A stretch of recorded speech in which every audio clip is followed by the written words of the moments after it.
Cool. And then I'll add the score back into my title real quick. And then it's time for orientation. You guys ready? Let's jump on over and do an orientation with all the gamers and get started for the slam. It's time. Good try, Amour. I'm muting everybody real quick. Sorry. If they're talking, I'm so sorry. They don't... I'm not listening to them so that I can edit something real quick. Sorry. You don't get to hear them. They got muted real quick. All right. Shall we? Let me hop in there, chat room. It's going to be loud. I'm just warning you. If the Discord's loud, I'm sorry. Just tell me and I'll turn it down. Yeah, everyone's so tiny. Howdy, Yeah, hello. everyone's so fucking tiny. Hey, everybody. How How I goes fit it? you guys in. Hello. What up, what up, what up? Hi. Flay, what's up, dude? Let me see. Hello. Are, Not much. How are you? are we missing I'm anybody? doing good. How's my goat doing? I'm ready to hit someone with Sandblast today. Let's go. You and 3 other Lukes. I There's know. like 5 Lukes here. It's There's too insane. many Luke. Well, I don't know why you guys like Luke, but you guys need to stop. Boom, That's divorce. dude. The Yeah, reason Luke's I played sick. Luke Four is because arms. Boxbox taught me this insane combo that goes light, sandblast. So I just stuck Wait, with Luke. really? I figured I was in too Oh, deep. wow. The best combo in his arsenal. Yeah, he I like taught his you his secret arms. weapon. I feel like after that, I was too invested. All right. Welcome everybody. Thanks for coming here and slamming. Are we missing anybody? Do you see any of your teammates missing or not in a channel? I'm not kidding. No. Yeah. No. I'm not seeing Hunty here. Wow, you just snitched immediately. Love that. We gotta keep that energy up. Keep that energy up. I need you to do My that again. teammates here? Yeah. Keep that up. Make sure you do that again. All right. Yeah. Anybody else snitch for 1 gift sub? Will you snitch on your teammates? 1 gift sub. Albert's playing. 1 gift sub. Albert's not here. Okay. It's like intentional. He's been playing TFT for like 20 minutes, man. What? Thanks, Oh, Snitch, for 1 sub. yeah. Dang. That's crazy, dude. Wait, he's here. $5 It's is $5. so fast, man. Wow, 1 This gift is sub is happy all it place, took. dude. Leave him alone. Hello. Hello. Oh, Yeah, yeah. I'm Oh, bad you're at in secrets. trouble. Welcome. You're a wanted man. You know that? I've noticed one of my teammates isn't here, but I'm not saying anything. Who? SK, do Snitch, a good dude. gift sub. Sometimes people tell the truth, Oh wait, okay? I see. For 1 gift sub. And we'll give you Honest. 2 gift subs if you snitch now. SK. 5 Two gift gift subs. subs. I don't know. That sounds good. You said 5. There's no negotiating here.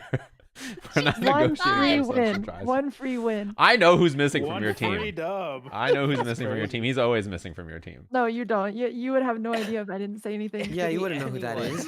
I You need this scrolled information. I scrolled the list and checked who's here for S and said I knew it. I mean, like, Oh, it's that's the same. One extra point. Just 1 extra point. That's all I ask. You'll just you can get points. You Wait, just have to win. handicap points? There's enough of you here. If they're not here, they'll figure it out. Howdy, everybody. First of all, welcome and thanks for playing in the slam. I really appreciate it. It's very nice of you to spend your time playing Street Fighter last week and this week, and then hopefully afterwards if you have a lot of fun. I appreciate you all being here. Thanks for stopping by. Thanks for having us. Thanks for Thanks having for us. having us. guys. Thanks for Thank the you. invite. Having us. Today should be really simple. I know it's probably a little scary. I say that and you're all I've seen the chats, you're all vomiting everywhere and very scared and a little nervous, but it's going to be very simple and they're very scared. We're not straightforward and scared. very fun. So the way the slam works, especially today and Friday, it's the exact same thing both days. So whatever happens today, you'll be doing the exact same thing Friday, is you'll be playing every other team in the tournament. And you'll be playing everybody else in an order that you can find on my stream. If you go to !bracket, it's there. And if you're wondering about the order for Friday, at the end of the bracket link, there's a 1. If you replace it with 2, that's Friday's bracket. So you can find the order in both ways. It's a round robin where you play every single other person on the other teams, right? So if you're the first seed, as an example, right, you will play all of the other first seeds in a row. So like our first round, we have Team JB versus Team Diaphone, Team Elchot versus Team Shawn, and Team Nephew versus Team Brian F. So it'll go in order of your skill from the newest player to your coach. Your coach will also be playing the other coach at the end. So it's like, can my dad beat up your dad at the end of the set, basically. And yeah. My dad definitely wins. you'll play all of the teams like that. That's how it'll be today. And you'll play all 5 of the other teams. It'll take about 3.5 hours, maybe, I think, for us to get through all of this. We'll go super fast. If you have any questions, you can ask myself or the TOs. There's a tournament organizer role in the Discord you can add. They'll help you with everything, but it should be pretty straightforward. And it's kind of a rinse and repeat. Today is worth 3 points per win. So if you're brand new, the newest player on your team, you just started playing Street Fighter last week, you're worth 3 points per win. And your coach, who's been playing fighting games for 10 years, 15 years, however long, is also worth 3 points per win. So everybody on your team is equal. They're all worth the same amount of points. And for Friday, it's 5 points per win. So if you don't have a good So day much. today, it almost doubles on Friday. So after today, you know, you can go back, ask your coach, this person was just spamming this move. How do I beat this? What's going on? And then you can just go do some research, come back, try to get better for Friday. And then Friday, we'll finalize our seeding for the bracket on Sunday, which will be a normal double elimination bracket. You won't be playing every person from every team. It'll be a little different. But that's the plan for today and Friday. You will be stuck in front of an opponent. You'll play them. You'll fight to the death. It's first to 2 wins. And then afterwards, somebody will get teams points for their team. Is there any questions, any concerns, any clarifications anybody needs? Oh, yes, I have a question. Okay. How do we determining who gets the left side? Not that I practice left only. Maybe I practice right. Whoa. How do we determine that? Sides, Everyone just jump over. sides don't matter in Street Fighter, but if you actually do care, you can RPS at the very beginning for your team and pick a side. Okay, follow-up question. Wait, you said it doesn't Or we can do matter? coin. We'll do coin flip. Coin flip's probably Yeah, it easier. doesn't really matter in Street Fighter. It does Okay, not. yeah, coin flip is fine with me. Yeah. Doki We'll has do a done coin flip at the irreparable beginning. damage to this community. What was your follow-up question? I was gonna ask how we play RPS online. Yeah, there's a website, but we'll just do a coin flip. You can do a coin flip. Okay. You can just role play the RPS. Yeah. Pretend the coin flip's an RPS. Any other question? No. Not yet. No. All right, cool. Yeah, Seems it like should we're be good. pretty straightforward. And every team, I think, has returning slammers, either your coach or your players. So they'll probably kind of know the deal and maybe help you walk through it if you're new. It shouldn't be that complicated. We're going to stick someone in front of you. You go beat them up. Call it a day. So good luck out there. Everybody have fun. Thanks for playing. And if anything comes up at the TOs, at myself, at somebody, we can help you figure it out. Like I know Bricky was maybe having some issues getting here right on time. So he was like, can we play the order slightly later? So if you're playing Team Brian F first, there's a chance we might do it like second seeds first. So like 2, 3, 4, 5, 1. You know, there's a chance we might do something like that. We're pretty flexible about moving things around for today and Friday for the round robin day. But yeah, if anything else comes up, let us know. Otherwise, good luck out there, and I'll catch you gamers at the end of the day. Sounds good. Good luck, Thank everybody. you. Thank you. Yeah, Good luck, good good luck, luck. good luck. Have fun. Bye. It's gonna be a bloodbath out there. All right, cool. Let me grab my co-commentator for you guys. I'll have him join the VC first.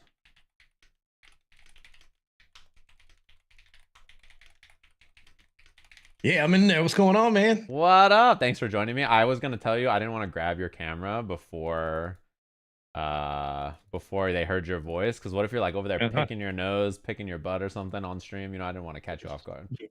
Changing a diaper, you know, the typical dad things. Typical I did that dad today. things. Right. I was changing my daughter's diaper and she said to me, clean my butt, clean my butt. I'm like, where did you learn this? Who taught you that? That's actually that's hilarious. Let me grab the camera for you. All right, cool. You're on camera. What up? This is Automatic. It's fellow coach of the Slam, fellow Street Fighter gamer, and I think you're very familiar with this format, this idea, and also an incredibly good coach, I think, in this game for people of all skill levels. I think you did a really good job last Slam with people of all skill levels. I was happy to have you on to do some commentary. How you feeling? How you doing? I'm feeling fine. And Danny, thank you so much for having me. This event brings about a lot of great, beautiful emotions, and also the turmoil, the agonizing defeat of not only your own performance, but your friends you make along the way, the lifelong friends you make in the whole process of it. So, I mean, every tournament's like this. No matter if you're not first place, everybody's upset. But the way that people bond in this game, I still talk to Cat Link, Red Riot Ross, Roy Kiato, and all Sham Noel. We're like homies now. And one thing I want to mention is that how it really recreates this arcade feeling of hanging out with your best buds and all skill levels, all different backgrounds, and you all try to make something special happen. And no matter what, you're going to create these awesome memories. And hopefully get better at it, but also just really building that community. And I think you're doing an awesome job of cultivating that. Yeah, I mean, the fighting games are so, like, we all know the experience of you just boot up rank and play by yourself, and like you're fighting an other being on the other end where you're just like, like you can't have love for that human almost, right? It's like so hard to even treat them with the same way.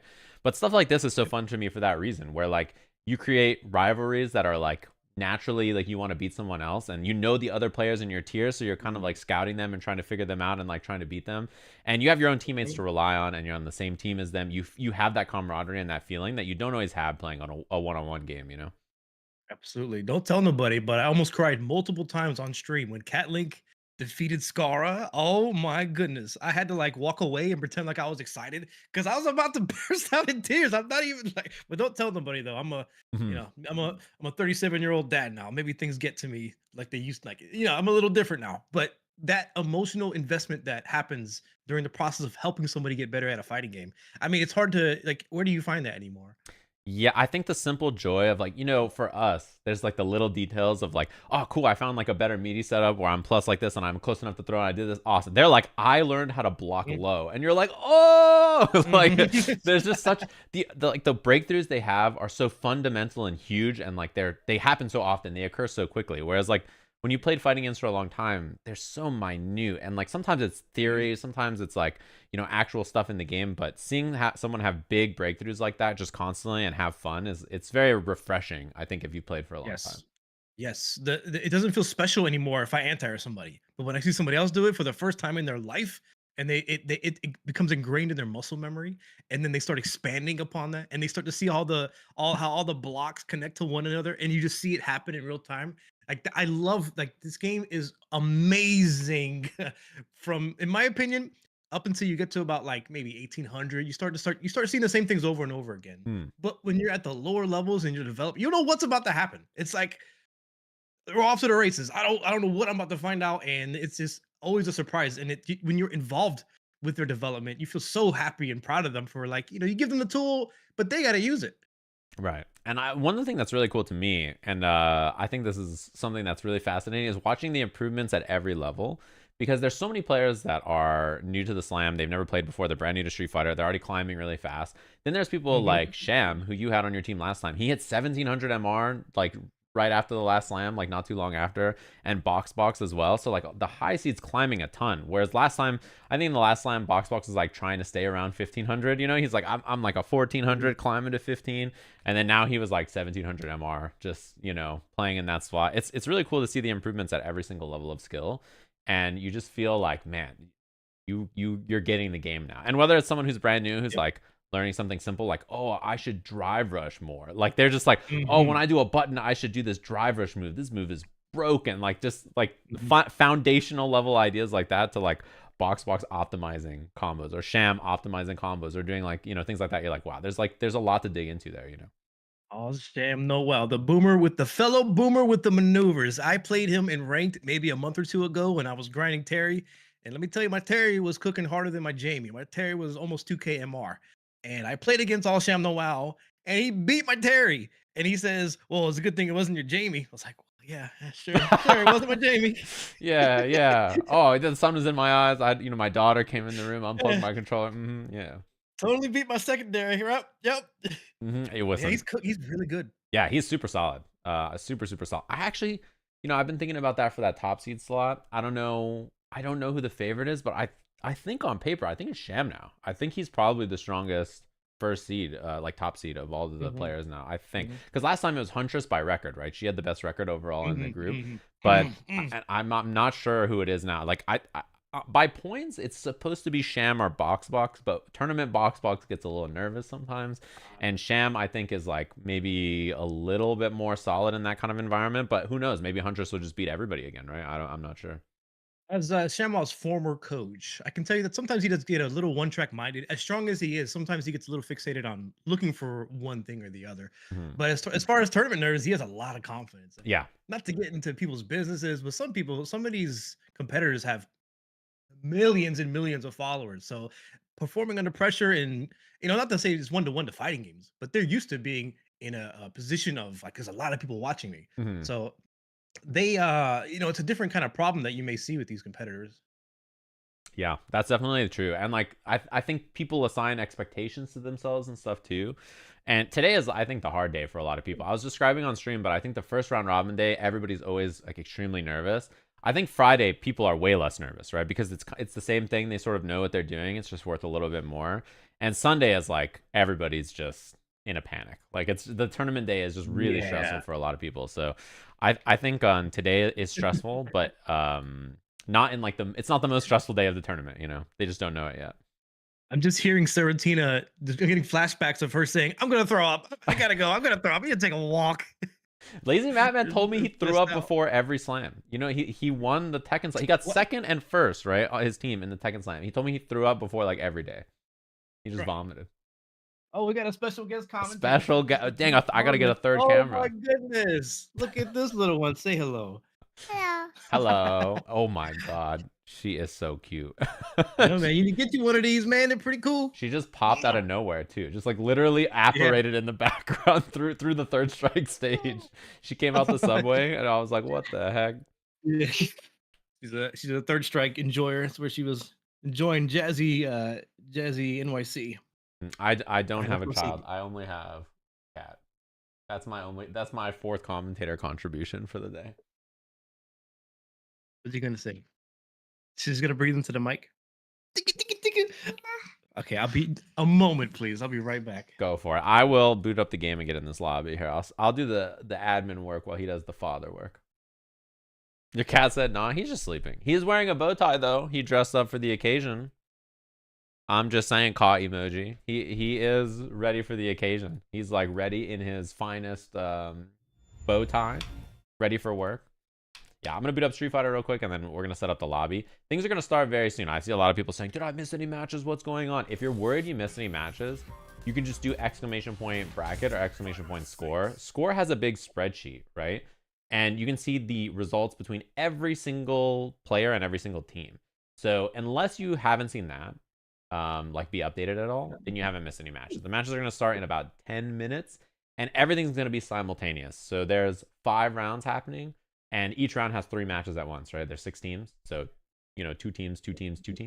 And we'll be watching all 6 teams in the beginning. So the way it's going to work is the first 3 matches are going to be all 6 of the teams in the tournament. We'll split it up so that we can watch everybody. So you'll see everybody play.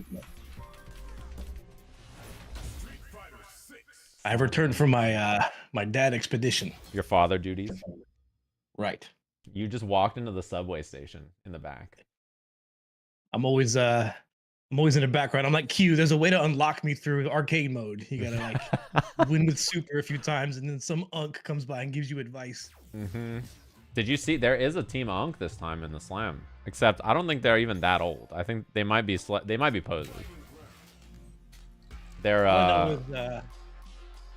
go ahead. Was that? Well, I was just gonna throw Shine under the bus for getting roasted by VTubers every slam. He is, and not only that, but like they made fun of him for being 30. That's like where he's at. They were like, "Oh my God, Shine is so old. He's 30 now." Like these young VTubers just beating his ass in the quote retweets. It's just a bad time for him, I think. Use DI against Shine. Oh, brother, he's not even that old. No. He don't even got the creaky knees yet. No, he just turned 30. He's a fresh 30, and they're like flaming him, and I was like, guys, you don't even know what's about to happen. Brian F's youngest team member is 29, and I think the rest of them are mid to late 30s. Yeah, Ooh. that's the rest of they're definitely the Unk squad this time. It's like I found somebody to root for. And everybody was just all of the teams. I think it's not a secret. I can just tell you, all of the teams were just like, we're gonna DI these guys. Like that. All we gotta do is drive. This is Team Drive Impact. Like all of the coach notes are like Drive Impact against Team Brian F. They're too old. It doesn't work. It's not real. I swear. My reactions are still just chef's kiss. I still have amazing reactions. It's got nothing to do with that. Sometimes I'm appalled by the decisions that are made, and I may take a brief pause so you can collect yourself. But my reactions are fine. I was gonna say, I think my reactions are better now than when I was young. Actually, like I think I have like because my understanding of the game is better. My reactions to things feel better than they used to be. You know, I don't know if it's the same, but yeah. Also, we got to get you invited to the lobby. I realize. Oh, okay. Let me get you in here to spectate. I gotta boot up the game. What's your CFN right now? It's automatic. Okay, I'll get you invited in here. Get you spectating. I heard Shine's computer, it's like really, really old. You gotta like shovel coal in it, and you gotta pull it backwards so it can go forward. So that's why you don't really see him stream Marvel Rivals. It's kind of tough. Oh man, you hate to see it. Not the old beat up PC that can't even handle it. I do see him though. What's it called? He is playing. I think a lot of people have been messing around doing some gaming, so that's cool. Yep. Be and Shine and Red Riot Ross, Serotina, Catlink. Yeah, Ultras it's like the sometimes, Slam Infernatsu. squad. You guys are booted Yeah. up. Yeah, we got our own Discord too. We just doing our own thing. Boot up, get some gaming, and I think that what's it called? That's one of the coolest things about the Slam is like how many of them are just like hanging out after the event's over. And then the other thing is what's it called? How many of them like are interested in coming to fighting game events or checking them out? Like last year, a ton of people came out to Evo, and I think a lot of them are interested in going this year as well, which is really cool.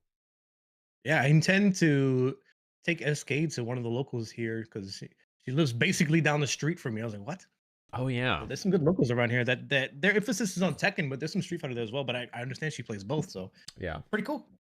she's a gamer. She's I think the only person to ever go from like basically being new in the last Slam to the highest seed in this one. She is the highest seed for this event, which she's gotten a lot better. I don't know if you saw, but she had VSync on, and then she turned off VSync, and then she was like, "This game is so easy now. I can react to everything." And I was like, you know, Possible that's it's a bit of placebo because if you have the input delay G reduction. Sync, if you have a monitor that can cooperate with it, then it doesn't have that much of an impact. But if it works, you know?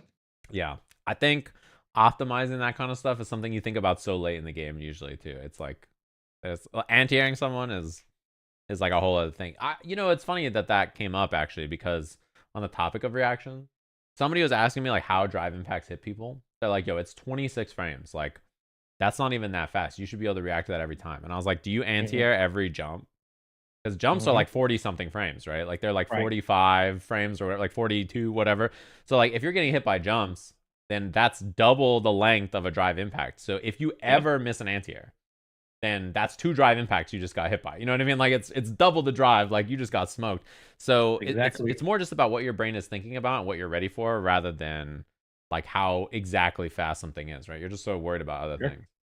Yep. That is something that you have to troubleshoot quite a bit when you're coaching players. They don't understand like how come I'm missing anti-airs, but you have to look at what happens before the anti-air to see what the problem may have been. And typically it's something like they were walking backwards, so they weren't prepared to do the input to go forward and then do the uppercut to anti-air them. Or maybe they're walking backwards for a different reason. So then you troubleshoot what is the reason they're walking backwards in the first place and why they're not prepared to anti-air. Yeah.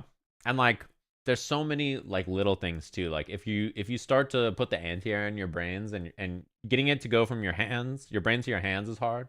And then in the same way, like the minute you start to worry about anti-airs, they start drive rushing or throwing fireballs, or you just get hit by all kinds of other stuff because you're like trying to buffer other things and you're just like, it's too much.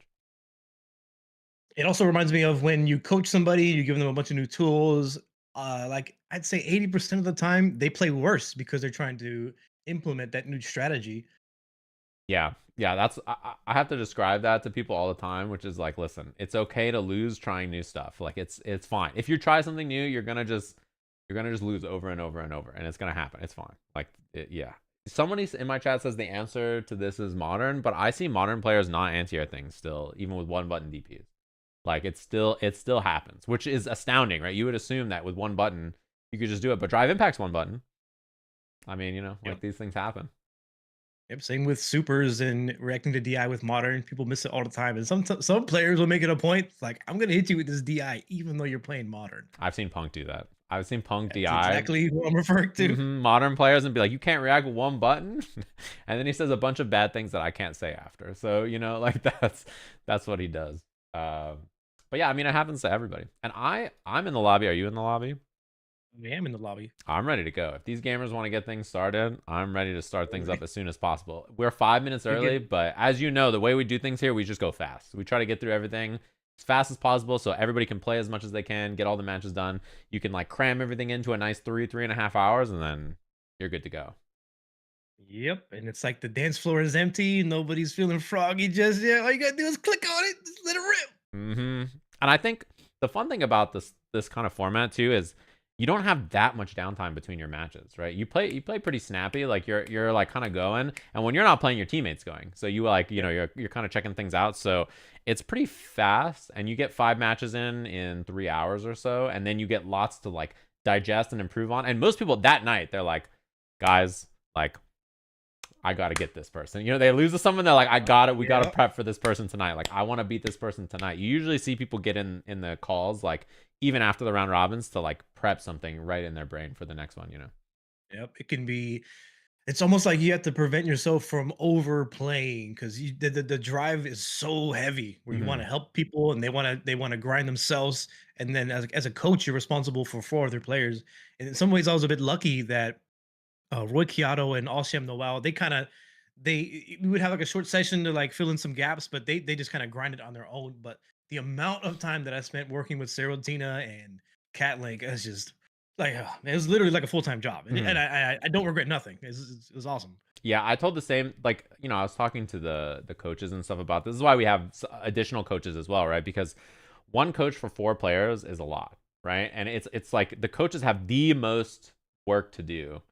You know, like it's like so like yeah, it's so it beats them up. So it's why we try to get additional help, and like also why I'm always like, hey, I can help you, or this person can help you, this person do this, because one person coaching 4 people who have where you have to coach them in 5 matchups each, you know, is like a lot for your brain to take in. So that's why I really appreciate the coaches helping out. And each time we try to like make sure the coaches get something cool out of the experience besides just the fun part of it, you know. So Absolutely. It's so strategic too, because oh man, it brings back some not so fond memories where you target one player that you think this is the matchup that it can go either way, but I can coach you to make it more like it can sway in your favor through a couple of things that we can work on.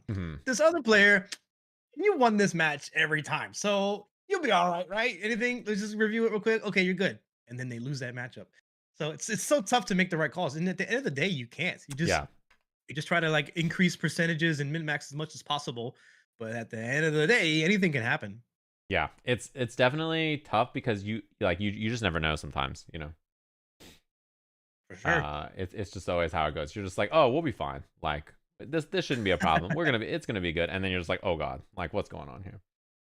Yep. So, and it's also as a coach, how much should you play for yourself and sharpen up? Because that is one of the things I've regretted is not coming into it a better player and maybe preparing somebody other than whack ass Jamie. That might have helped out when I had to fight against 2.5 heads. You know, I was gonna say the same thing, which is I think every coach has to find that balance of like, you're good. I need to go play. You know what I mean? It's like that's a hard thing too, where like, you have to think about yourself in the mix too, because like, what if it comes down to you versus instead of them needing to win or whatever, right? So it's tough. I think this event is really hard to prep for in general. Like it's not an easy task.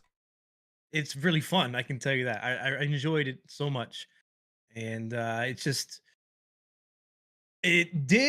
the way it played out is a lot of matches were decided by the coaches match, but maybe you wouldn't have even gotten to that part if you didn't help out your players. So I think at the end of the day, I made all the right calls and everything was great. Overall, good experience all around. I think this slam too, to that strategical mind, that strategical thing. Brian this time thinks he's pretty whack right now. So Brian's like, I don't think I'm that good, so I'm gonna coach my team to win, and like I'm not gonna, like he's not gonna rely on himself that much, you know. In that sense, he's like, I will just get my team to win. Whereas there's someone who like Nephew. I assume Nephew doesn't think about the coaches match. You know what I mean? I assume Nephew's like, I'm Nephew, I'll be fine. You know, like it's such a different approach to it. And your team last time, I think amongst the players alone, I think your team had the best record. Like it was the best like group of player records overall maybe in the slam, which is Rocchiato was undefeated up until the Sajam Slam finals, and Alsham Noel crushed it. Serotina, she came through at the end. Catlink, oh man, she was probably the MVP in terms of progress. She crushed it. It was so awesome. I was really impressed. And like the fun thing is seeing everybody improve and get better over time. So our first match of the slam, kicking things off, Shoomimi versus Fairlight. And I've seen both of them doing quite a bit of grinding. So I know you've probably all seen Shoomimi. Is a very, very solid JP. This is her first time playing Street Fighter, and she basically started playing because of the last slam. So she like watched the slam, thought it looked fun, and then was like, all right, cool, I'm gonna try some Street Fighter. I'm like interested in playing the game and getting in there. And Fairlight on modern Luke, by the way, which I think is a pretty common choice this slam, actually. Nice work. I like the offense that we saw so far. One thing about Shoomimi is she's a big like amnesia. She really likes amnesia. She does it a lot. You're gonna see it all the time. And what's it called? It's on whether the coaches can even get them to start. Oh, I like that. Whether the coaches can even start to get them to like bait the amnesia out and then get punishes and stuff like that, it might be difficult. Nice. Modern DP anti-air. Oh, baits the throw, but the throw bait with the DP. Oh, jump over command grab. All right, I like it. I like what we're seeing so far. Oh my, that's big. Nice, solid damage. Oh my god, please help. Oh my god, please help. Having some real problems here. That zoning is gonna come up a lot, I think. I think a lot of people are gonna struggle with dealing with the JP zoning in general from what's it called? As like a new player. I mean, you all know, right? Like, even as an experienced player, it's hard. For sure.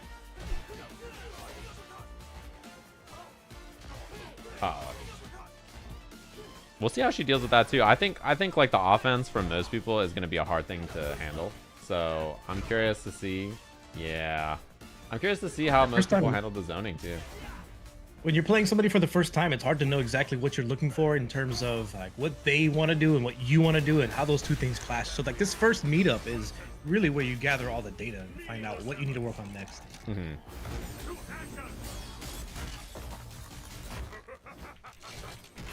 And I am currently working on getting back into the lobby. Yeah, I'm also.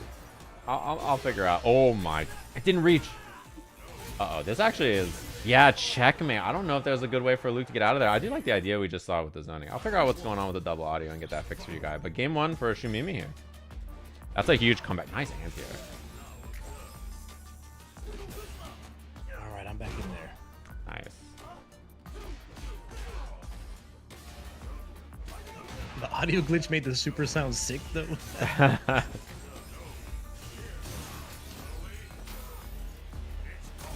Oh. I will fix it in a second. There we go. That should make the audio better there, chat.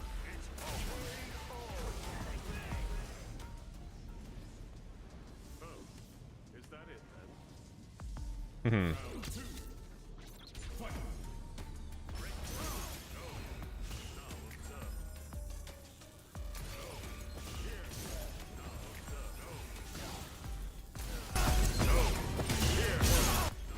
I think both honestly are like pretty good suggestions. I think Modern Bison was really good in the last slam as well with Kana, right? Yeah, he mentioned how much he liked the aggression up close, and Modern Bison still has the back heavy kick and all that. But Luke can certainly get the job done as well. And when you're first starting off in this game, it's really not so much about the character you pick, but understanding the system mechanics and how you can get the most value out of it. Yeah, and one thing I really like about the way Shoomimi does stuff, wow, that's 2-0 to Shoomimi. Very well done there. One thing I really like about the way she plays is her combo after DI. This is something I think is like really cool. Her combo after DI, she just does heavy spin because I think it's like the easiest thing to do without worrying about anything. And it works on juggle. So she tends to DI a lot, as most new players do. And as you like hit them out of the air a lot on accident, and it works on airborne hit and grounded hit. So her combo like covers air DI and ground DI, and she like does not flub it. She like always hits it. It's a great approach, and maybe she figured this out on her own, but when you can cover various options without the player really understanding that they're sort of doing an option select with the combo choice, it's a great way to establish a foundation so they can build upon that. And then maybe you can come back to it later and optimize. But for beginning and starting it off, you want things that are good on block, good on hit, a combo that's very unlikely to drop, and it has you give them the knockdowns that they could, the setup they can do after that, and then you just let them work on that, and then maybe you can start to optimize and then pinpoint the things that are happening in the match. Yeah, because it's a team event, you can really tailor your strategies for just the 5 other players that they got to play against. Yes, and I think that one thing that's going to happen for today for sure, that JP zoning is going to crush like every new player, right? I mean, it crushes good players. It's a hard thing to deal with no matter what level of skill you're at.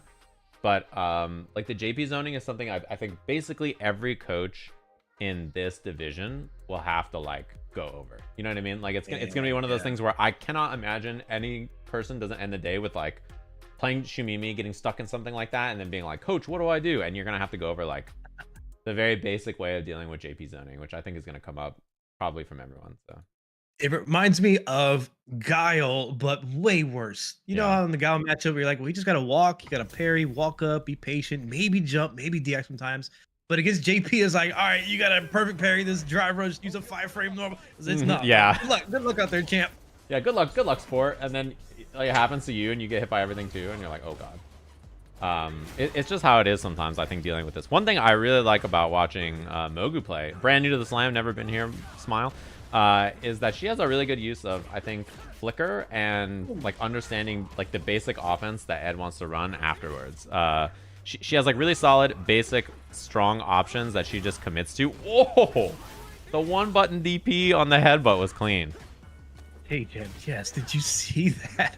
Sure, you can go on Twitter and say, but it's modern. But the awareness, it still requires reactions to see the headbutt and to uppercut it.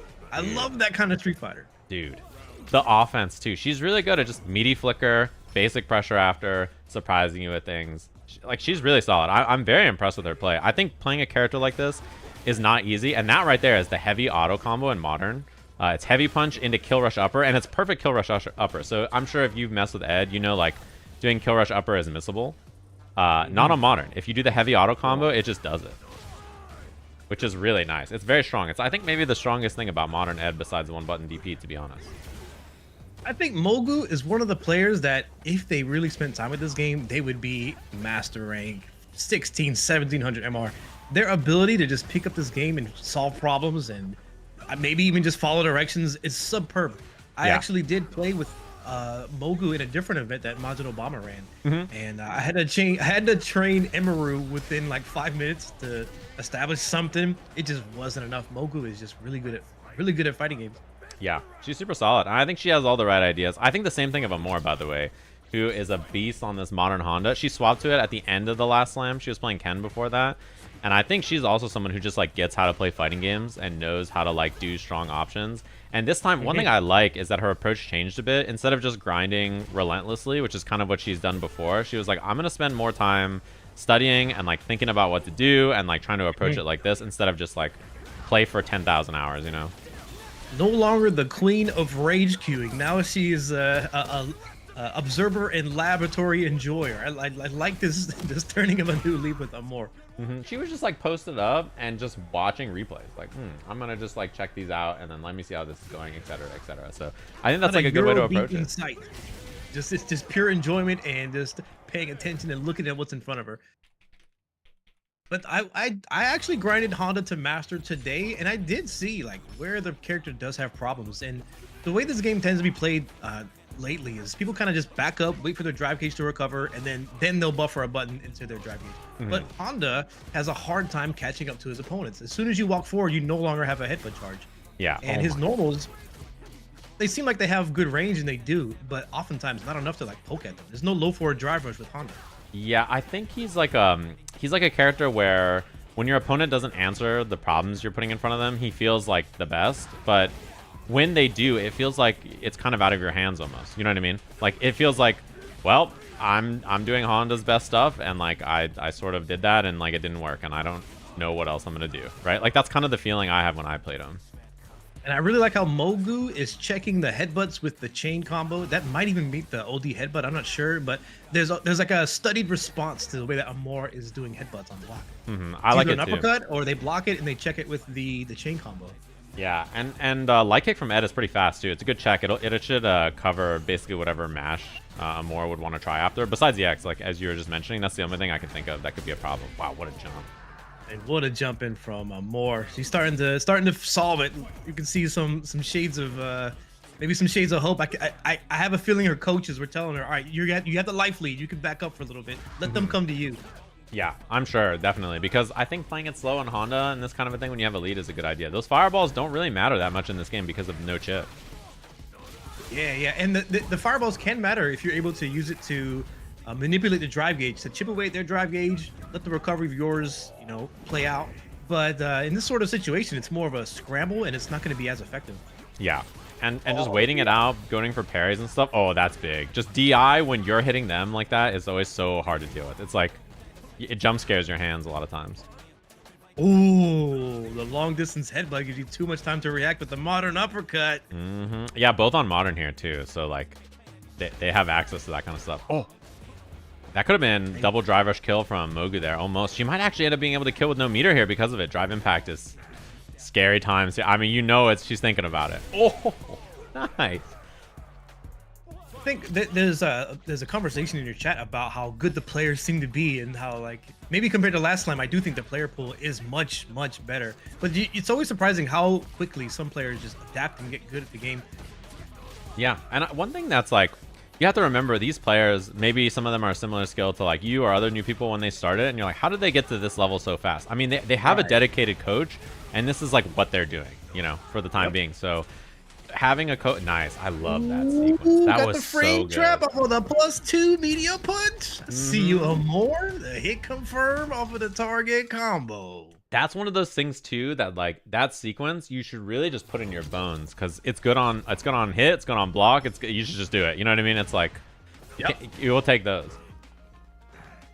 Yeah, I need to learn some of these modern combos with Honda. My combo, I got to master today with no combo Honda. It was pretty tight. Yeah, that's what I did with Honda too. And then there's one guy who was he really loved Honda, so he came to my chat and posted tons of sick tech, and it was awesome. I felt like the only Honda with cool tech. I was like, oh His man, headbutts are hitting. Yeah, Headbutts are hitting.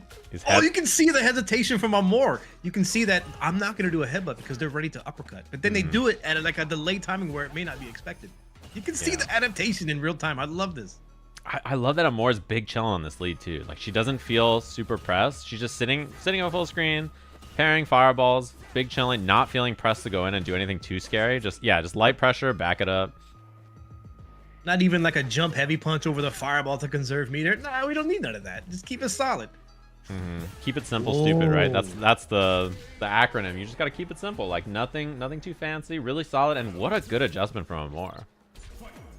Sounds like one of those yearbook quotes people put. Oh, keep it cool, kid, and stay sexy. See you next summer or whatever it is. Just every single time. I love that whip punish, heavy punch though from Mogu. That was really solid. Amour is starting to run away with it. This target combo from Ed is starting to do a lot of work. It hasn't really been addressed from Amour yet. Oh, walk up, gets the completion, doesn't spend the level 3. I love saving the meter, by the way. Very smart. Yeah, when you're this far ahead, I think saving the meter is good. Yeah, maybe a kill rush upper in a level 1 would have been good, but like, you know, that's a little optimization that you can figure out later. Oh, how's Moore's on the offense now? Neutral, she's starting to move forward. I like it. Oh my god, this is it. Final game, final round between these two, just like that. Fully stocked, full tank of gas. Who's gonna spend it? Where are we going? And that Honda modern auto combo for the heavy is the heavy kick, which she's been confirming into it quite a bit. Wow, crushing medium punch drive rush, and I love that she's just light, take the throw, mix up afterwards. I gotta research. What is Ed? What's his advantage after that target combo? Because I'm pretty sure he's plus. Yeah, I think it's +2, which is why the throw mix-up has been so common there. And I'm more adapting a bit, trying to like, you know, throw break, go for crush jabs. Yeah, this is very good against Honda. Honda is not good against throws. Maybe a super, but the DI is gonna seal it. Just close out this combo level 3. That's it. Nicely done. So Mogu putting it up 2-0 for Team Shine already. I'm honestly very impressed. I thought Amour might have the best record in this group. Her or Asa maybe, but Mogu surprising me very early on with a clean dub 2-1. That was a really close set. That could have gone either way. And the fun thing that I'm already thinking about, and I'm sure it's in your brain too, is the adjustments. I'm imagining the next time they play, you know what I mean? Like what their coaches can do to manipulate that and help them. That target combo is going to be, that should be a topic of discussion and really studying what you can do after that. I'm going to actually look it up right now. Yeah. But I feel like the answer is going to be, sometimes you got to do a level 1 super. Sometimes you might want to back that. Sometimes you got to delay tech.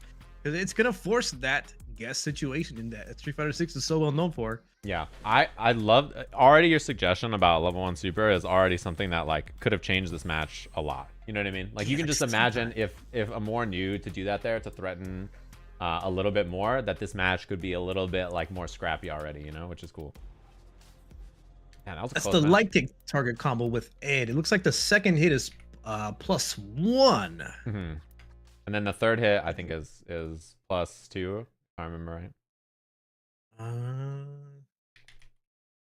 But the other thing is Amour did punish it when she blocked the last hit, because it is unsafe on the third hit, which is important. The second hit is safe. We got our next match. Robbie Rotten. Many of you may know him as Justin Briner, the voice of Deku from My Hero Academia. He's a pretty well-known voice actor and is master rank. He's low master rank on Manon. Very solid. And the other side, we have Curiousjoi, who's, I'm sure a lot of you have seen her. She's a Capcom creator. She's really awesome. She's done some hosting for things like the Game Awards. And she's really, really solid. She's really good at this game. I think very likely to hit master with a little bit more work. Like, I think if she just keeps playing ranked, she's going to hit master pretty quick. Absolutely. And I was watching her gameplay at some point. I was looking at her VOD and trying to help out a little bit. And basically, yeah, there is a lot. She just needed to do more low four drivers, to be honest. Like, that's really the main thing. Yeah, I think her cameo is really solid. She's very impressive. When I was watching her play, I thought she would be one of the strongest players in this division for sure. Like, she's really solid, really, really clean. And I think one of those players that, like, with a little bit of work, she's master and climbing pretty quickly, you know? Oh, I love the delayed dive kick idea, too. Interestingly, the Cammy footsies against Manon, in this sort of level of play, it can seem like Manon has better buttons because that heavy kick has so much range, buffering the down medium punch. And if you don't know how to address it as Cammy, it might seem like Manon wins this matchup in the neutral. Yeah, the mid-range, I think especially against Manon, like the mid-range with that heavy kick is really obnoxious until you have like a good plan for it. Oh, and this is high metal Manon. Command grab is death here. Oh no. Yep. The spacing on that was brutal. I love the back heavy punch weight idea too, just to see, you know. Absolutely. And man, that was devastating for Curiousjoi here. And the spacing, like just being familiar with where you're at after you block something and what button you could hit next. And these dive kicks are a bit high. It's gonna be harder to get the advantage if they block them. One thing I really like so far is that she's clearly playing a pretty reactionary game. Nice air to air. Last time too, she tried to DP, the way she lost the last round, she tried to DP anti-air a jump and then it got blocked and then she lost, right? So like that kind of like snowballed the whole round, but she's react blocked like every overhead from Manon so far, which has been very impressive. And she is trying to play, yeah, look at that. I mean, and she is trying to play reactionary and like anti-air these jumps. So I think she's got the right idea. She's pretty close to like the right solution, I think, in this matchup. Oh, maybe we see some offense coming from Curiousjoi. Nice The driving punish. looking pretty healthy. Holy, wait, that punish counter crouch jab stand heavy punch, that was really good. Got the moves. The patience in the neutral. Man, Joy is really solid and she has good reactions. It's not easy to block that kind of stuff, although burnout here is very scary. Oh yeah, when I first started watching her VODs, the first thing I noticed is how good she is at confirming light attacks into specials and then capitalizing up the knockdown. Such a staple skill to have in all, like, pretty much all fighting games that I can think of. Yeah, her fundamentals I think are extremely good. She's definitely one of the most like sound players. It's one of those things where she needs, it's almost like the thing you have to teach her is how to be more scrappy. You know what I mean? Like how to be like a little bit more belligerent even. Like this is almost time over. Oh! That gets everybody. Don't worry. That hits literally everybody on the planet. There's no escaping it. That's what I needed to see. One of those moves where you're like keep doing it until they figure out how to deal with it. Yeah, just keep hitting them with it over and over and over. Because Manon, she has the invincible like quarter circle back kick that can deal with anti-air as well. But just as like a reactionary thing, it's tough to have on the brain. And if you're thinking about that, it might open up some more opportunities in neutral. Yeah, exactly. And you know, people talk about Cammy Hooligan like it's not good, but it's definitely a pretty solid move in a lot, especially the EX one. But it's definitely not a bad thing to keep in the arsenal. Yeah, there's a lot of tricks you can do with it. You don't often see it because just her ground game is so oppressive. You don't really need it to throw. Oh, she was ready for that. That shut me up real quick. Yeah, I mean, my bad, my fault. If you're not, why DP anti-air when you can just air throw? Wow, dude, her neutral, I feel like I would lose to this neutral. Like watching Joy play, I'm like, I don't know if I can hit her. She looks so solid. Players. Lots of drive gauge. Oh, here comes the corner. Robbie Rotten. Oh, the uppercut. Not good. Not a huge punish though. Oh, just enough. Did you see the delay on the knockdown just to bait the uppercut and then they timed their attack? Who is this Robbie Rotten? Why are they so good? Very solid for sure. Oh, I love the idea. Joy just tried to anti-air back medium punch. I think the jump-ins have been a big problem in this matchup for Joy so far. Like if I was thinking about this as the coach, that seems like the problem is dealing with the Manon jumps. Her jump heavy kick is very good, right? So Yeah, the Manon jumps. There was a moment where Curiousjoi did back medium punch to anti-air, but Robbie Rodden did an empty jump in the command grab. I'm like, is this how it's going? Is this what we're doing? And the DM. oh, that's huge. Burnout too. Uh-oh. Is there a bait on the DP? That's the real question. Yeah, bait on the level 1 or level 2 or level 3 or something. And Joy's playing it.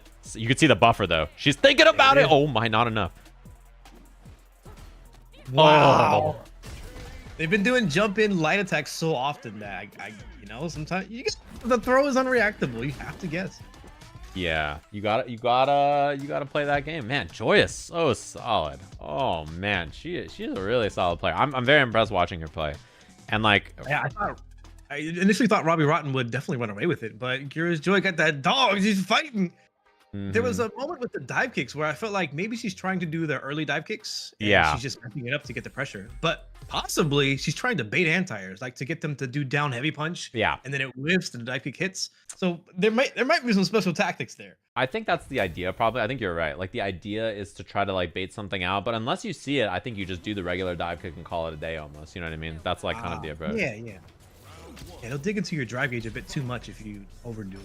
Yeah, I think so. It's one of those things that can come up sometimes, and you're like, well. Well, there's a light confirms looking for it. Heavy kick can't. What? I know. Yeah, I don't. You know, sometimes you see what I'm saying? Back heavy Nobody kick. does that. Back heavy kick or standing heavy kick in a drill, even like what? Huh? I've never. Maybe I'm being biased. I've never seen a Cammy player do that before. Yeah, I don't know. You know, it's cool to see. Like, I love watching new players play fighting games because I almost always see things that I've never seen in my life. I'm like, what? Oh, nice punish too. Awareness right there from Robbie. I love that Robbie on offense like defaults to like dash block. You know what I mean? Like doesn't commit to big offense because if you give your opponent space and then they give it away, it's a lot easier to win that way than like having to commit yourself. You know? Yeah, and impressive, and as impressive Curiousjoi's gameplay has been, Robbie Rotten looks like they're about to run away with it. Yeah, this is a good match. These two are pretty evenly matched. It looks like. Oh, that you can, man. I love. Man, you ever like have no health and then you play out of your mind? Like you play better when you have no health. That's what it feels like in these matches where the rounds are about like this is a set point for Robbie Rotten, and you can see the change in just temperature like in the overall matchup. Yeah, definitely feeling like okay, this is it. This is the time, right? I mean, it always feels like if you could play that way all the time, you'd be like the greatest player ever. Yeah. Look at the patience. Yeah, she is so patient. I think. I don't know. I have to look at the rest of the field, but I think some of the players in this field might struggle with how patient Joy is. You know, like this is. That's a pretty high value level 3. This is gonna put the drive gauge very low, maybe like a bar some change. But Curiousjoi, she has all of the drive gauge, so this is the time to start working the low for a driver. Start punishing their drive gauge. Yeah, this is where I think like she needs to turn on the offense a little bit, but I don't know if it's in her report. Right, she might just slow it down. Yeah, that's another. You bring about a great point. Just play with what you're comfortable with. But is Robbie Rotten comfortable with hitting the combo? No. Oh no! That's a huge drop. Oh my, that. You can see the wheels turning, the wheels of fate and their brains. You see Curiousjoi do the hooligan to try to close it out. It was a mild gimmick that worked earlier, and then it just didn't work. Created a scramble. And Robbie Rotten comes out on top. That was a great match. Yeah, that was really close. I think those two are going to be fun to watch evolve in that exact matchup because that one felt winnable for both of them. So I'm definitely curious about how their next scrap will go, especially because Joy, I think the biggest thing for her, there's a few people in the slam. It's a good feeling when this happens, I think, where their weaknesses is that they're too solid. Almost, like they need to learn how to like be a little scrappier. We'll see them later. I don't know if you've watched or played with Caru yet. Caru's Honda. He's like a Honda that doesn't do headbutts or butt slams. Yep. Like I one of the maybe the second or third players that I did a little coaching session with. Yeah, it's like he's such an odd player because you almost never have to tell a Honda player, hey, can you just like go ham? But like he just won't go ham. Like he's just so like solid. You're just like, dude, what's going on here? I need a chat room to just type unga bunga constantly just to give him a little nudge in the right direction. Yeah, I was like talking with him about it, and I was like, I feel like you shouldn't play Honda almost if you're this solid. Like not to say that you have to go ham, but like I feel like the way he likes to play on a character that is like better suited to play that way, I think would almost be good. But he's really, really, really good. He's also in the same division that we just watched. So Oh, nice.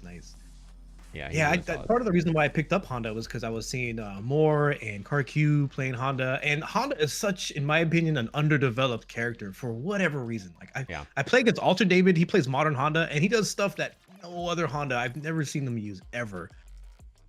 Yeah, I think that there's actually like quite a few solid Honda players out there that are real good, that like believe in the character or like don't think he's terrible, like a lot of people said for a long time. But you just rarely see it. He's not a character picked up by a lot of like super like top players to like develop him. But there's plenty of good players who do develop him, and he has some cool stuff out there. Especially in each patch, he gets a little bit more, it seems like, right? So Yeah, the modern Honda, you can do level 2 without losing your charge. So it's actually really like, not only can you do it faster, you don't release the back direction. So you can level 2 against fireballs all over the place. And my PC just crashed again, so I'll just be commentating like I can see the game. I see. I'll hold it down for you while I wait. Huntress back at 1600 MR, it seems like. I think most of our top seeds have been climbing quite a bit from their previous ones. These two played in the last slam. They're familiar with each other. It's definitely a matchup that they have both played. Yeah. And Coefficient had beaten Huntress. I think they went 1-1 is my memory from the round robin, unless I'm wrong. Wow, bait and punish. Nice punish from that drive reversal. Oh, air legs to call it out. Oh, missed the spinning bird kick though. Big block. Okay, I like the defensive choices. We've seen Huntress like kind of made some bold reads on defense, and it actually is still paying off. Side swap here. Nice. Man, Huntress, solid Chun-Li stuff. Oh, that's huge. That burnout is really, really big here now. Oh, but a drop combo from Ko. And where is going to be the level 2 or the reversal? No reversal.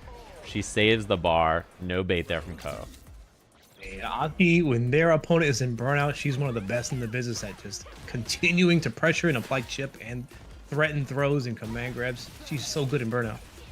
And this kind of character I think is very good for Ko, right? He has an anime background, so like he's pretty, comfortable with characters that are like kind of tricky. They get mix-ups like this. He missed the combo though. I love the reset idea, and he could have killed if he hit the combo. Yeah, I just saw it. Drive rush overhead. Sometimes people do that because the combo otherwise wouldn't kill, but the reset would, and they're loaded up at that level 3, but it didn't quite work out. They're one round ahead though, so they still have a lot of room to still win this round.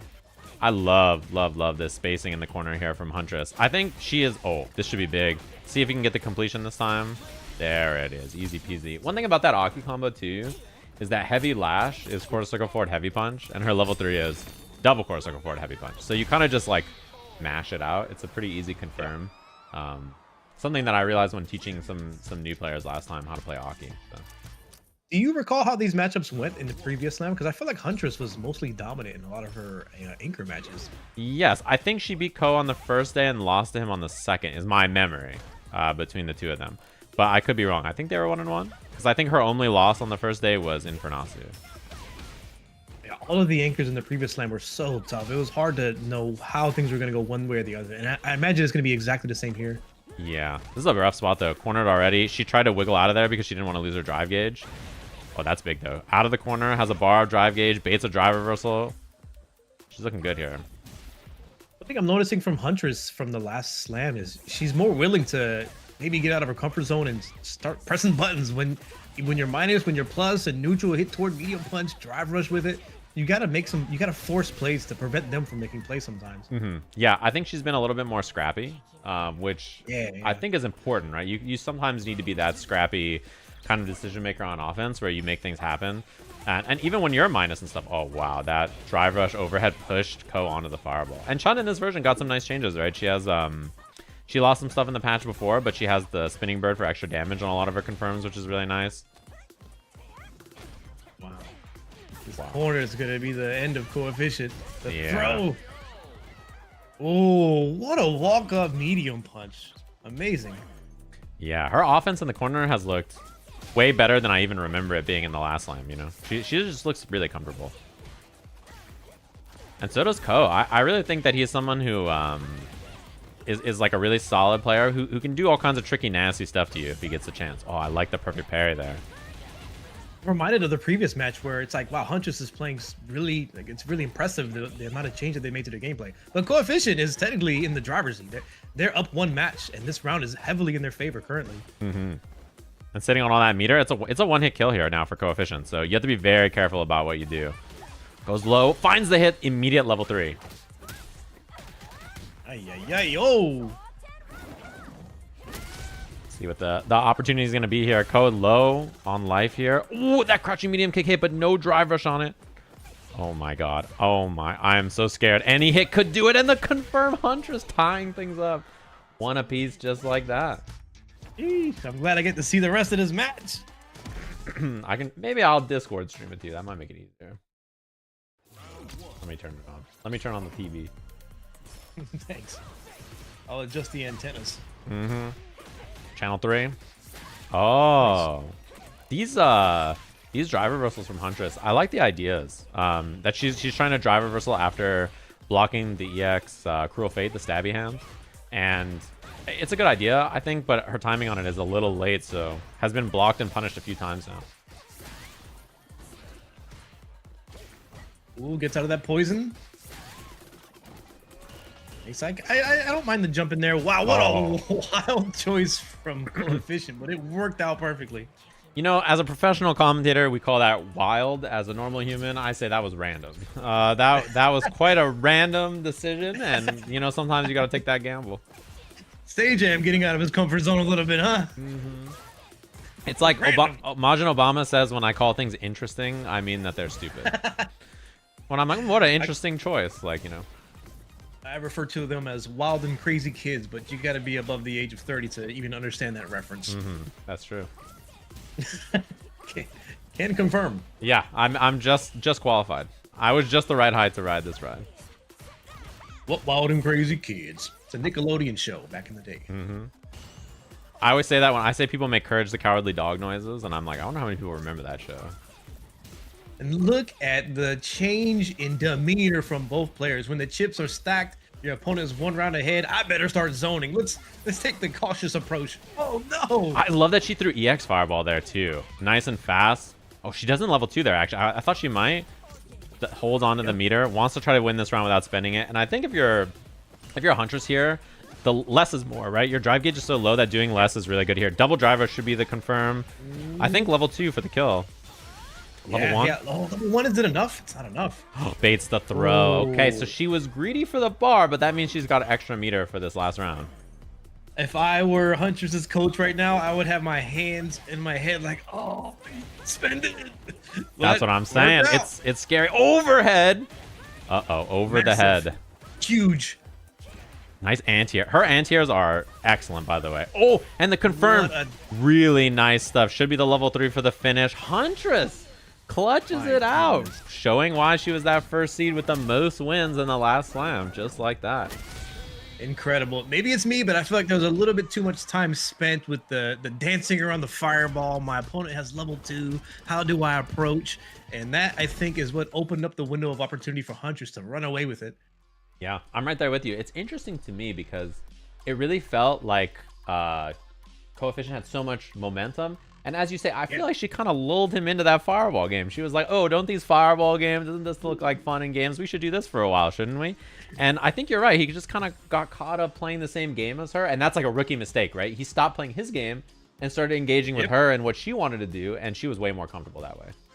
And it's a favorable game to Chun-Li anyways. Oh, we're going to have Chocote coming up next. I've been looking forward to this. How is Lily going to persevere through the Sajam Slam? Don't you feel the same way, though, in that Lily, like, obviously we know Lily's not one of the strongest characters in the game. She could get it done, right? But I have no idea what his head-to-head is with all the coaches in the slam. Like, obviously he almost qualified for Capcom Cup. He got like 3rd in his World Warrior finals. Combo breaker champ. He's a really solid player. So I don't know that I've seen him directly head-to-head with all of the coaches in the slam. So I'm really excited to see his matches.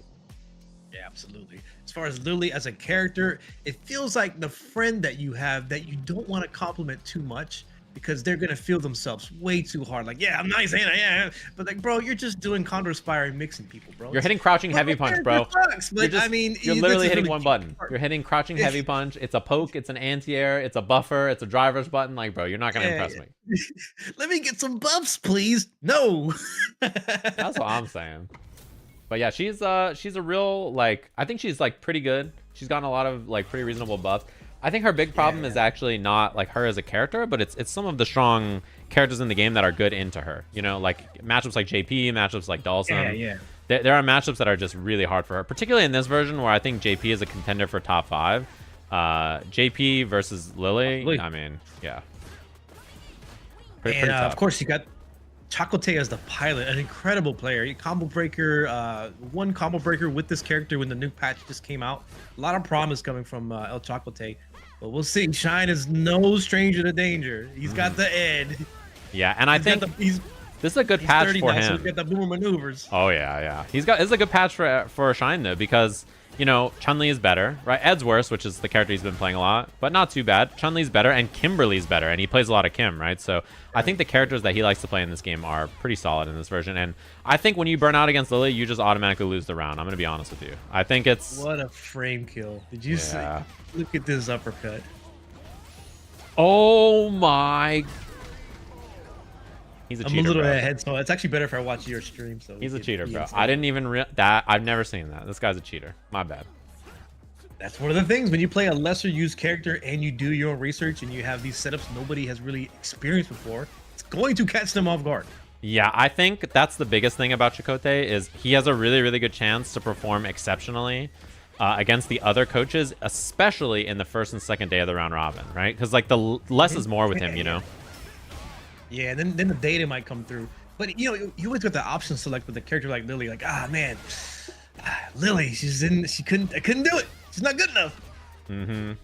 I expect his coach's record to be one of the best today, to be honest with you. I think he's someone I expect to perform very well because he's like obviously up to that level. He can win in a major event like Combo Breaker, and he's on an underused character where people don't know the matchup as well, and he's just really good. He's just real good at the game. Forcing the drive reversal out, like it never feels good to spend 2 bars when they spent nothing. Yeah, and he's getting a lot of mileage out of this level 2. This is one thing that Shine does more than I think most Ed players, to be honest, the level 2 in neutral.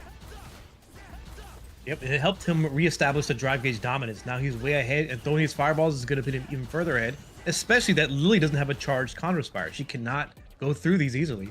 Yeah, until she has a stock. Oh my, that's huge though. Level 3, and it's CA in the yellow. It just barely made it. It might kill. What? There's no way it kills. You would know, right? Oh my god.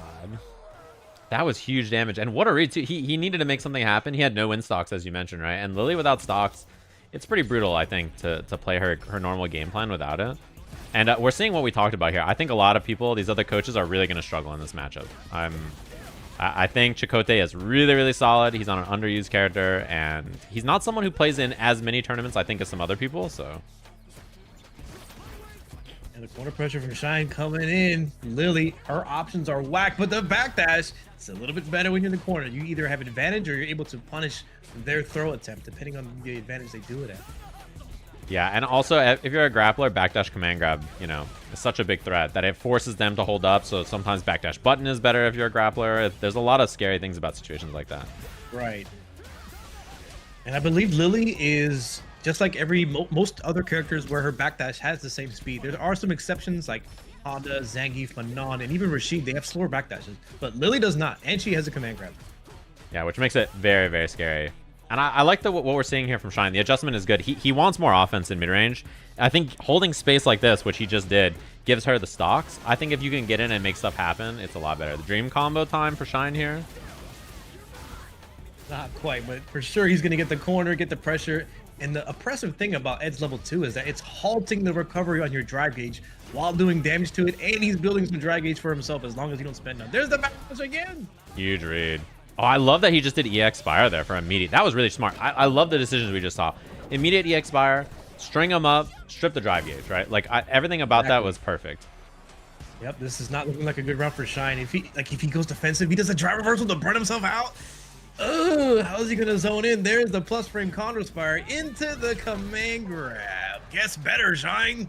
Yeah, those spots are brutal. I think Lily is up there with... I don't think I've seen a Lily player lose a round. Oh, big drop. Oh, and doesn't get the punish, though. I've never seen, like, a Lily player get, like, the burnout and lose a round. Like, whenever I watch the really strong Lily players play, like, you basically... Like, Hibiki, I never see him lose rounds where he has the burnout, so... Yeah, typically when you play command grab characters, it feels like you're prone to do hard reads, make massive decisions. But when you have your opponent in burnout and you're able to generate plus frames, they have to make the big punishing reads that nobody wants to jump. Nobody wants to jump when Lily has plus frames. Yeah, and dealing with her Windstock move and Spire. Oh, nice whip punish. This should be the kill. Easy peasy here for Shine. Standing medium kick from Shine. That was incredible. And they did nerf that down heavy punch from Lily. Down heavy punch, the chop move. So it has a more extended hurt box on it, much easier to whip punish. And one of the best whip punishers in the game. Yeah, if you like playing slow defensive whip punishy styles, this character is. That's him. That's what he does, right? He's the best character to play in this version of the game for that style of play. Yep, he did get nerfed quite a bit, but he's starting to show back up in the ranks, winning lots of tournaments recently.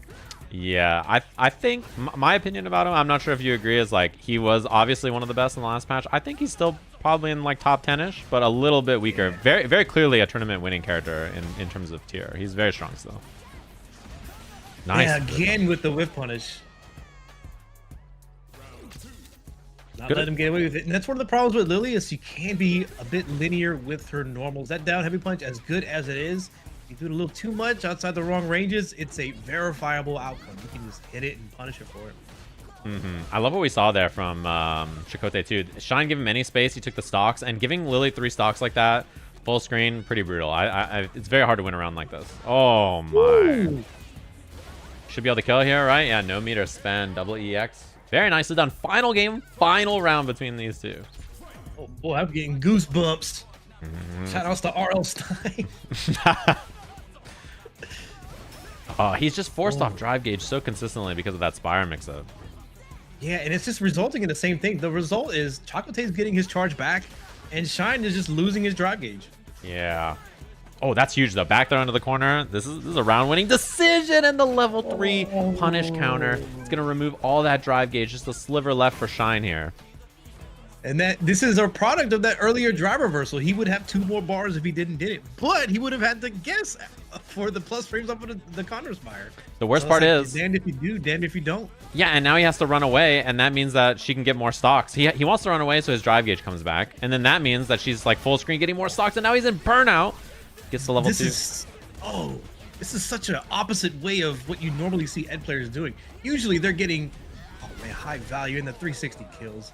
Like Ed players are usually getting their meter back when they level 2. He's using his level 2 to try to get some meter like from cover from burnout. And then Chakotay just spires through it and it's just going the other way. So like, what do you do?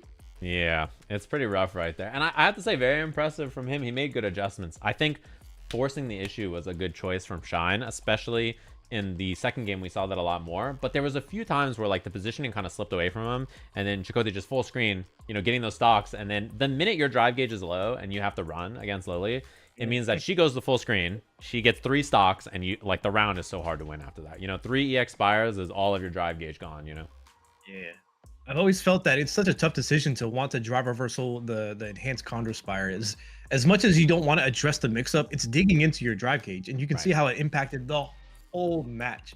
Like, you know, as a fan of low forward drive rush myself, it costs a lot of meter to do that, and eventually if you're not correct with the way you spend your meter, it punishes you in later parts of the round. But Chakotay is demonstrating that same thought process with the Condor Spire. Using the drive reversal, you lose 2 meters, and then if you don't recover that, or if you're even trying to recover that, it's having an effect on the neutral of the matchup itself. Yeah, exactly. And like your point to crouch medium kick drive rush too, like if Shine does any offense with drive gauge and then he doesn't get the offense and then he blocks a Spire, now he's like, do I drive reversal and end up in burnout and then potentially lose the round, or do I hold the mix, right? And like that kind of decision, both suck. Like neither feels good to do, right? It's just like so it kind of feels like you need him to make a mistake first so that you don't immediately lose your drive gauge. But like, you think a player that good is just going to give you mistakes on a silver platter all the time? Like, it's just not going to happen, you know?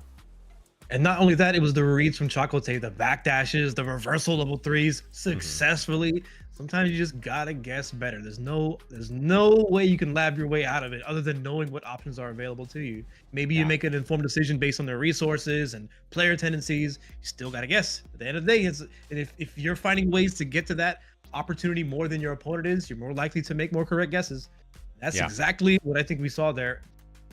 Exactly. And it's just really textbooks high level play from both of them. Good adjustments from both of them. Solid match. I mean, those players are both very good, both had pretty reasonable chances to make it into Capcom Cup and their World Warriors this year. They're solid, dude. And they're always fun to watch. I think it's a good match to watch, too. So that's our first round. It looks like if you do exclamation point score, you can find the scores for the first round. Looks like everything's getting updated. I can show it on stream as we jump into our next match. And we're going to jump into that in just a second here for round 2. But it's looking good so far. Let me pop you in at the bottom here. Boom, you're down there chilling with me. These are the scores. You can do exclamation point score to find this up there. Obviously see how the results of everything are looking so far and what the team scores are looking like. If you want to follow your favorite streamer, if you want to know how their results are on the side here, you can look per group to see who has wins and losses and how's everybody doing. That's going to be on here. It gets updated every 5 minutes or so. I have like a really live version that I'll show on the stream.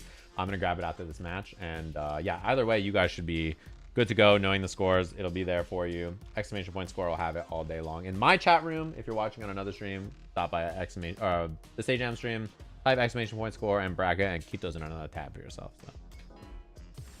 Awesome. This is an awesome event. Amazing event, Sajam. Here's my praise. Thank you. I appreciate it. You know, we're doing our best out here, trying to make it a good time. Let's see. Yeah, super sick. I'm glad I get to have just a small hand in it again. I feel great pleasure. Appreciate you, bro. Yeah, I mean, we're happy to have you. You're awesome at what you do. And I think everybody has a good time working with you. You're a really fun coach to work with. You have a good attitude and you're excellent at what you do. You're a super great coach. I think at all levels of skill, which is something we really needed to help because this event is 2 weeks to crunch as much as you can into your brain Street Fighter related. And so you got to get the right people in front of them so that they can have some headwind into learning the video game and not, you know, just struggling from the very beginning.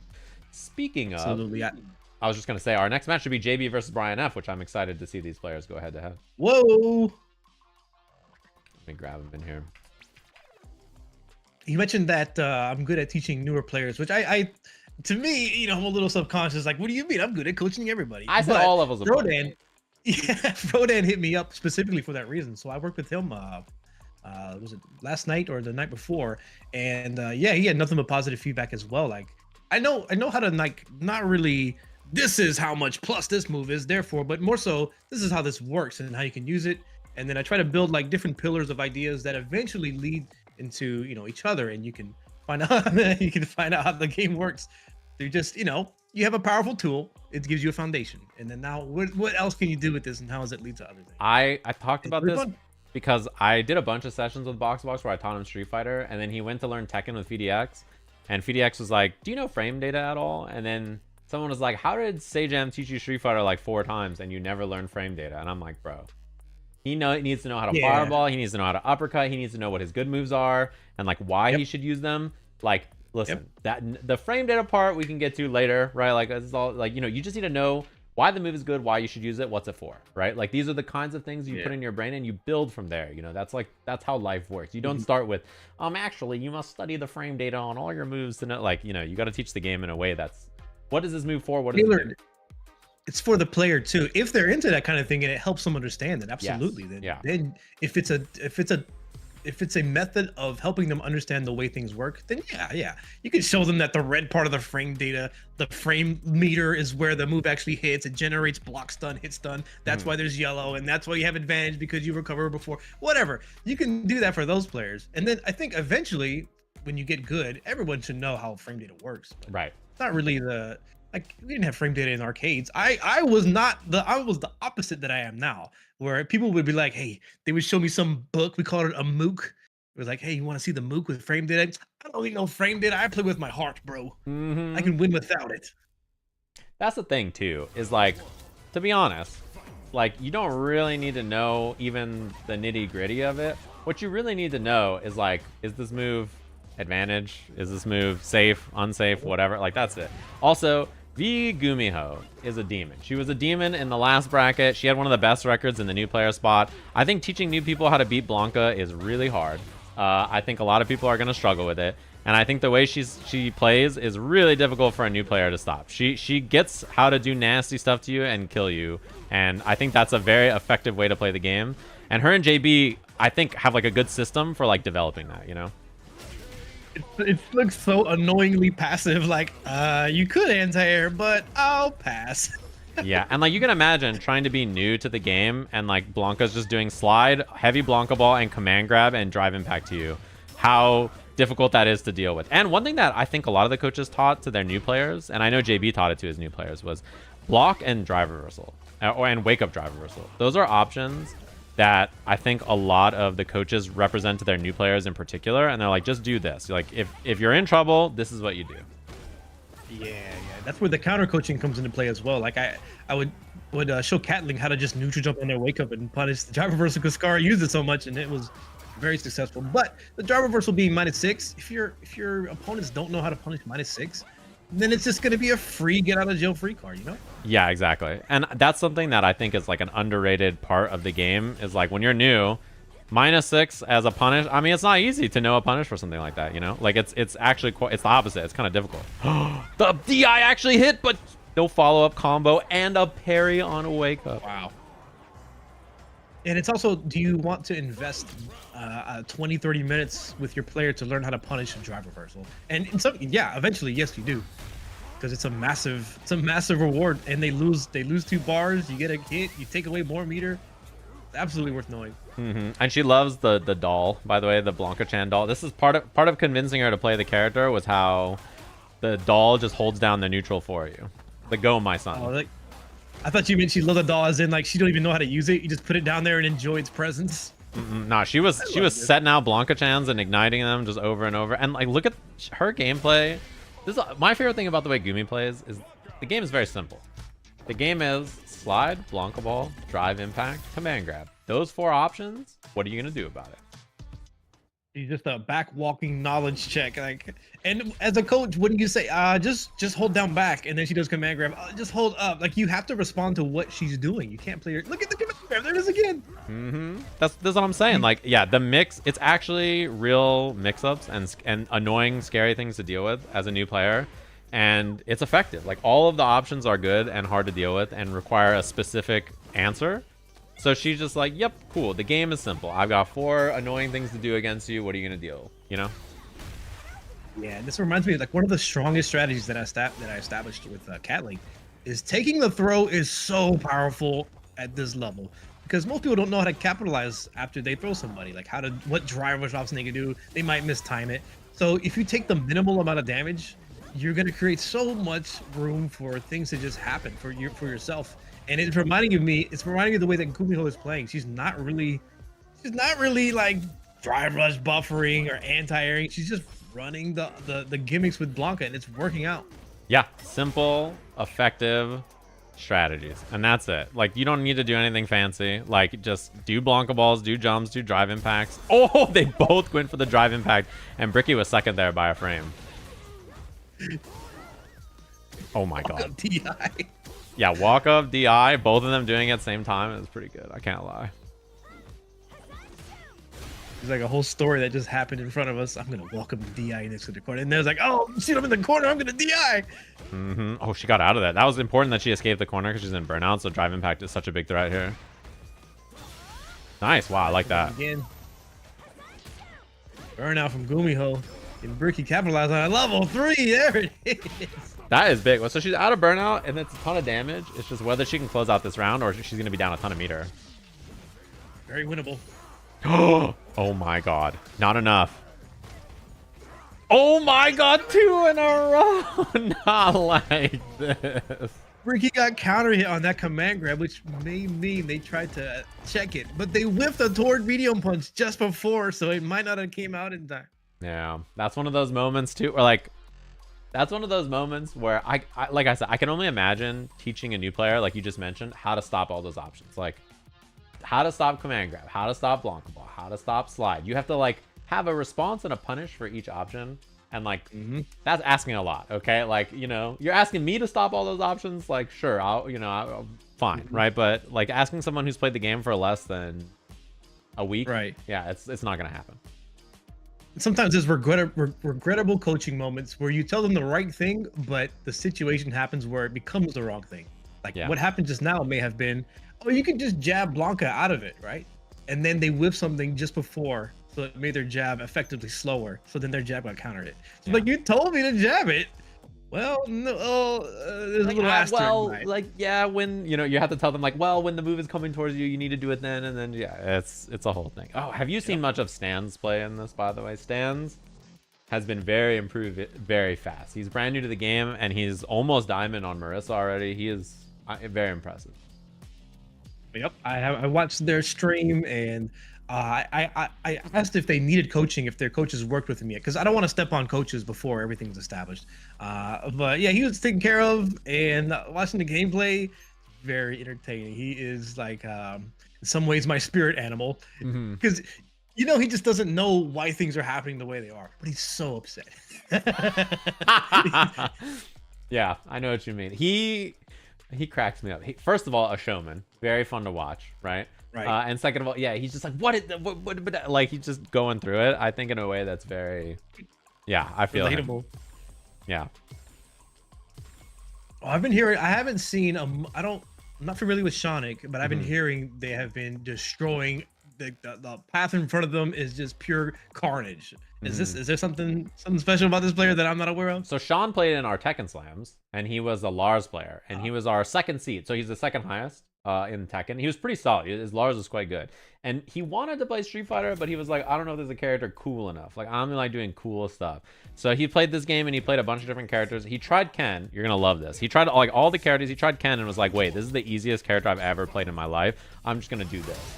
So he started playing first Ken. ever Ken up player. Yeah, he's the anti-phenom. He's the first Ken player to say he's good ever. Oh boy, I kind of want to tune into Stan's stream right now if he's streaming. This is Oh, to get a little boy. look-see. Oh, but he's ready for the wake up the eye. That's huge. We're out for Ken too.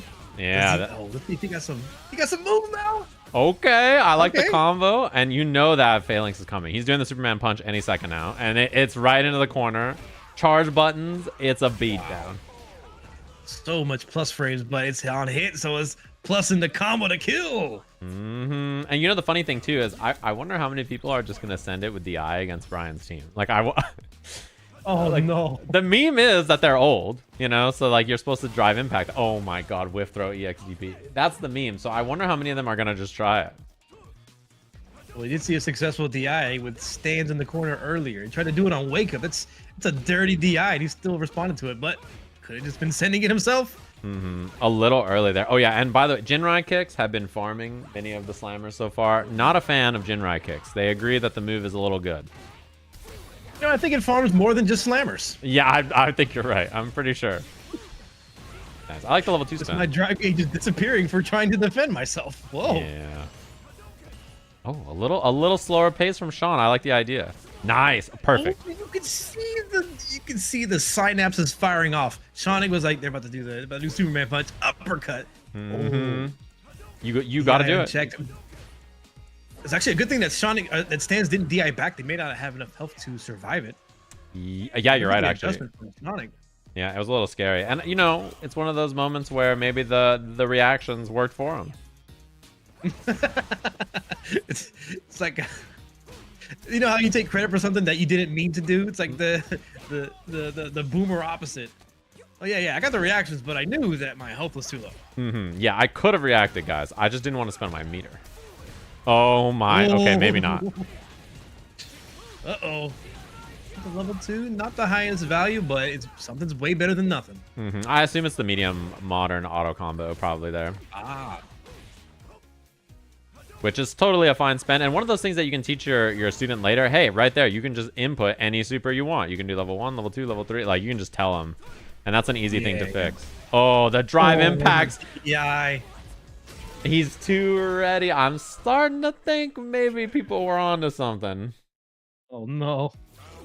Hey, Sajam, do you think this is the moment where Stans is like, man, modern controls is cheap? Yeah, he's definitely having the awakening right now about modern control. Yeah, he's having a tough time getting in. The Phalanx, the Superman punch is just not working because of the modern uppercut.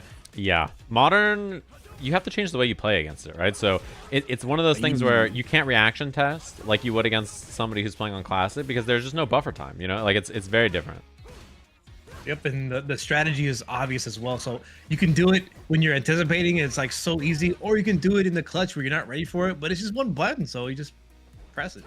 Yeah, and like you have to find different ways to bait the reactions than normal, right? There are ways to deal with it, and it's why modern is not picked by everybody. So, whoa, Nice. That's hard to do. That is not an easy reaction. Not at all. Oh, he could have killed off of that, but he still got the dub. Nice throw after the heavy punch. I'm Super. impressed. You know, Ken has more recovery on his fireball than other Shotos. It's possible to react to it with DI offline, but you run the risk of him doing the ulti fireball.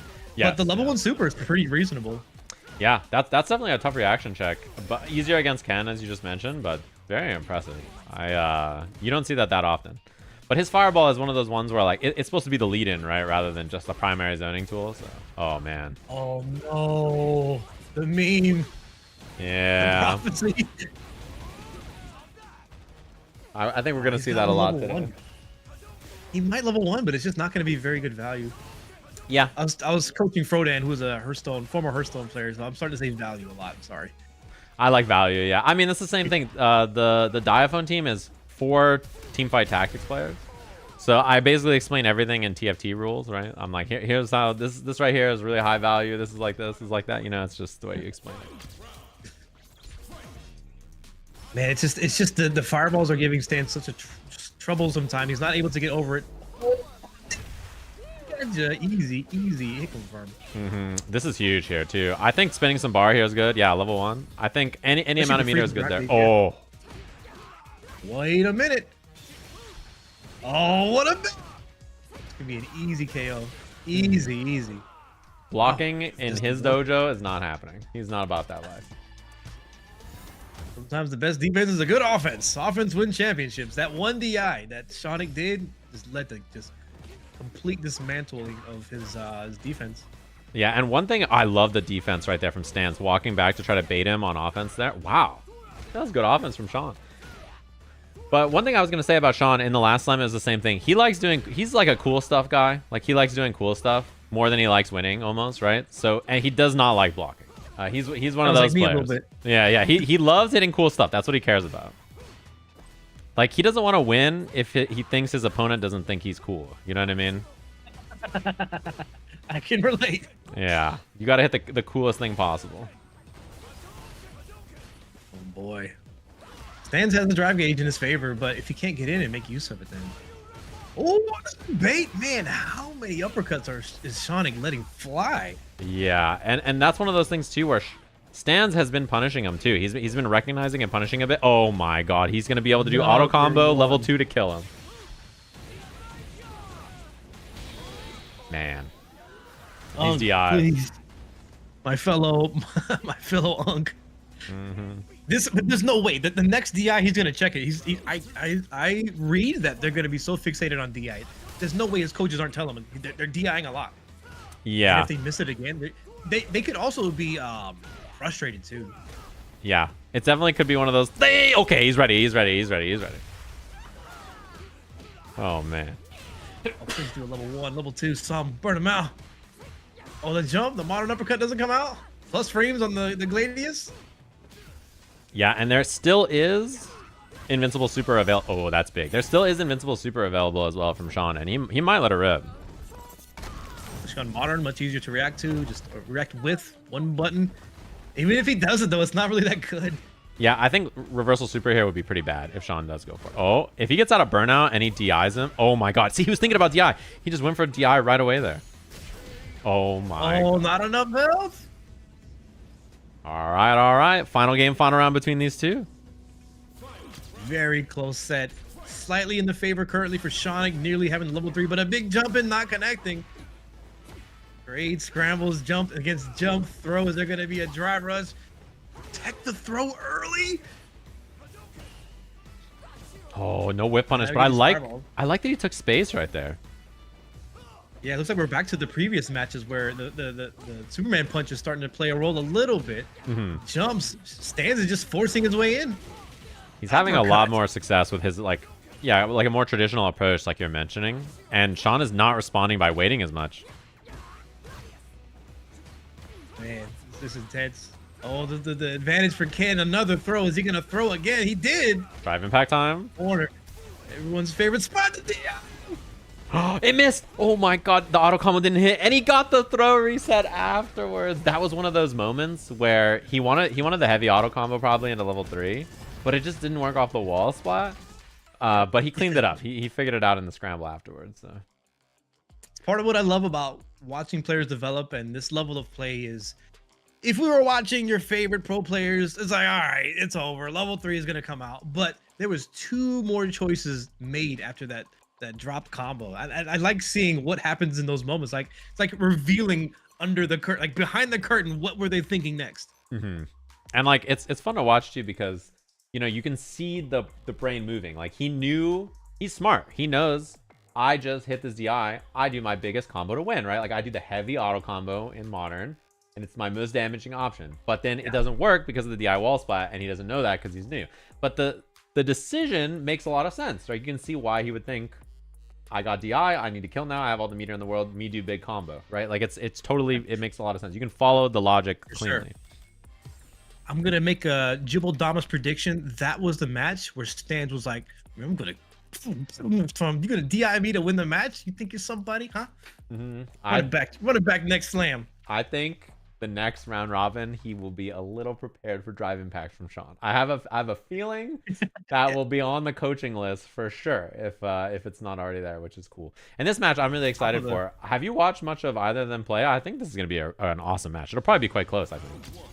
I saw a clip from Cody, and I actually coached Jake and Bake yesterday, 2 days ago. We had a very productive session. Yeah. I told him to slam on heavy punch and drive rush. Nice. I love that. I mean, those are good suggestions. He played some 5. I'm sure you're familiar with the event that you guys were in with Mogu as well. And he's solid. He knows how to play some Street Fighter 5. He's quite good. And in this game, I think he's also really solid as well. The big thing, I think, is his own nerves get to him a little bit, for sure, about competing in something like this.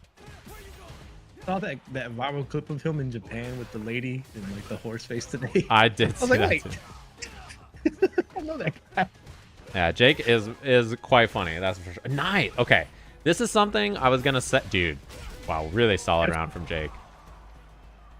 I'm starting to have some proud side coaching moments. Don't mind me. I was gonna say one thing that came up a lot for the Luke players last slam was crushing heavy punch anti-air, and I think if you're like, you know, if you're Jake or you're any coach, like working with a Luke player in the slam, crouching heavy punch anti-air is the way. That's the move you should use a lot. IMO. Easy to confirm off of the lights. The cross up. Tony firing back, doing some Ryu things for pressing jabs. Okay, sweet. Hashogeki time. Tatsu. He knows. I think that's like one of the first things Brian taught him was how to do like jab, jab, jab, Tatsu, Hashogeki. Like that kind of sequence, I think was like one of the first things they worked on. As I was watching Jake, I saw him anti-ing with uppercut. It's really solid. He was keeping the space, keeping him out the air with the uppercut. And I was in his chat. I was like, wow, nice old man uppercut. I was like, wait, is that a bad thing? What do you mean? The compliment. Yeah, old man uppercuts are good. We take those. Oh, jump out of the corner is big. He can confirm. Doesn't level 3, but he's in such a good spot. And Coney with the whiff. Let it go. Let him breathe. Let him do it to themselves. Mm-hmm. And Jake and Bake looks like he is in control. Yeah, and Coney is like, he definitely plays Ryu like he was there when Street Fighter was born. You know what I mean? Like he's one of those. So I think there's things that can get to him and surprise him that are like kind of out of his Street Fighter-y wheelhouse. You know what I mean? He definitely is someone who's has some experience with the series. And oh my God, Jake looks so clean. Oh, my bad, my fault. That's, you know what? That's on me. That's on me. That's my bad, my fault. We actually went over that, why uppercuts like that happen. And one thing that I'm seeing, trolling aside, what we did go over is to use the drive rush cancel a lot, but spend time in neutral to recover your drive gauge. And that's exactly what he's doing. He's using the stand medium kick to poke, get the meter back, fireballs to poke, get the meter back. And he's implementing that game plan so well. He's got all the right ideas. Love it. Man, the gameplay from him has been so solid so far, too. Oh, the big drop. And that was still a punish. Wow, I'm surprised. He walked pretty far. A little scrambling at the end there. Yeah, and I think the scramble is going to be better for Coney. I mean, you know, he's a real gamer. He knows how to play in tournaments. He knows how to be in an environment like this and get the job done. And this is reminding me of real arcade days. Some of the buttons don't work. You got to slam on them extra hard. Don't throw me enough. Like, only once a round, okay, bro? This is real, like, old school Street Fighter style, it looks like. Oh, backdoor. I like the reset from Coney. Just take the positioning. EX fireball as a meaty so that he can't jump away. I like the ideas there from Coney as well. Player's pretty low on drive gauge. Jake and Bake finds the crouching medium kick drive. I saw immediate level 3s. Okay, all right. Expensive. very expensive, especially when Coney is sitting on a level 3 of his own. Yeah, that's a big spend. If you're Coney, you're pretty happy about that. I think it's probably that Jake either thought he was up around or didn't want to drop it, so he did the easiest combo he can think of. Dude, jump, heavy kick, sweep. I love it. You see a lot of gaps in knowledge when you have players with such powerful coaching, and they know how to do some things really great, and some things are just like pie in the face. They don't really are familiar with each situation individually. Exactly. And that's one of those things too, where there's some of the decisions I really like from Jake as well. Oh, chance for Coney, Chicago punish, Chicago punish. Is that the throw? Yeah, block a DP, Another Chicago punish. Oh boy, is he gonna wait out the burnout? I think he's gonna wait, and maybe that's a mistake. No uppercut from Coney. Getting chipped though. I love the anti-air crouching heavy punches again. He's been just very effective. Oh, that's gonna be it with the back throw. Dude, Jake was really effective just playing like simple, solid, effective Street Fighter. He did nothing fancy, nothing weird, just like play the game in a normal way. Don't do anything tricky, don't do anything like not textbook, right? That he can, and just get the job done.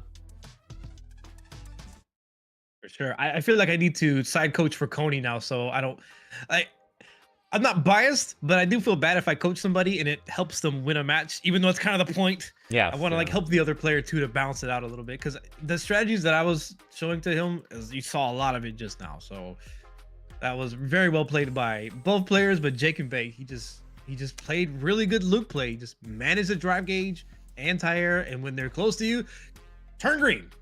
I think you would be a perfect coach for Coney, actually. I think the way you like to teach the game would be good for his brain. So I would recommend a session to him. If I was going to recommend a coach, I think of all the coaches we have available, you probably make the most sense for how he likes to learn. TBH. Sure.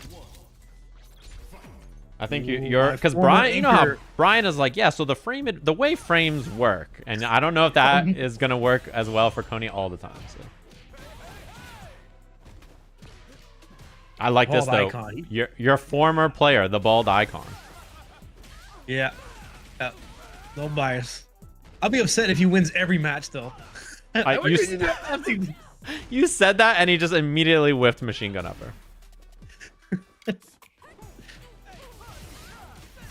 Nice. I like that completion. And one thing in this version, we see a lot more EX Fireball into stuff from DJ. It's pretty good in this version of the game. It's how he dumps a lot of his meter cash outs, like stand light kick, EX Fireball. Oh, nice. Wow, stand light kick, EX Fireball, stand light kick stuff, etc., etc. That's a very common way for DJ to cash out in this version. I learned DJ last Sajam Slam to help out Bald Icon even more, and I blew through Master Rank, got to about 1700 MR. He was like, "Dude, you're just hitting down medium plus drive rush." Like, yeah. What's the problem? You know, it's funny you say that, because I noticed when I watched him play and I played against him, yeah, exactly. He does crouch medium punch drive rush a lot. And I mean, it's a 6-frame move in a drive rush. That's a lot of this game. So like, oh, nice bait from feed though. So you really have to represent that. Yeah, I mean, he doesn't have very many bufferable choices. So, I mean, it's a pretty good one. Yeah. Gets the job done. Oh, I wonder if he missed the level 2 right there. Crouching combo. Oh, wow. Not enough to kill. Ooh. There you go. And one thing about Fee, for those of you wondering, he was playing a lot of Rashid. He was like trying to learn Rashid, and I think he planned to play it for this slam, but now he's on the Cammy and gone back to it. And like relearning Cammy, he dropped a ton of MR, which is pretty normal. I was telling, oh my god, I was telling Boxbox this because he was 1700 MR and he fell all the way down to like 1550 or something, and I was like, that's just a day in the office, bro. It happens. Yep. I never tell players what to do. I never like command you do. That's not my style. It's a direct opposite. But I strongly suggested the PDX. Maybe you've got enough. I don't think Rashid's the way, bro. You've got enough time for all that. Especially when you got Cammy right there. I agree. I think his Cammy fits him well. I think the character's strong, and I think he should play this character. I'm right there with you. Yeah, it's hard to describe my impression of Fee in this game, because in some ways it's extremely impressive how his grind and his mindset to get better. In some ways, I feel like he should be better than what he is, and it's tough. I don't like to say that out loud, but I kind of wish he was. You know, I don't know. I want to help him out and coach him and see if I can level him up. No, I know what you mean because he works really, really hard and he's got all the right ideas, but he's just not exactly where. Yeah, I know what you mean. And he definitely doesn't have as much experience in this kind of a game. So I get what you're putting down. He's such a smart, strong fighting game player. If you ever watch him play Tekken, he's among the best. He's world class. And I'd love to see him shine more in this game too. And I think he should play Cammy. I'm right there with you. Burnout here is pretty rough, but he does have a one-hit kill if he gets a level 3 or reacts to something. Oh, he's buffering. He's right there. ShamWow looked like he was about to just straight up run away with this, but VDX is putting up quite the fight. Oh, that's a big bait. And now this Burnout looks a little spookier, although he's about to be out of it. But VDX on no meter. Very winnable game, though. You see the presence of the spin knuckle from Cammy, and ShamWow's hesitation to go fireballs. Like maybe he's gonna randomly throw this out and win. Nice check on the drivers from ShamWow. I may have showed him that last season how Cammy, if she drive rush after throw, she doesn't have very good options if you uppercut it.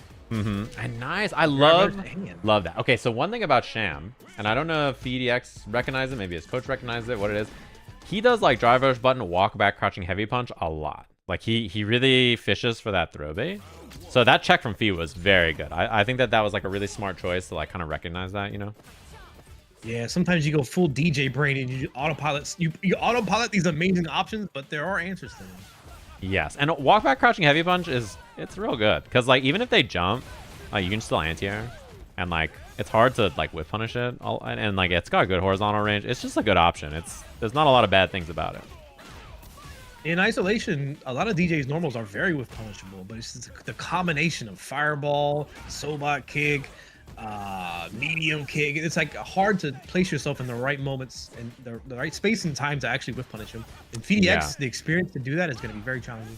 And like the minute you swing at him and you're just a little wrong, he does sway into kick and then you just die. You know, so it's like he's a weird character to contest in mid range. You know, he's got very awkward normals. He's still happy while he does it. What are you smiling for, DJ? He's supposed to be miserable playing ranked. He's over here dancing, having a good time.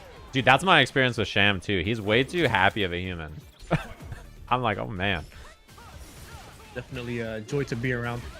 Oh man, this is gonna be big, but he's spending a lot of drive gauge to pull it off. If VDX can find his way out of the corner, he might be able to generate the offense. He needs to turn this round around. Big hit. Love that he tried to bait the throw there. Does put himself in burnout with no bar as DJ, which even one bar as DJ is pretty scary. Nice. I love this offense here. I think he's getting knowledge checked. VDX is looking a little bit lost, unfortunately. Yeah, I'm kind of with you there that Sham sort of recognized the gaps, right? He sort of recognized the weaknesses there in his offense and just sort of took away with it. So impressive stuff. An important win, I think, for Team Brian to get on the board for these points. I don't like to get into the players' business too much, but I do my research to see who the players are, what their background is. I looked at ShamWow's YouTube and I saw an M next to a number and subscribers. And I'm like, why are you good at fighting games? What business do you have to like? You're good, man. What for? You know, it's funny you say that because something like this slam, you know, the Robbie Rotten who we had in the last match, he's a quite famous voice actor, right? He voice acts Deku from My Hero Academia and lots of other famous characters. When he signed up, you know, we asked like, what games do you play? And he was like, I play fighting games. Like, this is the main thing I do. It's like the primary game. And I was like, what? Like, what are the odds that this like voice actor guys, when he's not doing this, is like a fighting game player? He's like, yeah, I used to play Marvel 3 and I played this and I played that. I'm like, what? Like, I don't know. You're surprised, I think, at the interest people have in the genre. Yeah, it reminds me so much, just again, about how the arcade culture backgrounds are so diverse. You might have the dude who plays Tekken in his underwear playing against the CEO of some company. Like, it's so tight. I'm sure that has happened. Yeah. Oh, he thought it was counter hit or maybe median, missed the combo. Drop from Brian there also. I think he was unsure about Terry heavy punch hitting twice or not. You know what I'm saying? Sometimes you get those weird scrambles where like you do drive rush Terry, heavy punch with Terry, and like the first hit doesn't hit or whatever. You're like, It's looking pretty rough for Brian F, but he does find the DI. You can't do that to me. I'm not that old. Yeah, but now he gets anti-aired. He's out of there, so burnout not a factor, but unfortunately down the meter and still in not a great spot in this round. Hey, Jam, I hope to not take away too much from this matchup, but doesn't it irk you a little bit that Rashid players complain about his anti-air? You know he has an air throw, and he has an anti-air. Bro, his anti-air is a quarter circle motion. Like, you want me to feel bad? You want a quarter circle forward heavy punch to hit both sides and anti-air all the time always? Nothing but gaslighting all around, man. I swear. That's what I'm saying. Like, you know, it's a quarter circle motion. Oh, chip is a big factor here. Nice blocks. It's -1 there, so. Chip. Oh. It didn't hit twice. Oh my god. Oh my. Dude, no way JB survives right there. I'm looking for an he jumped into him. Brian F, you're not supposed to. You're supposed to have anti-airs, not DIs. Oh have my god. anti-airs? Well, Brian should throw. No anti-air again. Oh my. Brian should be throwing, like when he's up on mirror there, I think he should be throwing EX Fireball because JB didn't have enough to throw one without burning himself out. So. Right. Hard to F is moving calculate his club that. hard. But yeah. Oh boy, here we go. It don't matter your age in this moment. All you can do Yeah. is pray, yes. All right. He blocked for a while. Okay. Let it fly. He's holding on. Oh, he tried. He tried. Okay. I like that attempt there from. Oh, did he, the hard combo? Harder combo. It doesn't go for the 4-frame version of it, but I like what we're seeing there from Brian. Nice reaction. Nice. Oh, he placed himself in the corner with that burn knuckle. Drive gauge is pretty low on both sides. He's forcing a burnout. But he's trying to burn out JB here. That's the goal, right? Is to try to force double burnout, although he doesn't quite make it in time. It feels a little bit desperate to just generate the offense, but even if he like snuck in a throw there, it wouldn't have been enough to kill. And then you don't have drive rush. I think the plan was to do burn knuckle into level 3 for chip, but heavy burn knuckle was a little too slow. I like the idea. I think if you did medium burn knuckle into it, it would have worked. Oh, I think Brian F is building some confidence. That jumping means a lot. It was a And he pretty gets to throw close on the first parry game. attempt. Like you know, for him playing Terry now, it's not his character obviously from before, right? But that game was pretty close. I think the difference is gonna really be made by that Rashid level 2 and how that's navigated.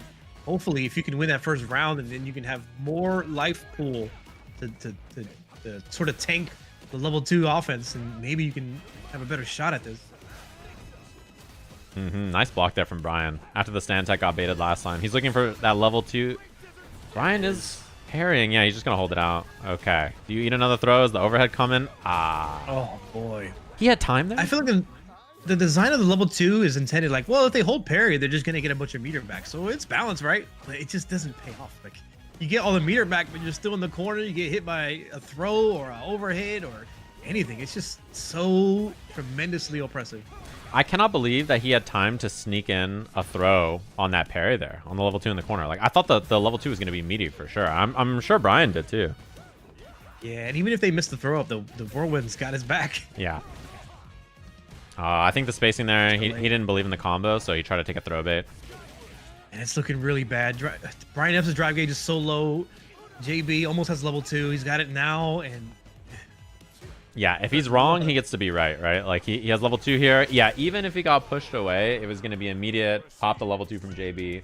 Looking good. So his team closes it out 4-1 overall on the team score there. Impressive stuff, I think, from all of them. Honestly, they played that really, really solid.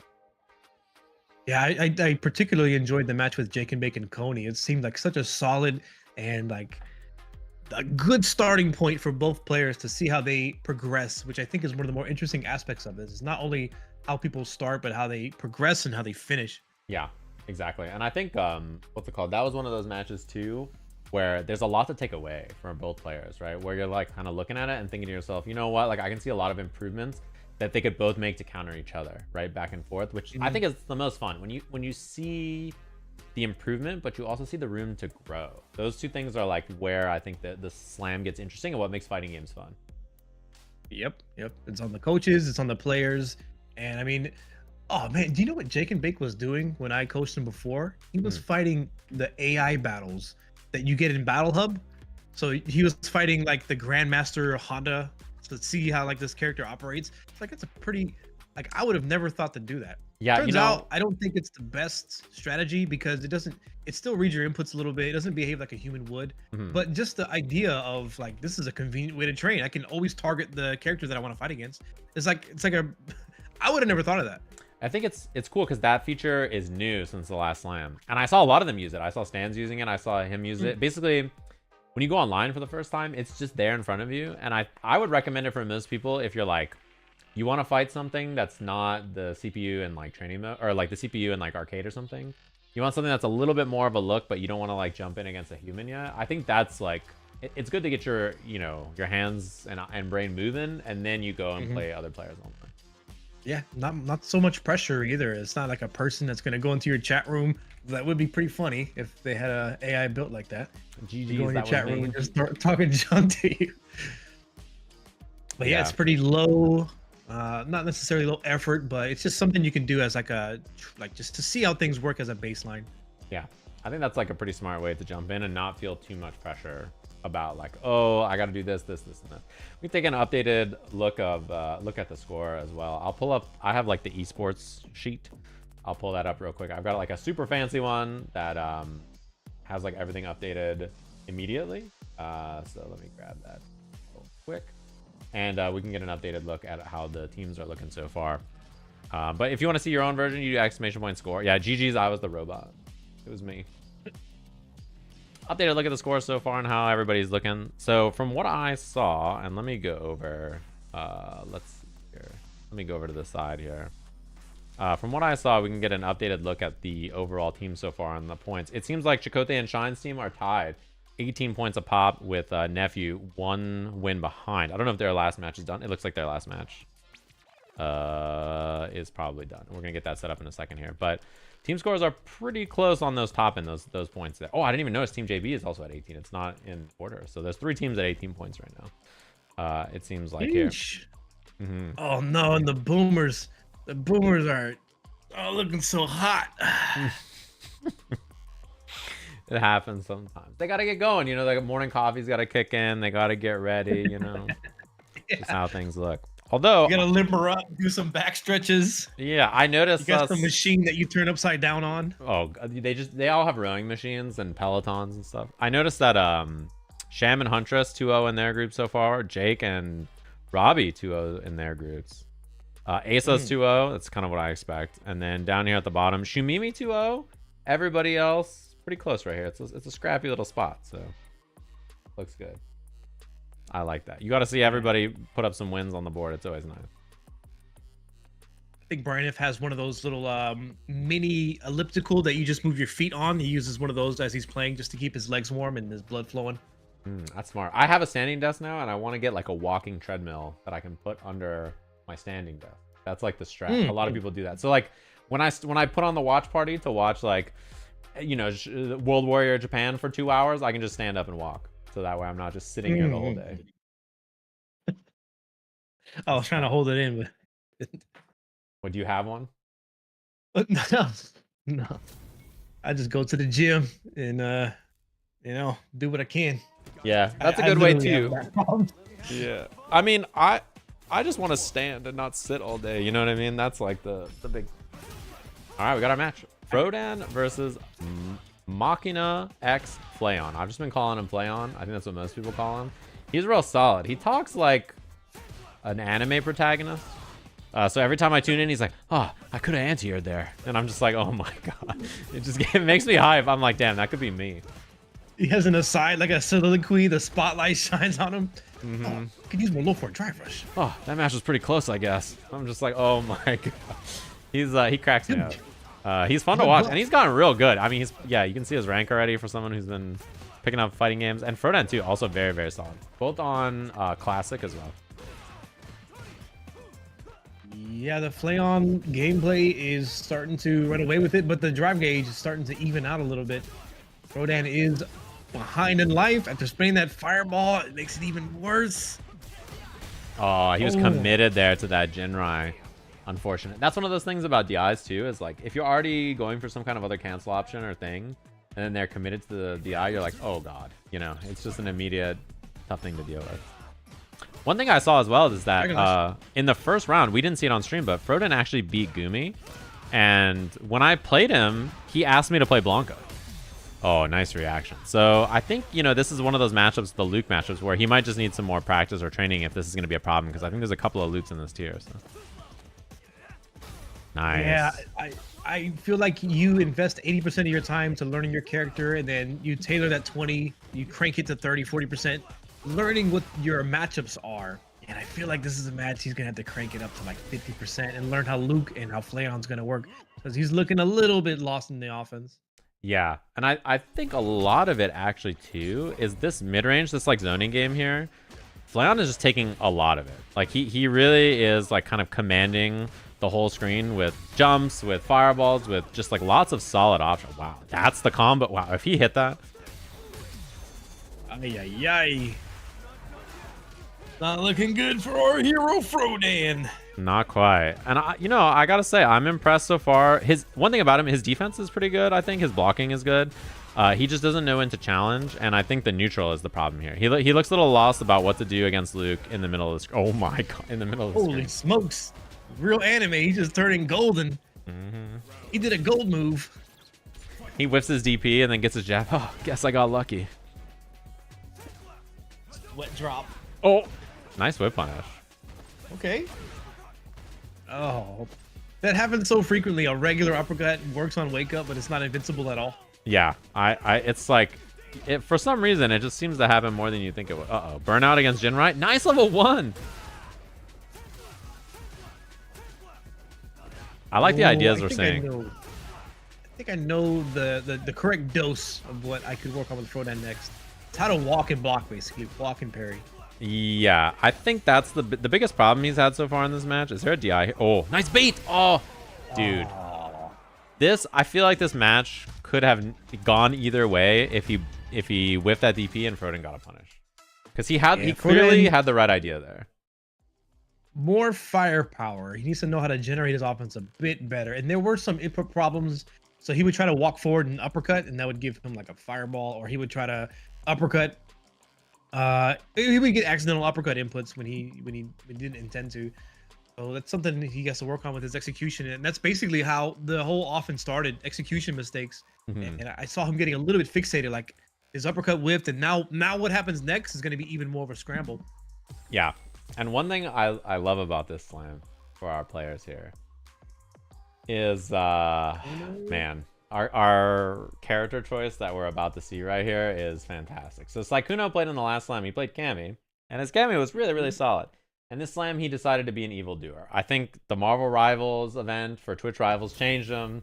I think he's like become, you know, he had like a Joker moment, and he's like, I'm playing modern Zangief. So is this Shades of Doki Bird coming back? Yeah. So I think basically he decided to become an evildoer, and he just locked in on the modern Zangief. So he was very, very solid in the last slam with Cammy, and was like climbing plat all the way going towards Diamond, you know, looking good. And then he decided to be an evildoer here.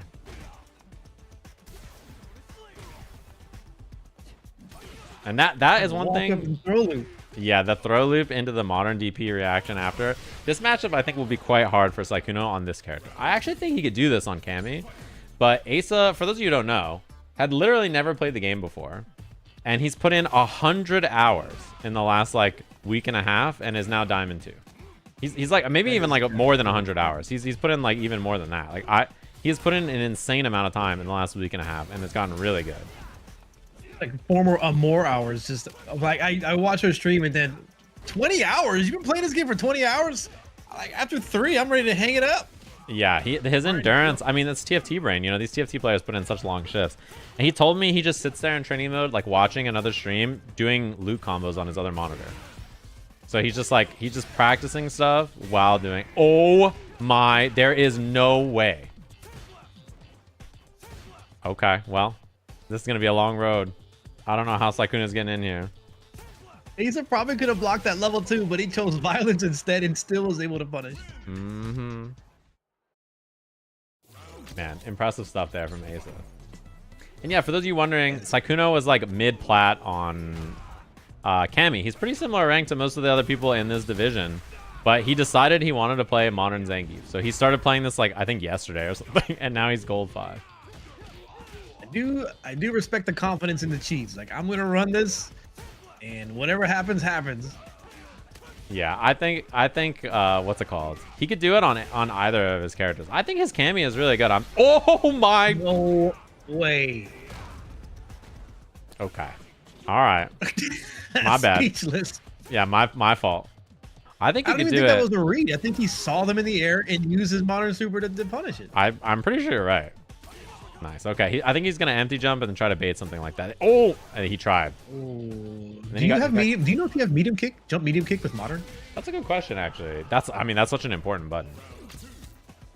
Yeah, it definitely would be punishing those fireballs if you do. Yeah. Oh, punish time. Yep. Punish counter SPD. Gets the big one. Sweep. I like that he went for another SPD. I think sweeps and overheads and SPDs will take you real far with this strategy here. We are scrambling and gambling, pressing and guessing. I like what I'm seeing. Oh, 360. He's trying. Yeah, every time he blocks, I think that's what he's gonna go for. He does have level 2 available here as well. I think he's thinking about it. One thing I would love to see from Sykkuno in neutral is more forward heavy kick, actually. Oh, that's big. Now he's burnt. He can. Oh, okay. Big spend from Asa. I think so. The overhead, like spacing it well, so at least it's good on block. Yeah. I think, like, you know, he's representing drive rush, command grab. He's doing sweep, right? But I would love to see.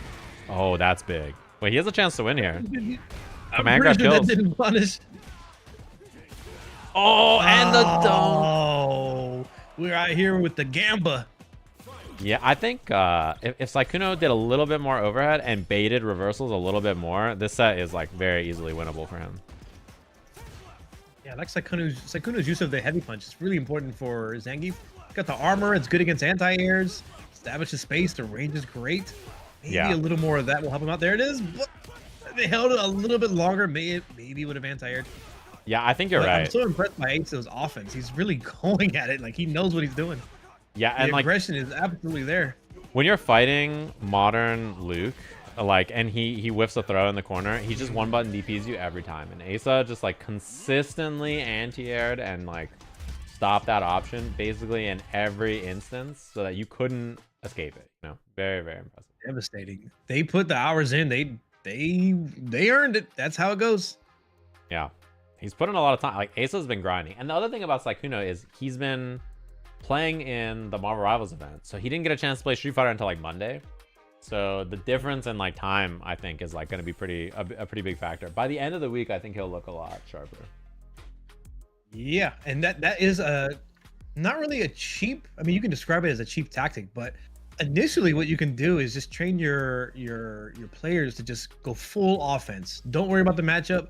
Just worry about what you can do, and just don't let them play until we get to that point where we have to find things we got to worry about.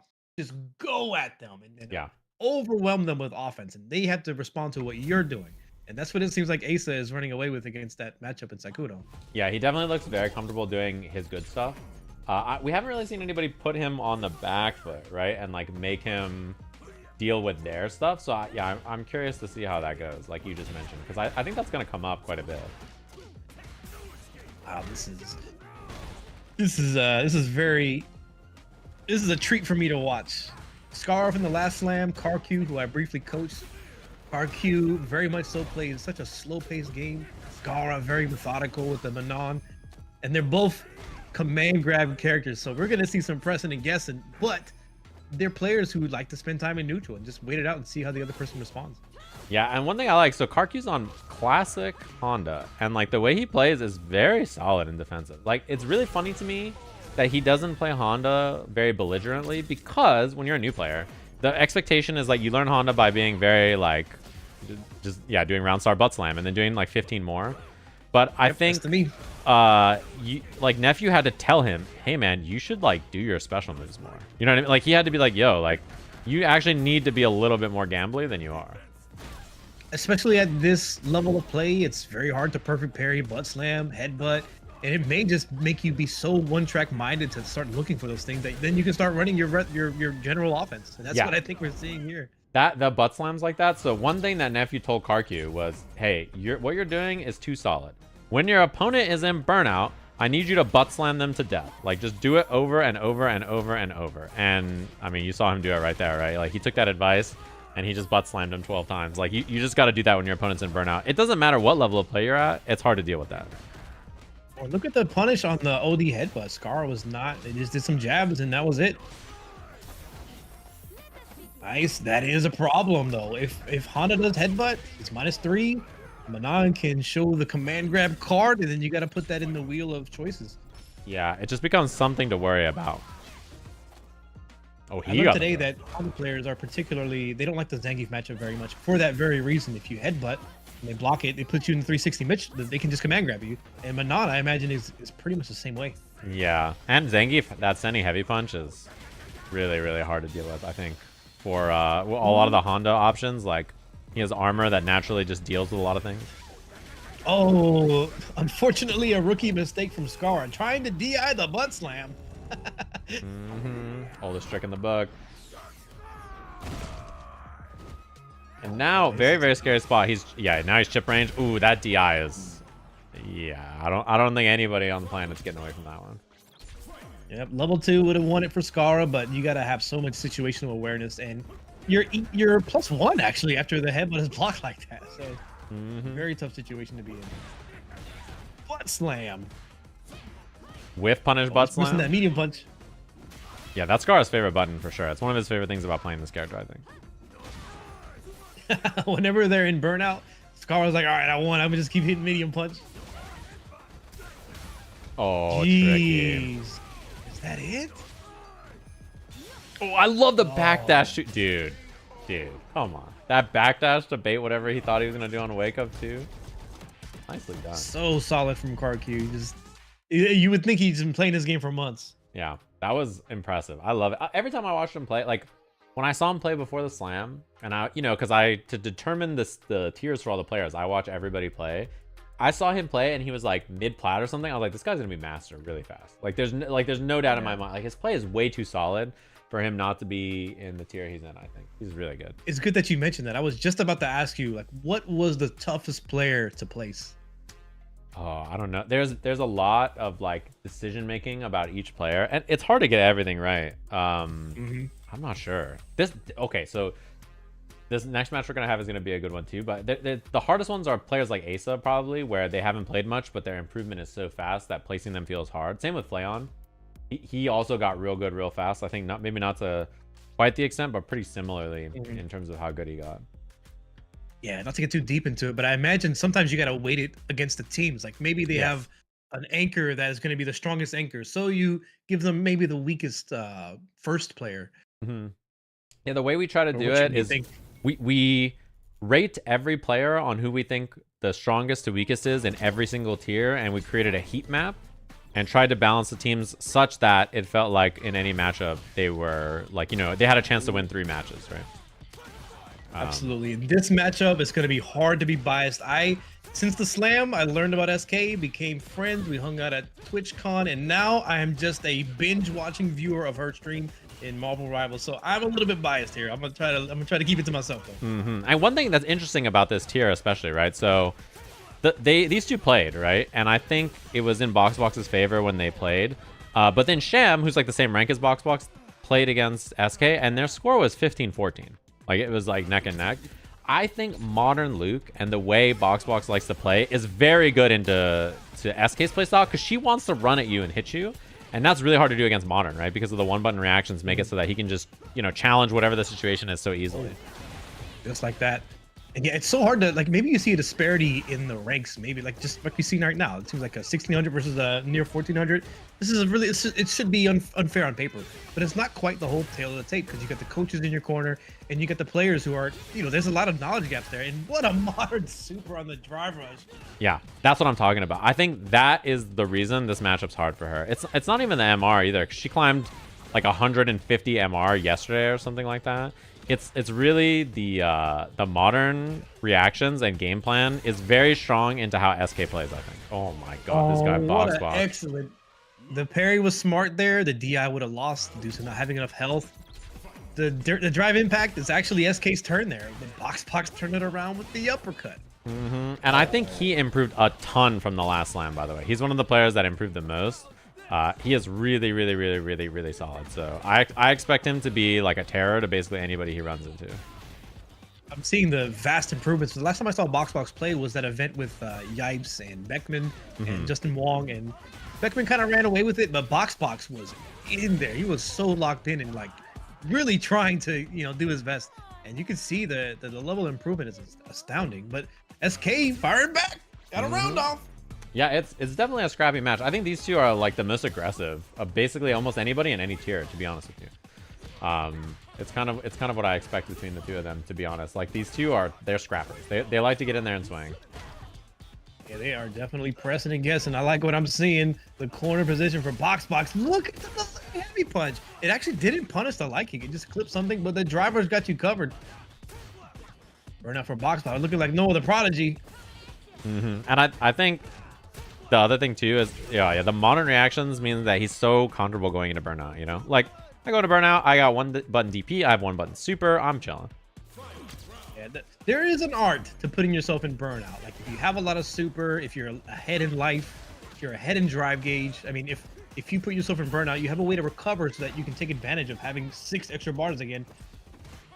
Yeah, I mean, if you live burnout, like you are super advantageous, right? As long as you haven't taken a lot of damage or anything, because you just get so much drive gauge back, and that is such a huge factor for the round. Like as you say, fresh 6 bars is a ton of drive gauge to work with. It makes you so dangerous. Yeah, you can squeeze out 6 drive rush cancels if you do it right. It's really, really oppressive. And speaking of drive gauge, both players looking pretty low. Spends a level 3, puts them in burnout, and he's going to have a heaping help, about 3 bars for Boxbox. Going to be tough for SK, but she can win with 1 combo. Yeah, this is very, very scary. If she gets cornered especially, this should be the kill if there's no drop. Not quite, but wait, oh my god, I thought there was going to be a wake up super right there. Boxbox bet it all on the overhead, and it works out. That could have been the deal breaker there, but he does clean it up for his team. TFT, do you make reads in TFT also? Like, they're not going to do it, so I'm going to plop down this hero. I don't know how TFT works, but that felt like you're not going to level 3. Watch this. Yeah, so like in TFT, when you have to move your units, sometimes you want your units to be on the same side as the enemy. Sometimes you want it to be opposite because they snipe or something. So there is like, I'm going to swap my units because I think that he is going to like put the units here, so I'll keep mine. Or sometimes the strategy is I will stay completely still. He's going to think I'm going to move, and I'm going to stay exactly where I'm at. So like, yeah, there are reads like that of like, I don't buy it. I think my opponent's not going to do anything. That's what I love about the slam is you see like there's this weird concept that fighting games are so hard, they're so difficult, you can't, and they're harder than any other game. And I don't think it's necessary. Sure, they're very hard, and they're almost like a foreign concept. They don't really explain themselves well. The resources are better than what they've ever been, but they're still kind of hard. But the skills are absolutely transferable, and having a coach that can just guide you in the right direction, you can begin applying those concepts that you learn in other games. The fundamentals, they absolutely transfer over, and it's really not that bad. Yeah, and I think it's largely because if you come from these other backgrounds, you probably have played something similar to what you played before. But in fighting games, they're a lot different from a lot of the other games, right? So it's cool to see it. And you know, one thing I love about this TFT team is even Diaphone. He entered the last Boxbox boot camp, and he did play in it, and he was a TFT player himself. So all TFT players on this team. He also, you know what I love about this guy Diaphone is he really has been grinding hard, I think, for the coaches matches. He's been trying a lot. I think he knows that like he's the weakest coach on paper here. So he's been trying to put in a lot of work to even it out. And I think this character is such a good pick for him. Kimberly really fits his playstyle. Yeah. Like not the weakest coach, but the coach as a player. Wow. Yeah, too slow. She has one of the slower level 1 super reversals. He might be the best player in the world. That was the sickest sequence I may have seen in the video game, bro. Oh my god. I sense in Diaphone's gameplay, he has the heart of a lion. He wants to win this, and he's really putting his best foot forward, but Nephew is he's literally one of the best players in America. Yeah. I mean, he is like top 3 in the country in most people's mind. Capcom Cup qualified player. Whether his team wins or not, he will be in Japan for Capcom Cup, you know? So he is that good. Corner oppression. Kimberly, it's one of the places that she does not want to be. You know, most characters don't, but the slow level 1 reversal, non-invincible special moves, it's really, really hard for her to get out of it, but Diaphone has. Yeah, and I like the composure from Diaphone here. Still committed to his offense. Also, in this version of the game, good block from Nephew there. In this version of the game, that stand medium punch from Kimberly into arc step, a lot scarier to deal with, obviously. She's got some nice buffs in this patch. Ooh, no trade combo for Nephew. I sense that a lot of people will see Diaphone as a content creator, but he has been a competitor for so long, and that's probably going to chip out.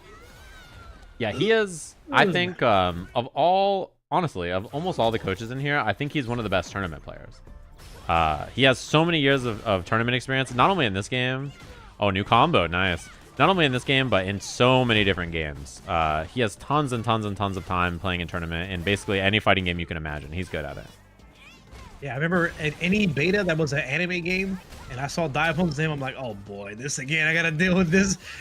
I don't know what it is. We were at TwitchCon, and Diaphone, we just sat down and played some random anime game that I've never heard of, and he cooked me so hard. It was like, oh yeah, you see this anime waifu with the sword, she's the best character. Like, how do you know that? This game is foreign. No one's ever seen this game before, and I got cooked. Yeah, I was walking in a convention one time, and Justin Wong was like, oh, you see that game right there? We should go play it. He sat down and was like, I invented an infinite in this game, and he infinited.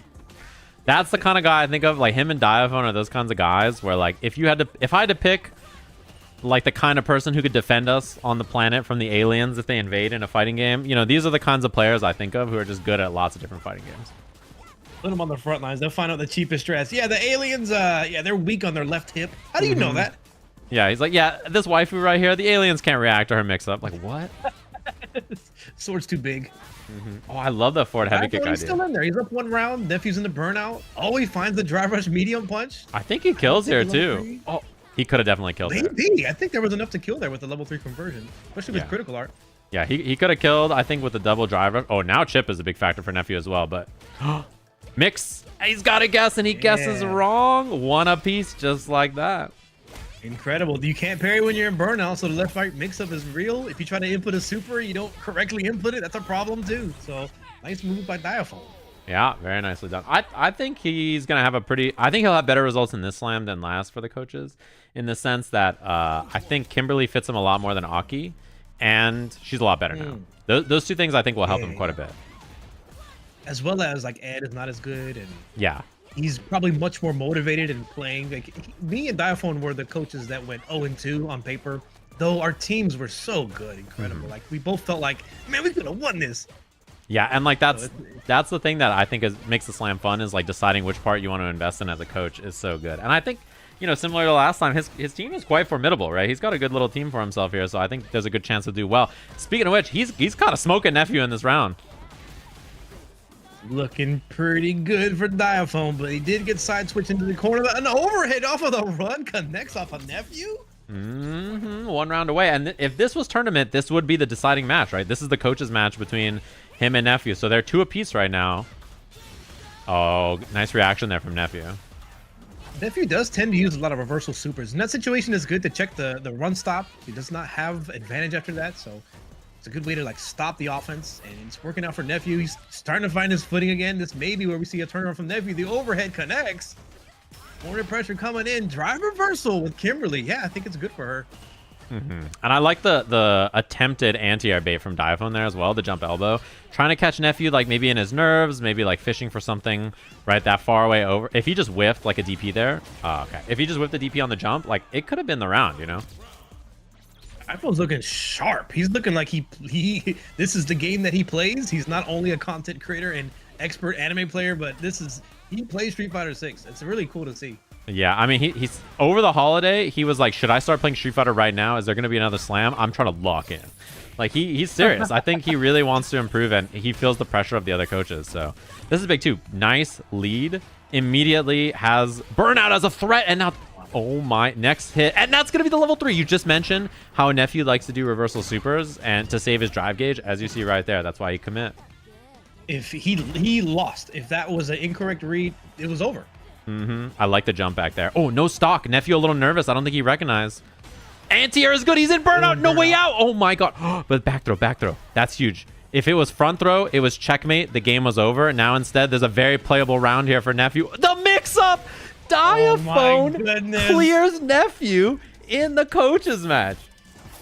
If I was Tasty Steve, your arm would be shattered. I'm pretty sure it would be. Well. Looky here. I said on stream yesterday, I said I thought Nephew's record in the coaches matches probably wouldn't be as good as it was last time. And we see that might come to fruition. Not because he's a bad player or anything, but all the coaches are really strong. In both slams, I thought all the coaches are really strong. And in the same case here, anybody could get got. You know, this is one of those things where everybody's strong. I mean, the one person who beat Nephew in the last slam was you. You got him. So, like, I think every coach is capable of beating all of the other coaches in the slam. And as you can see there, we just saw it. I also did it with Jamie, by the way. And also, I don't play this game. I'm just a dad. I don't play this game. The sun was in my eyes. I had to take my daughter to school. True, but I think the same thing is also true for Nephew. We could very easily see, we can see him fire back and just go on a win streak from here. It could be that one loss that like, okay, I see how it is. I'm gonna lock in. And that's very impressive stuff. Of course, it's a big win for Diaphone there. That's a win for his team. So like if they're in tournament, if this was Sunday, that would be his team's qualification or sending Nephew to losers bracket or eliminating them, whatever. And it was a very impressive play from him. I think he probably wanted that victory. I think his record in the coaches matches right now before this, I think he was 0-2. So that's his first win. His first win's against Nephew. Yeah, and if it's anything like the last slam, the finals, I believe every match was determined by a coach's match. Please correct me if I'm wrong, but it's a tough choice to make. Do you want to invest in your team? Do you want to invest in yourself? You gotta like do this weird dance of trying to find the balance at all times. Oh yeah, and I think we had coaches matches for basically all but like one set or something, and it's usually by design such that, you know, it could go either way. We want it to always end ideally on the last player match or the coaches match, right? So the sets are relatively close, and that was a good example of it there. So well played. I think Diaphone played well. I think Nephew kind of came alive a bit. He looked really comfortable, really confident, and then Diaphone just made it happen. The mix-ups were, yeah, they're tough to deal with, I think. He looks so sharp. I wonder what his stream is looking like if he, you know, did a little dad dance or whatnot. I wouldn't be surprised. Diaphone gets really hyped too, playing in tournaments. Let's take a look at the standings, and we'll pick. I'll ask you, chat, and we'll see how we're feeling here. We'll pick what match we want to watch next. So right now, Team Shine, Nephew, Chakotay, and JB have the most points. So JB and Shine are tied at 24 a pop, and and they're playing next. All right, we should watch this. So for next match, I would love to watch Team Shine versus Team JB, because these two teams are tied at 24 points apiece, the most points. So the two strongest teams so far, and that's the next match. So I'm down to watch that one. Team Shine versus Team Diaphone is a good one. And then for the last round, I think Shine and Diaphone's team haven't played, and that team is pretty close. And then Nephew and Chakotay's team are also really close. So we'll see what the points are looking like, but I'm super down to watch the Shine JB team match. And the coaches match for that will be sick too, I'm sure. Heck yeah. This first series, when the points are not really as significant as they become, it does feel like a little meet and greet. You know, you're introducing yourself, finding out what you got to work on, who the players are. Sort of feels like a murder mystery. Like, all right, which one of you dastardly up to no goods is the one I have to like really work on. But that's not to say at all that the points don't matter in this particular set. There's still a lot on the line for the positioning of the your seating. That could matter quite a bit, because maybe there's a matchup that you're not favorable with. Maybe there's a team lineup that you're less likely to win, but if you put yourself in the right position, you might not even have to play them in the finals. Yeah, and the thing that's interesting too to me about this is that you know, last time there was a three-way tie for first, right? So every single set did end up really counting, because in the round robin portion, the matches were just so close and the teams were so scrappy in that nature. And they're still close right now. And the other thing too is that any match turning for Friday is a huge swing in points. It's like a 10-point swing, right? Because it's 5 points for your team, 5 points away from the enemy team. So every win is a 10-point swing on paper for your team. And 10 points goes a long way, right? So we'll have to see how the scores break down. But I expect things to be pretty close at the end of this round robin, seeing how things are looking. Incredible. I can only imagine the bonds that are formed through these wins and losses, and the motivation, and just the overall, I got to keep going back to it. The amount of community building that this event, that it just facilitates. It's just amazing. There's nothing quite like it. And you do such a great job of putting this out there for everybody. Thank you. And we have fun running it. I mean, as you know, like, we wanted something like this to exist for a long time, and no one was doing it. So I said, fine, I'll do it myself. And we run it now for a couple of games. And I think, like, you sort of can't go wrong. Like the events are always super fun. Everybody has a good time. It's a great way to learn the game. It gets people out there interested too. So many of the people who signed up for this slam told me, I started playing Street Fighter because I watched your last slam, right? Which I thought, like, seeing that in the signups is a really nice feeling because, you know, so many people are interested and like, oh yeah, like I want to try this because I watched other people try it and it didn't look as bad as I thought. You know what I mean? Like it looked like I could do it. Like I'm down to play it, which is a good feeling. Yep, and as I mentioned earlier, it's the antithesis of the lonely online ranked experience. What fighting games have been about to me is, you know, the people that you meet. I was in the Air Force for 6 years, and wherever I went, fighting game players were there welcoming me with open arms. And sometimes it was a little weird, but at the end of the day, it's just there's that love for competitiveness, for this weird hobby that very few people do. And we get to see it in like this online weird way, but it's honestly pretty much the same thing. Yeah. I think that's like such a nice feeling of like, yeah, knowing that it's a global kind of game. Like everywhere you go, there's fighting game players and you speak the same language, right? Like even if there's people you don't share like a tongue with, you can speak fighting games with them and make that kind of like friendship or bond. And it's there's no other way to describe it than that's the universal language we all speak, you know? When I was in Panama City, I posted on Twitter, anybody around here, and then you know, I'm in a hotel with other military folks, and then they see just some random van with balloons in it pick me up. They're like, dude, where are you going?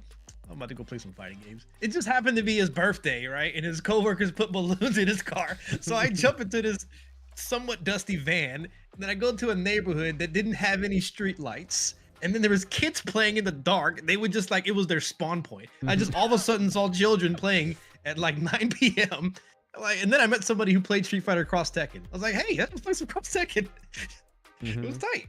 Yeah, you know what's funny is like, I don't know if you saw this recently where Daigo was IRL streaming and he's just walking around and some guy was like, yo, I live like 2 minutes from there. You want to come teach me Street Fighter? And Daigo was like, I guess. And he just pulled up to some dude's house and like went inside and watched him play for like an hour. And was just like, yeah, here's what you should do better. Here's what you should do. And like, just that is like such an absurd idea to me. But yeah, in the same way, I can't tell you how many like random dudes' houses I've just like been like, hey, you play fighting games? Sure. You meet their parents are there. Their mom's like, you need anything? You're like, I'm okay, thank you. You just go. So many stories. Games. Yeah. There was a guy who lived down the street from me back when I was at my parents' place, and then me and a friend of mine, Third Strike players, we went over to play Street Fighter 4, and he's a young-looking dude. So I was like, "You sure? Are you sure your parents are okay with this? Like, we can play video games late?" He's like, "This is my house, man. What do you mean?" Damn, must be nice. He's just chilling. I mean, that's the cool thing about it, though, is like we all that shared experience of like pulling up like that and being like, "Am I in the right place?" and then playing some games. That's how you meet people. That's how you play the genre, you know. That's what makes it fun. I had the pleasure of playing Guilty Gear Xrd on day one when it came out in Japan, and in part due to a player named Magneto X, also known as Chris Creasy. He was a Marvel 2 player that could actually compete with Justin Wong back when Justin Wong won everything. And I met him in Okinawa, Japan, and we became best buds. He would show me all the arcades in Okinawa. I actually played against this insane Third Strike player. I had to like knock 3 times, go through the bushes, shimmy across a hallway, and then there was a Third Strike arcade. And I played one guy there, and I've never been beaten so badly in Third Strike. I won like 2 matches out of 30, and I spent so many yennies. Turns out that was Day Run. Day Run won Co-op Cup that year. And you found him. Sick, man. You shimmied through a hallway and found the Co-op Cup champion playing on the cab, and you're like, this guy's pretty good actually. Yeah, and when I met him, I was like, how'd you be my stay? And then there was this feeling of like, I'm not gonna be here, and it was like a sad moment where I'm probably never gonna see this guy again. Yeah, and that is how it goes sometimes. Yeah, it was amazing. Dayrun is the young player from Okinawa, obviously. His team won Co-op Cup that year. I was like, hey, that Leonardo the DiCaprio beam, like, hey, I know that guy. He's pointing at the TV. Like, wait a minute. Yeah. You're like, that guy should think about entering a tournament. You know, you're like, that guy's pretty good. He should play in a tournament sometime. You're like, wait a minute. It's funny about this fellow. First Strike's pretty good. I got the NYC background behind me. Yeah, you do. Jazzy NYC. Classic. You know, I'm curious about that. I've been thinking about that because of Elena theme. or Elena stage. I'm curious if that stage is gonna be there or not. Ah, you know, Adrian Riven hit me up today. He showed me that he installed Third Strike, like one of those, I'm like, okay, yeah, I'm down. I'll show you the ropes. Yeah. What's it called? I don't know if people know much about Adrian Riven, but Adrian Riven is a freak at fighting games. Like, first of all, he's really good at League of Legends, obviously, but he is a freak at fighting games. He's extremely good at them, and he plays a bunch of them. Like he played like versus games for a long time. He's really good at Street Fighter 6. He's good at basically everything. So it's cool when you see random stuff like that. He's very curious, and his approach to anything that he does is like, you know, it reminds me of myself, and it's really smart and sometimes like a contrarian. I remember discussing with him about how old people think they don't have good reactions, so they would gatekeep themselves. That was his words. It's gatekeep themselves from basically believing that they can't do something because they're older, which I think is just completely it's not correct. Yeah, he's super solid, and he's just good at everything. And like every time I see him play anything, I'm like, dude, you're a freaking beast. Like I just don't get it. He's very good. I used to be able to beat him easily, and now it's like, oh god. Now I'm like complaining about his character in my head. His character's so cheap. Just walk back. He's got the moves now.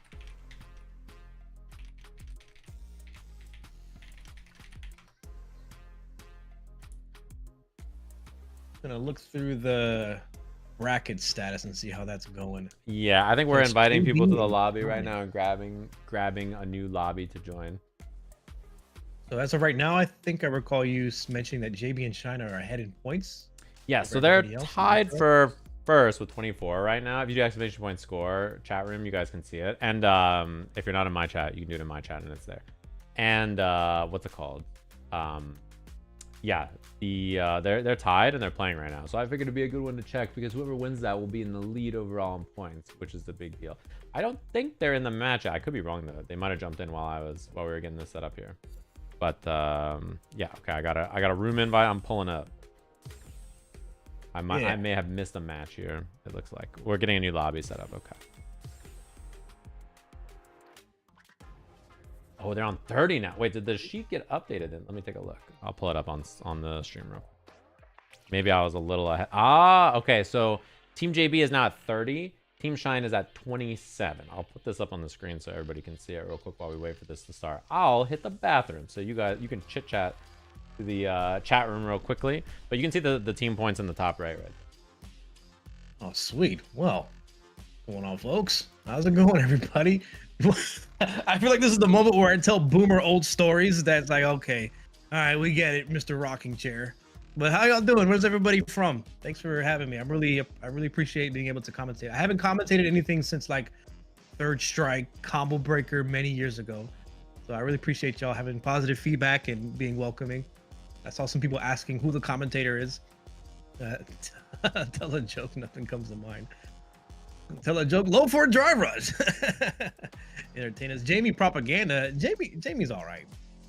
He's one of the kinds of characters where if it's more about the power levels of other characters. If you look at Jamie on paper, he's very good. Command grab, uppercut, 5-frame target combo that you can check drive rushes with. His critical art devastating. He's a really good character, but it's just the way it just takes too long to drink. It's just the way that you have to navigate neutral, sacrifice drinks. It's best to drink when you're in the corner, and then if you do that, then you're kind of like delaying the drinks to hopefully get a drink later. So he's a great character, but obviously he's got some problems. Takes too long.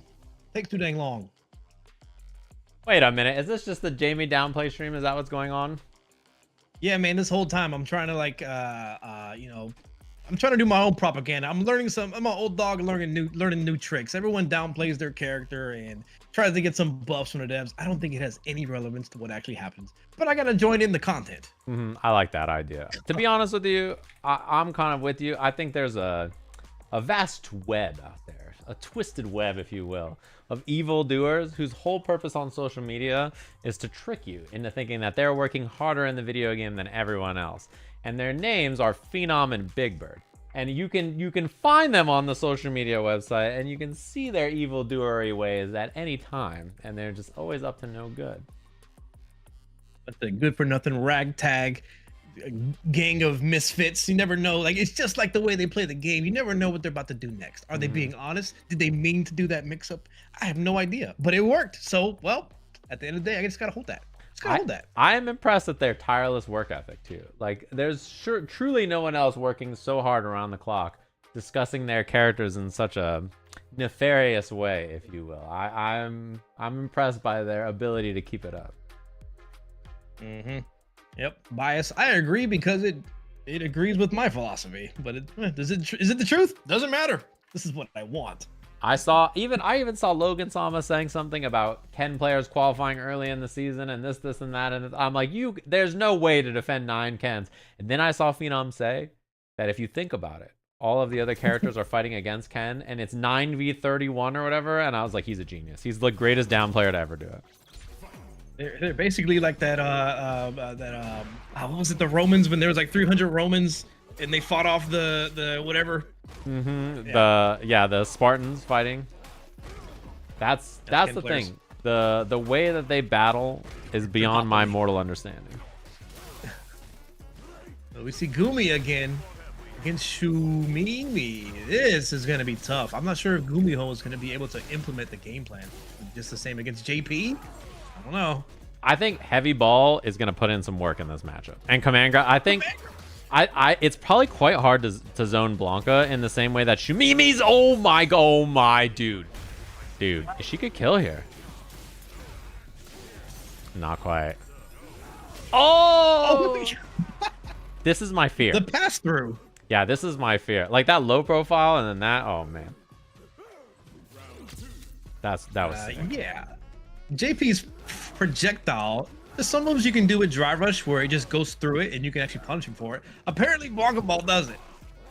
Yeah, I think what's it called?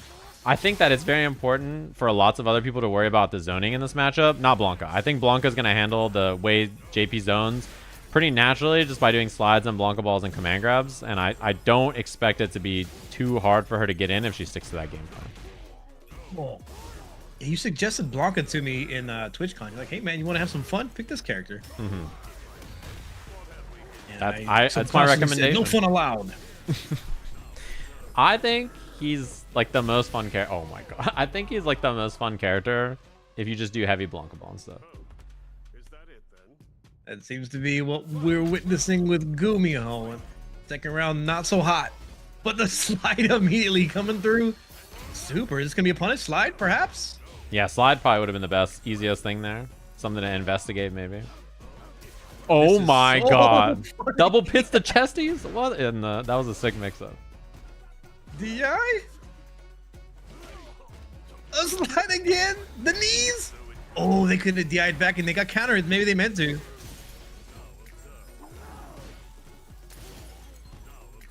Man. Oh. Ooh, that... It's blockable. You're just as locked in as me. Oh my god. Oh my... This is actually so scary. Media level 1, it hit! Way. Oh! No way. Oh my god. Wait, what? What in the... What? She just knew... Did she beat Amnesia? I don't even know what it beat.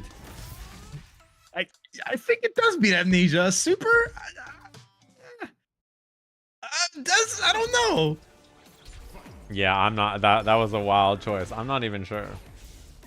I know I've never seen Blanca do a super on JP's wake up before. Oh my god. I like the idea. I mean, I think Gumi saw the DI whip and thought she was supposed to DI back. You know what I mean?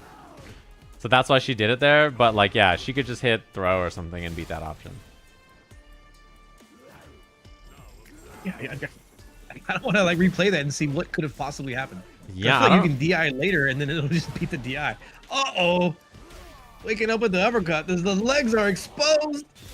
Nice. We got some combos. The super connects Vgumiho a little low on drive gauge, but how are they gonna work? Oh! How? How is she so good at evading drive impact? She's rascally. She is. She's a wascally wabbit. Oh, punish, and this should be the kill. Oh. Nice. Vgumiho, is she a rocket raccoon enjoyer in Marvel Rock? Like what? Apparently, she's low profiling everything. I mean, it's funny because Slide and Coward Crouch both do go under drive impact sometimes, but I've never seen it like 3 times in one match. You ever fight against a Guile and then you finally get in and you have no idea what they're gonna do? They're gonna flash kick, they're gonna mash buttons. That's what I feel like Shoomimi is experiencing on the other end. Like, oh, they're getting in. I don't know what to do. Yeah, the mix-ups from Gumi have been, oh my god, the ball on the back jump, but the mix-ups are really good. She's like, it's a simple concept, like command grab, Blanca ball, like jump in, drive impact, slide. But those options are, when rotated well, are very difficult to stop. And as I mentioned a bit earlier, when you see the ranks Platinum versus Iron, it's not telling the tale of the tape. There's a lot more to the story and how these players are going to interact with each other. And maybe, like you mentioned, Vgumiho doesn't really like playing ranked. She doesn't. She said, I don't like ranked because I know that on the other side there's a weirdo. And I don't like them. I would rather just play the people I know. That's what she said. The jump sliding into the DMs. DI. Oh, wow. Double hitting bufferable DI right back at you. This is looking good for Shoomimi. I've literally never seen forward heavy kick DI from JP. Like I've never seen someone do forward heavy kick grounded like that and then get DI. All right, this is something. It's a scrappy match. I figured that Gumi might be pretty threatening to Shoomimi because of the way she plays. Honestly, oh my god, she stood still at round start and just the EX spike missed. Standing there menacingly, walking forward. Slide footsies. That's how you know she's. My chat's calling her Blanca Algae. she's just one with the character in a way that most people cannot be. Born to the waves. It's incredible how this is countering Shoomimi's game plan that's been so successful. Like being able to keep people out with JP, but Blanca just slides and Blanca falls through it. It's like, oh, what do I do about this, coach? And so far, by the way, Shoomimi has not lost a set. She's 3-0 in this bracket. So this is, this is the first person potentially, although this round's not over just yet, potentially that could give her problems. All right. If she can just find her game plan, I think she'll run away with it. But I don't know. I feel like we're in commentator curse territory, so I just want to watch this play out. Yeah, this one has been very close so far too. I think Gumi, honestly, I think she should, this is going to sound weird. I think she should do that more. Yeah, I was going to say, I think she just needs more heavy ball in her life, to be honest with you. The protective, the name, I forget the name of it. And that was a really good confirm from Shoomimi.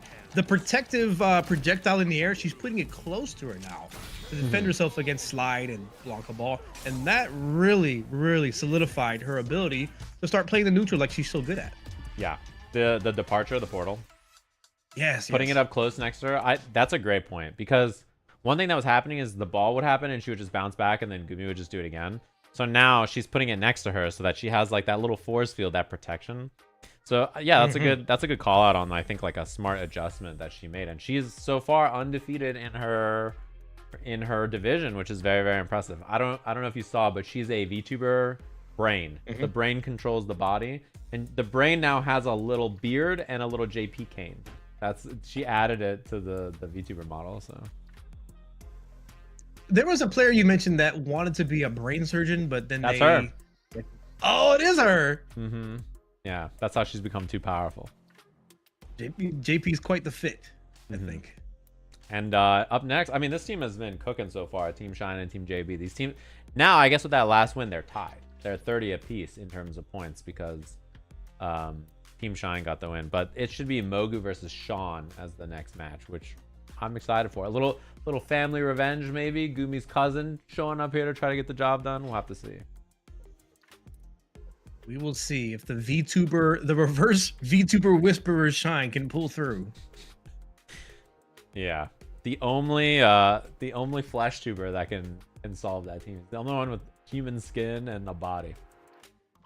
Shine is the most unintentionally funniest person I know. Man. Yeah, he would just say the most random thing that makes you like drop your ice cream on the floor. He said, you guys ever pour your bottled water in a glass because it tastes better? It's like, what are you talking about? That's what I'm saying.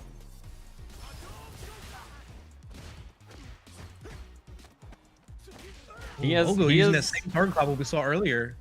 Yeah, he is really hilarious. I think he's like one of the funniest humans I know, and also a good player, and a surprisingly excellent coach. I didn't know what to expect from his coaching, but I like it, and all his players love him. So chop cheese, hold the chop. Chop cheese, hold the chop. Oh man, I forgot about that. You forgot about that. Hold the cheese, chop cheese, hold the cheese, hold the chop. But yeah, last time we saw, Mogu looked really solid as usual. Oh, that's one thing that's going to be a big problem in this matchup if Shawn keeps doing it. Empty jumps versus that modern Ed DP. Right. The modern the input obviously is very easy, but Ed's uppercut does have some startup to it. You do it too late, you're gonna block it on the ground. Hey, we are some modern enjoyers right now. 2 players with 2 uppercuts. Yeah, this is jumping is not advised. Modern versus modern means that like we have to play ground game, right? Otherwise, you're gonna have a real problem. Yeah, and I think if you were to just put a baseline, which character is better, I think Ken at this level probably has better neutral than Ed does. Yeah, I think you're right. Especially, I think EX Fireball is really hard to deal with as Ed unless you have like a lot of experience in the game, you know? Because like his regular Fireball and flickers are pretty weak to it. I'm sure Ed has one of those bufferable normals in neutral, like there is the medium kick, down, heavy kick, I believe. All great bufferable normals, but if you're not experienced with using them correctly, then Ken's heavy kick is just so much more obvious. You just slam it down. Yeah, a really, really good solid button you just hit. Nice. And that's actually huge. Jinrai. Yeah, Jinrai is so cheap.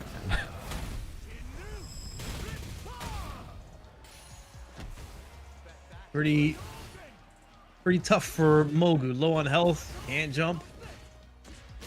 And the advantage off of the Dragon Lash is going to set up the win for Shonic. One thing I noticed with modern players is when they uppercut, sometimes they do it too early. Like Ken's uppercut does more damage when you get both hits off, but you got to do it a bit late. But the modern controls is like, I'm too powerful. They're in the air, anti-air. Yeah, you know, it's funny you say that too, because I just got reminded on topic of the slam and modern DPs. When like Akuma came out, I played Boxbox with Akuma, and he's like, what's the point of that flip move?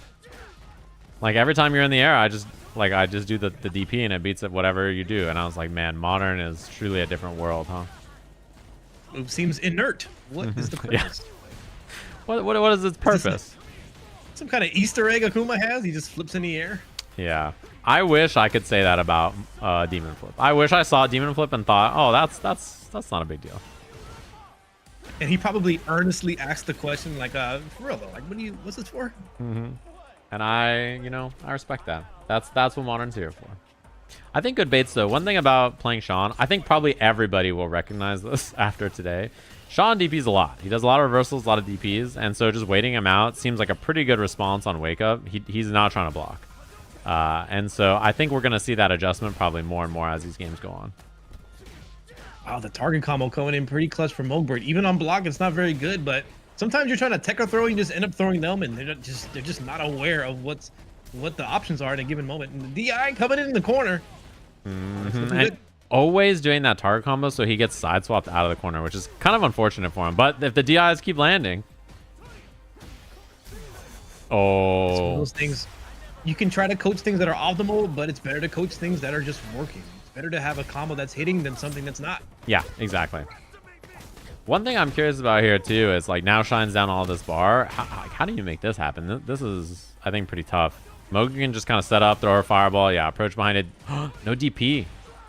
In a good way, I think if they actually uppercutted there, they would have hit it too late. So actually, and the spacing wasn't that great either. Yeah. Maybe the other uppercuts are a decent option if he's jumping from far away like that. Oh, no punish on the drive reversal, and nope, not ready for the drive impact. Yeah, and the low health, perhaps if they did a DI back, they wouldn't have survived it. So not a bad call from Mogu.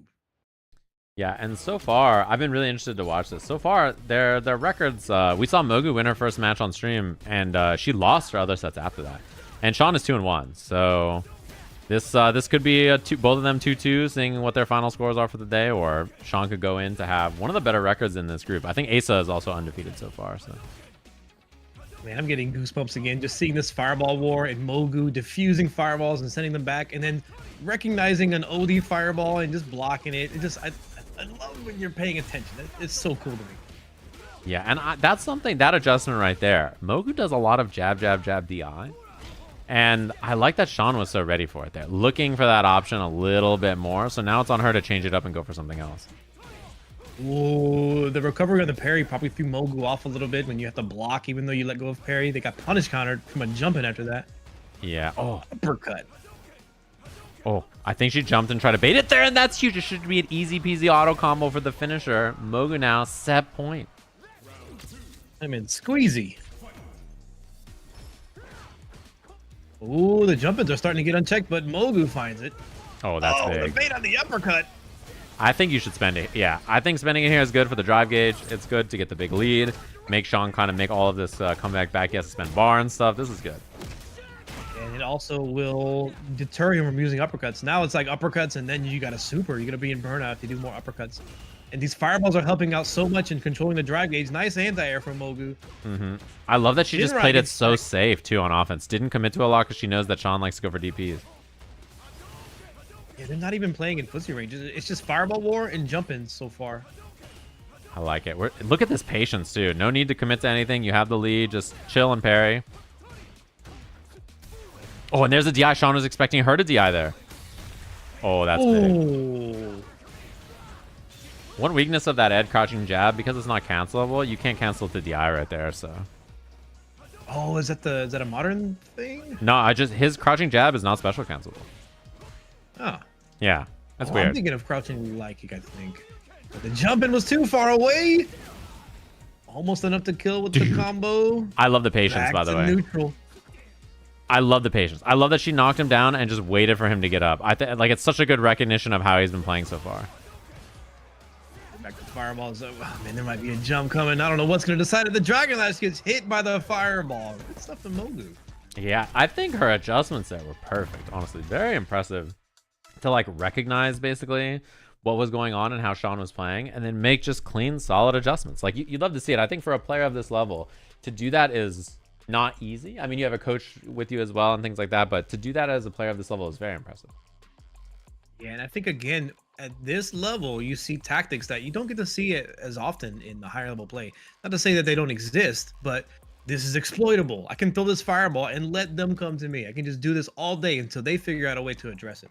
Yeah, and it's really smart, and it's fun to watch players have those realizations. You know, like watch players like see like, oh, what's going on here, and then just have that kind of like big picture moment that you don't always see at like higher levels of play, right? Like as you mentioned, the adaptations are a lot more minute, right, compared to at this level where it's like so grandiose a lot of the times, you know. Yeah, and especially when you have the coach who just maybe you have this one. Like, I don't like to overcoach when my players are playing. Sometimes I'll hold back and not try to talk their ear off and let them focus. But if I see one thing, and then that's the thing that really is impactful in the matchup, I'll let them know maybe during the match, but like during the middle of matches. But you can have such a massive impact as a coach just by diagnosing the problem in a given moment, just giving them that extra push. Like, this is what's going to win. Yeah, and I think that's such a big deal, right? Because it's very easy to like feel like, oh, I gotta that, you know, like I gotta say something, but just the small things go a long way. Because when you're coaching someone, you really can't be like, all right, so one thing you may have noticed is after the third hit of this move, they typically go for that, and then they're gonna do this, and then they're gonna, like, it's just gonna overload their brain. So like little details goes a long way, and sometimes it's as little as like, stay calm, like everything's fine. Exactly. Yeah, I was just about to say. Sometimes the coaching is, this is good. They level 3. They spent their whole level 3. The next round, you have level 3. You're good. Yeah, and that's like such an important recognition that you just have to make sometimes, you know. So I like it. Wow, these perfect parries already. Oh, I'm fascinated by this matchup. They're both really solid players.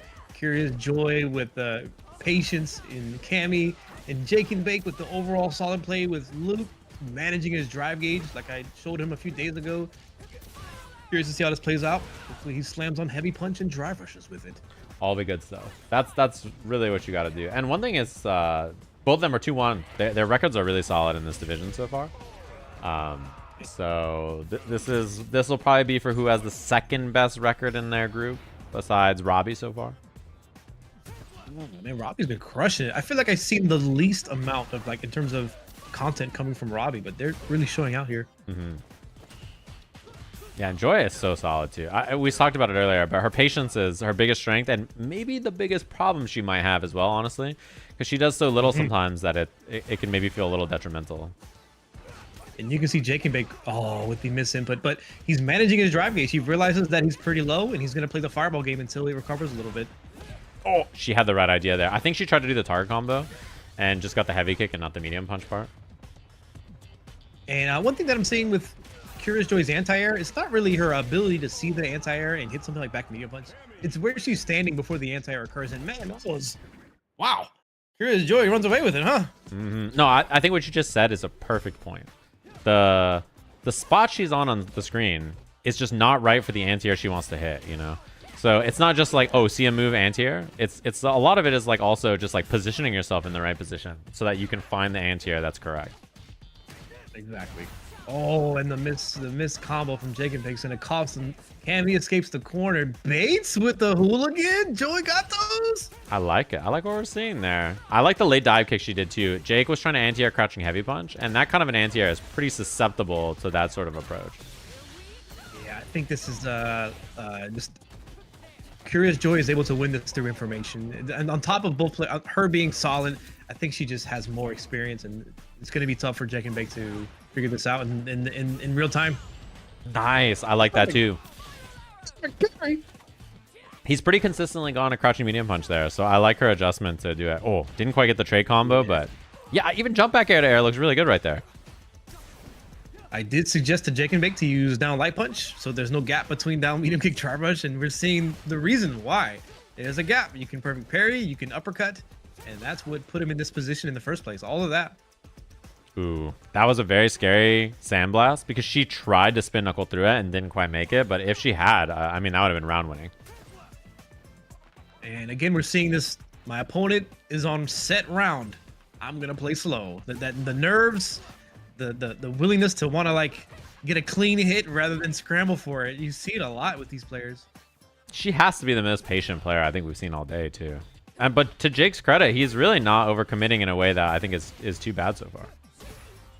Wow, I love that sequence she just did too. Crouch light kick, crouch jab, wait. Crouch medium kick.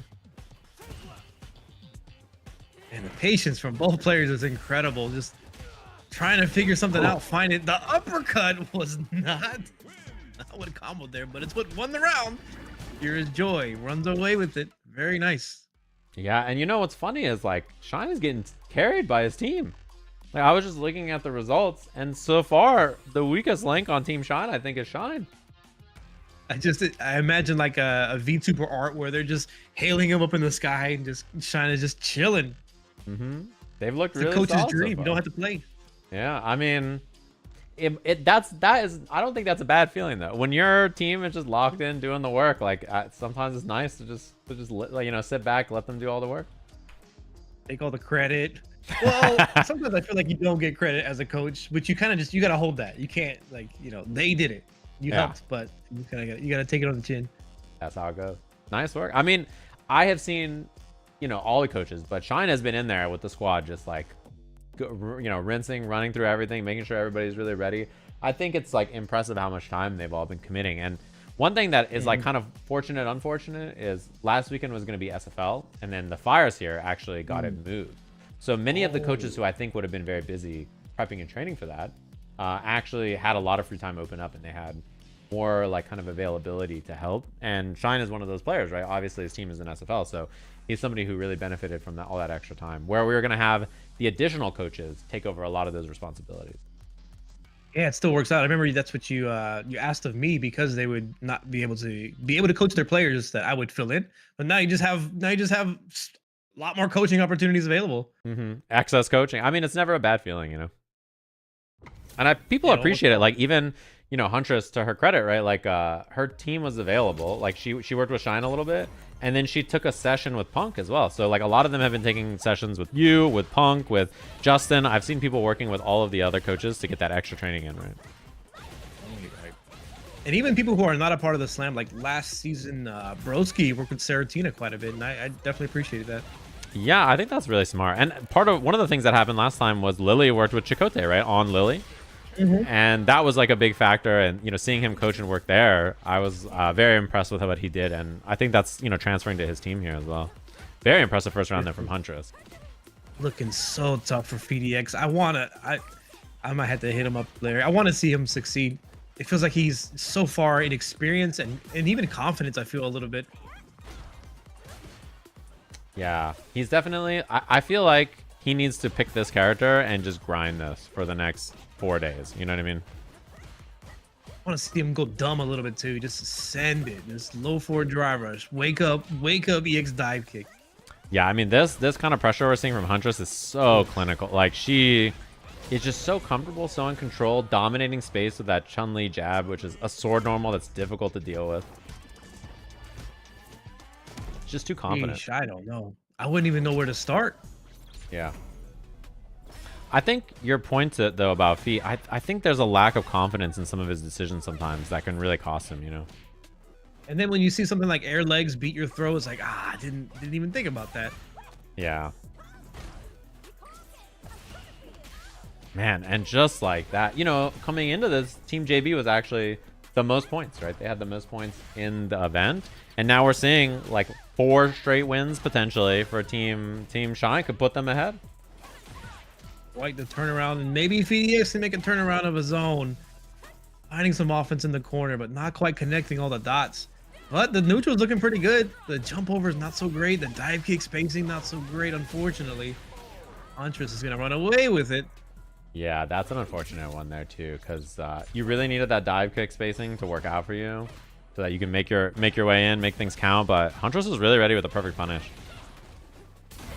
All right, out of there. Okay. No longer switching sides. Cammy's uppercut. When she uppercuts, do your eyes still move to the opposite side of the screen? It's like I'm chasing Spider-Man. Like, Yeah, I oh, she's feel still there? my eyes there move to the left side of the screen, and I oh wait a minute, she's back there. Yeah, and I think it was a burf. Like you don't get the side switch, but you get Oki off of it now. Yeah, and you get to keep the corner if you do it offensively, which is nice. Wow, it really is this neutral that is so tough for VDX to navigate. Chun-Li is so mobile, just moving in and out with her walk speed, hitting jabs, and VDX is not quite sure what to do about it. It seems like. Yeah, and Huntress, nice dude. Oh. You can't coach that. I think that intuition and decision making right there was, she was just super. You gotta be born. You gotta be born to do that neutral jump. Yeah, that was just like pure confidence and understanding of like what was coming next. Like yeah, that was perfect. Like you just, you know, you can't beat that. That was real solid. Yeah, Huntress is looking even stronger than the last slam. It's I feel sorry for anybody in her path. Looking really, really good. Like not just regular good, but like potentially like a top player status. She's on the way there. Yeah, and her last match now, which is gonna be pretty interesting, is her versus Sham. That's gonna be the next one. Which those two have the best record in their bracket right now. Sham is 3-0 so far, and then now with her, she's 3-1. So we'll have to see how that shakes down. It brings back some memories of last slam. Yeah. We already got our coaches here to go. We might actually finish this one a little. It depends on how long this takes us. We might finish early enough that we can pop in and check out some of the other team matches, actually. Because these were the top two teams in terms of points, but it's been a bit of a beatdown in Team Shine's favor. Yeah, this game can be a bit unpredictable with how fast it can go. Sometimes it takes a while. Sometimes it's lightning fast. Yeah, Sham's 4-0 right now. So that is... Oh my goodness. Yeah, he's cooking. I'm about to DM Sham. Hey, how come you couldn't do that last slam, bro? He's leveled up a lot. Quite a bit. Yeah, and I've been impressed. I've been impressed watching him play a lot. I knew even before the slam started, when I watched him play, he looked a lot better. When we initially had like the pick phase in the previous slam, I tried to like sneak my way in to get Sham and Roy on my team. I was like, I tried to make a read of who would pick me to be their coach. I was like, all right, this person will pick me. So I want Sham and Roy. So and then it worked out.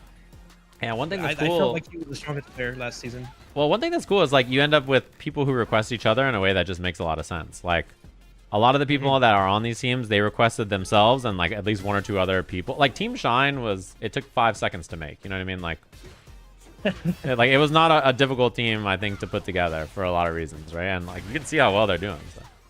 And it had nothing to do with their player skill. It was VTuber. Yeah, their recommendations. They're all like me 2D, and I was like, say less. But you know, one thing that's interesting, Diaphone's what's it called? Only win so far has been against Nephew. But Shine also, I think, has not done that well in his coaches matches so far. JB is 3-0. He's undefeated. So JB is like the nephew of this season. Yeah, he's looking really good so far. And Shine's 1-2. Maybe they gotta substitute coach me in there so I can open the floodgates and beat JB once and then lose every other match. Yeah. The classic 1-9. To be fair, you know, that FDX's team got second in the second Tekken Slam, and he went 1-9 in the coaches round, I think. So, you know, that's how it goes. Sometimes you just got to make your team the best. Yep. Here comes the level 2. Plus frames off of the spinning mixer, plus frames off of the whirlwind, plus frames off of the jump in, plus frames off of the... Seems pretty good, this character. Not too bad. Oh, they're in burnout. Oh, the level 1 successful against the jab. Very rare you see that. Oh, nice. Wow. All right, and now holding this corner position, DI anti-air. You can just see the results, and I hope I don't sound like I'm complaining about it. I'm trying to meme and joke a little bit, but you can see the results of the level 2. How Shine is still in burnout. Like, it's almost like you gotta. It's like Rashid turns into Sigma, and then he has a final form. He uses level 2, and you still gotta fight his big face. He's Sigma Ultron on you. You're like, oh no. Nice. Again.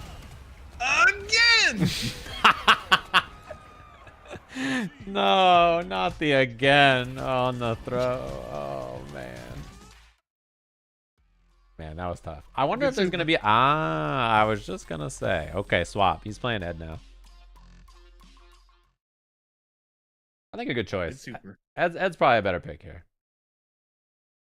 Man, character Rashid ran away with it and got some nerfs to his normals. He really got some buffs, and then Rashid players are chilling. The Angry Bird propaganda works after all. That's what I'm saying. Although, one thing I will say is, I know JB is a Rashid player for real, so, you know, I don't blame. He was, like, when this character got nerfed in 5, I remember him being like, yes, hopefully less people play him now, so I will look cool playing him. Yeah, Like, JB's a real one. I met him in LBC, and we talked about, like, how much we liked cross Tekken together. It was back in the Street Fighter 5 days. He's he's awesome. I'm a big JB fan. He's a good Speaking dude. of which, both of these players come from that NLBC background back in the Street Fighter 4 and 5 days. Yeah, NYC gamers. Well, I remember watching NLBC every single week. Big 2. Yeah, big 2 and 8 on the break. Speaking of 2. Oh, I thought he was about to do something diabolical. Oh, this is good damage here too, and a lot of drive gauge on. Oh boy. Oh, what was that? Oh, the overhead perhaps. It was a meaty overhead. I don't think I've seen that setup. I've seen a lot of Rashid setups me in the too. corner, I just guess. I'm like, what is he doing? I just hope his uppercut works. I don't know. Oh, good interrupt. Oh, he didn't do crouching leg kick though. It's almost like when you're in a boxing match, you get beat up a few times. You're a little bit slow to the draw. It's like after all these level 2s, it's like, oh, I got a hit. How do I follow up on that? And one thing that's really important about Ed in this version, I think he has to approach with like a lot more drive rush and stuff because his mid range is slightly weaker, right? And like his ability to defend himself is a little weaker. Man, JB showing why he's undefeated, right? Jesus, what a beatdown. And a Capcom Cup qualified gamer, right? So, again, same thing as we talked about with Nephew. Him and Nephew are the 2 players that are in Capcom Cup already. They will be in Japan, whether their teams make it or not. And he's real good at the game. Like, he's just good, dude. He's that man. He's solid. The good news is Shine's team put the team on his back, dude. All the VTubers and all the that's the only win that JB's team got, if I'm correct. That was Shine lost, but his team won. Yeah, exactly. And the other thing is that puts them in the lead here. So Team JB was in the lead overall on points before that match, right? And now that makes it so that Team Shine is the favorites by a lot. They have like a ton of points up there. And Team JB is going to have to recover some of those points maybe in their next set. We'll have to see. But JB himself got to feel pretty good about being 4-0 so far. His last match of the day, though, is Nephew. So, you know, saving the in theory, toughest match for last. And Nephew, I think, is 3-1 now. So he's won every other match after losing to Diaphone. So it makes me think that strategically, JB doesn't really have to work on himself so much. He can focus on his team and making them better. Right, exactly. And this is the point breakdown as of right now. It's refreshed to the minute, basically. So we have everything refreshed and ready to go up here. You can see in the top where my head is. I'll get my camera out of the way. Whoops. for the points, right now, Team JB is 33, tied with Chakotay, and then Team Shine 39. Big chilling up there. They have the most points as of this round robin so far. But the teams are pretty scrappy, and you have to remember that the round robin on Friday is worth way more points. It's worth 5 apiece instead of 3. So, yeah, his team looks really, really solid. They're playing quite well for their division so far. And head-to-head, they've looked really, really good. So I think for our last match, Chakotay's team is playing... Chakotay's team is playing Brian. JB's team is playing Nephew. And those two teams are pretty close in points. And then team, let's see, Shine and Diaphone are fighting. And those two teams have pretty high points. Let's see, what do you think we should watch, chat? We just watched Shine's team fight. We can watch Brian F. Chakotay or JB Nephew. I'm down for either one. I think JB and Nephew's teams are closer in points, but we just watched JB's play. So maybe Brian F. Chakotay, since we've seen them less, actually. I think that's a good one. We should watch that. Yeah, the Lily play, I think, is going to sell it as well. True. Yeah, I saw Chakotay is 2-2, by the way. So we saw him win his first match earlier, I believe. And then I think since then he's gone. Yeah, he's 2-2 as his record. So he must have lost a Nephew, I guess. Yeah, Lily can be the kind of character where they look so dominant, and then they run into a matchup, they run into a player, and they're like, oh yeah, that's why you don't see Lily too often. That character has some problems. Yeah, I think like she's one of those where when she's doing her stuff, it looks unstoppable. But when she doesn't get to play her game, you kind of see her weaknesses, I think, a lot more prominently, you know? Those hard reads that we saw earlier, the backdashes, the level 3s. Yeah. If they didn't work, you'd look really silly. So like those are the kinds of reads that are necessary when you play that kind of character who doesn't have something invincible. And that's just pretty much the tail of the tape. That's how that character goes. Yeah, and I think, you know, it's very easy for things to just fall apart for a character like that. Sometimes you just don't get the resource, you don't get the momentum, you don't make a right read on defense, particularly with how bad her defense is. Those things can happen like pretty easily. So, you know, one thing I wanted to talk about, a lot of people have been asking about what the prizes are. I showed this earlier, but there's this really awesome poster that I think all of you will probably get like a pretty good laugh at. So this is the Reject Fight Night poster for the finals. So the top 2 teams are going to be going to Japan, as I'm sure a lot of you guys know, and that's going to be the prize. So you can see there, they might have done Haitani a little dirty, I can't lie to you, with the poster there. This is what this looks like if you haven't seen it already. And one thing that Capcom was asking me about, if you're interested in chat room, if you have suggestions, I would love to hear it. Capcom asked about doing a bingo card for the event on Sunday. So if you have any funny suggestions for bingo cards, maybe drop them in my chat and I can like forward them to Capcom's way to make some bingo cards to give away. Stuff like, let's think of a good example. Maybe modern player missing an anti-air, Team Brian F getting drive impacted in the corner, you know, things like that. I think those are good suggestions perhaps that we can get there. Dream combo, we could do a dream combo one. That's not a bad one. Good suggestion out there. I like that. If you have something like that, let us know. But yeah, I think it's really, really nice of them to do this. And I wanted to say thanks to Victrix as well. Victrix has been doing a lot of cool stuff for the Slam. I don't know if you guys know, but they're going to be giving away some of these for the top 2 teams, the Victrix Pro KO brand new controllers. Really, really nice. I'm a big fan. Small buttons is like maybe my only gripe, but every other thing about it, it's PlayStation controller. It has additional buttons that you can map to it. It has a touchpad. All the functionality on it's awesome. They're going to be sending these to the winner, and then they can go get them engraved in Japan, which is really cool. So thanks to Victrix for that. They're pretty cozy. Awesome. Did you say awesome?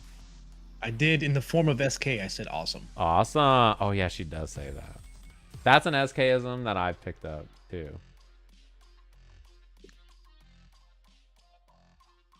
Yeah, seeing these closing matches reminds me of the crunch time, as you mentioned. Like, it's Friday, right? You feel like you got some time, but I guarantee you, a lot of the players are going to be practicing right now, tonight. They're going to be in the lab, figuring out what went wrong, how to do it better, and the days leading up to it's going to be a pure grind. Yeah, what happens like almost every time is the players immediately want to fix stuff. They're like, I'm gonna eat dinner and I'll be in here right away. Like it's a very like the turnaround's like almost never very long. So I think that kind of stuff happens pretty often. We'll have to see our match here. Let's jump into it. It's gonna be Bricky up against Fairlight here. And the big thing about this so far is, what's it called? I think Fairlight has like a pretty good idea about what he wants to do, but I just think he wasn't executing it quite earlier in the set that I saw from him. And I feel the same way about Bricky, where he has a lot of the thing that he's good at is playing like the mid-range version of the game. Like he can hit buttons and play Chun-Li very well in that sense. I think the other things are where he's struggling a little bit more. Like he kind of gets like, this is how I play ground game, this is how I do this, but the other parts are harder for him. Yeah, what I see tends to happen a lot, like the majority of the damage, two things. It comes from the gambling aspect, you know, baiting the uppercut, throwing them, or it comes from just like this far away neutral play. Just throw the fireballs and anti-air. Those two things are usually the emphasis there. You rarely see them actually engage in the normal interactions. Right, and like especially at this level, playing like mid-range neutral is hard. Right, when you're new, like controlling someone with your normals is very difficult, and I think he's gonna have some problems probably like trying to do that against other new players who they're kind of just like stat checking you, for lack of a better term, right? Like they're just trying to do big strong options into your face and kill you. Yeah, it's tough. It's what makes it so fun and unpredictable. Like, how are they gonna get in? How are they gonna stop the other person from getting in? Yeah. Oh, that's huge here. Almost. Nice. I love the combo choice. Looks good to me. Okay, Bricky. Oh, and the DI stun. and burnout. No, I like the idea, but he did. Let's go, Dustin. He overcomplicated it a little bit. Good opportunity for Fairlight. Oh, level 3 anti-air. dude, the longest stroll I've ever seen in my life. He was stumbling. It's like one of those funny meme videos back in the day where somebody slips on snow for like 10 seconds straight. Yeah, somebody falling for 10 minutes. It's like walking up. Nice. One thing I like about Fairlight so far is using the standing jab, kind of like spaced out like that, the tar combo. He's been using it a lot, and I think it's really good. Oh, he looked like he wanted to bait that, but then didn't know the punish. Ricky putting themselves in burnout, but I feel like burnout is not really that big of a deal here. Yeah, I don't think it's too bad either. Not yet, anyway. And she has meter as well. This is a pretty close round. The drive impact, though, is okay. Now I'm no longer out there. But the drive impact was a little scary as we were moving towards that corner, but I think it's fine. If I were to coach Fairlight again, I would show him how to walk back in DP. It's surprising to me how many players have trouble with anti-airing because they're walking backwards. Playing on modern, it's much simpler. You don't have to change your direction and input an uppercut. You just hit forward in the button. Yeah, I think like it's a concept of like anti-airing is just I see them in the air, I anti-air, but like positioning yourself for the anti-air is a hard thing to consider when you're new, you know. Yeah, and considering what you're even walking back from and what's the purpose of walking backwards. Some people walk backwards so that they do get a favorable angle when they're anti-airing. Yeah, and that's a great point too. Is like, what are you walking away from? I think a lot of even mid-level players really struggle with that idea of like, yeah, how do I, It's not you to know? say that it's wrong. Yeah, Obviously, it's very strong to walk backwards in this game. As good as low forward drive rush is, walking backwards creates so much space. It allows you to whiff punish more, and it gives you that favorable the angle for the anti-air. But Yeah. if it's just I'm walking backwards to create space, there's got to be a little more purpose behind it. yeah, and like understanding like why am I positioning myself in this spot on the screen is a hard thing for even like slightly more experienced players to just, you know, grasp the concept of. Right. Oh my god. Whoa! That was feral. Hold on, so That was feral. Just walked up EXDP. It would have been chip probably anyway, so. when I first interacted with Fairlight, he mentioned that he was pretty good at Mortal Kombat, Tekken, and he was an aggressive player. He liked going in for the high-low mix-ups, but I'm seeing not that. Yeah, I think, you know, he did play that way in Tekken. When he played Fang in Tekken, he was the second highest seed, and he was pretty, like, for lack of a better term, like, fuck it, we ball. Like, he was just like, I'ma just do this, and, like, that's kind of how he was, so. I think, yeah, I think you saw a little bit of it there, but he was really just, like, sending it. I don't see that to the same extent here, but I think maybe he doesn't know how just yet. You know what I mean? He hasn't learned the trickery yet in this game. Maybe turning over a new leaf, or maybe just unfamiliar with how Chun-Li plays, so just letting them letting them do stuff and see what that stuff is and how do I work around this, and maybe Right. just creating more time to allow yourself to collect data. Yeah, I think you're probably right. I think you're probably right. I think we're both right.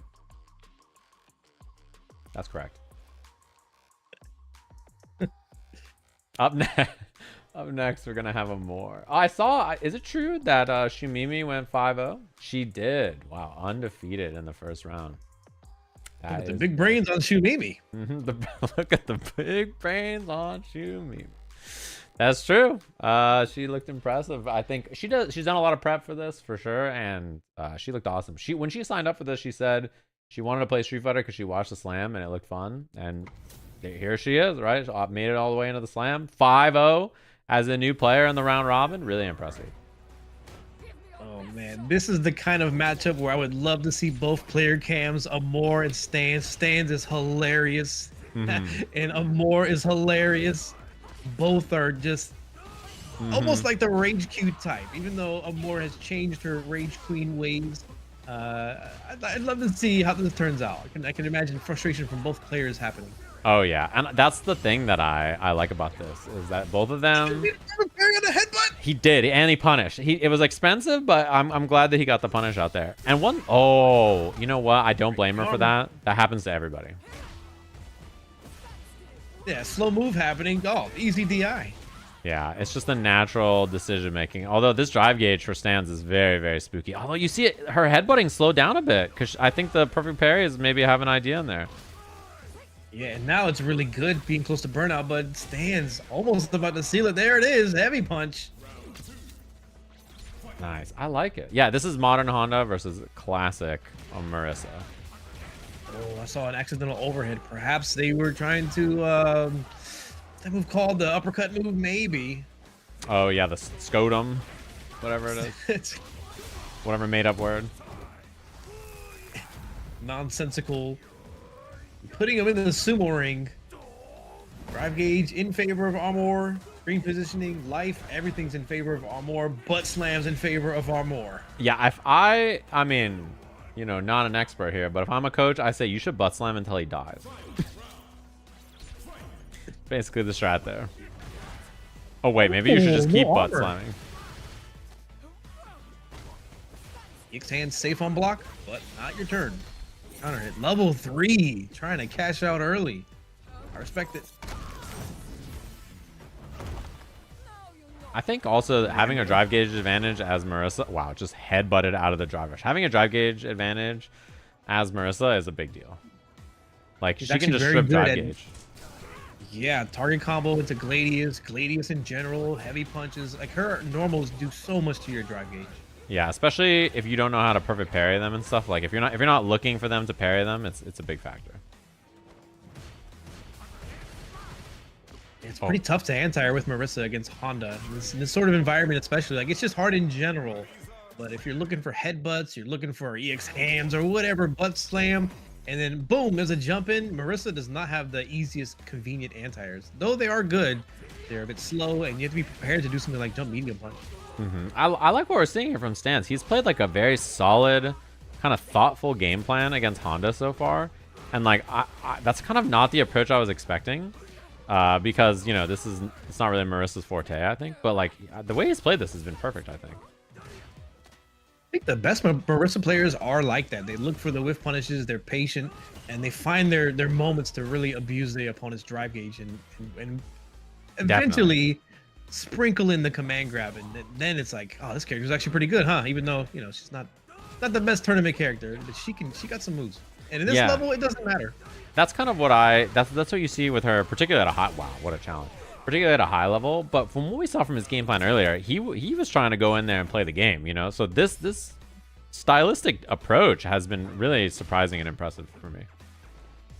I wonder if a lot of the players went into this thinking like, I'm gonna go in, I'm gonna do all the mix-ups, I'm gonna do all the combos, and then so often we see the gameplay slow to like a screeching halt and just being patient and looking for the right hits.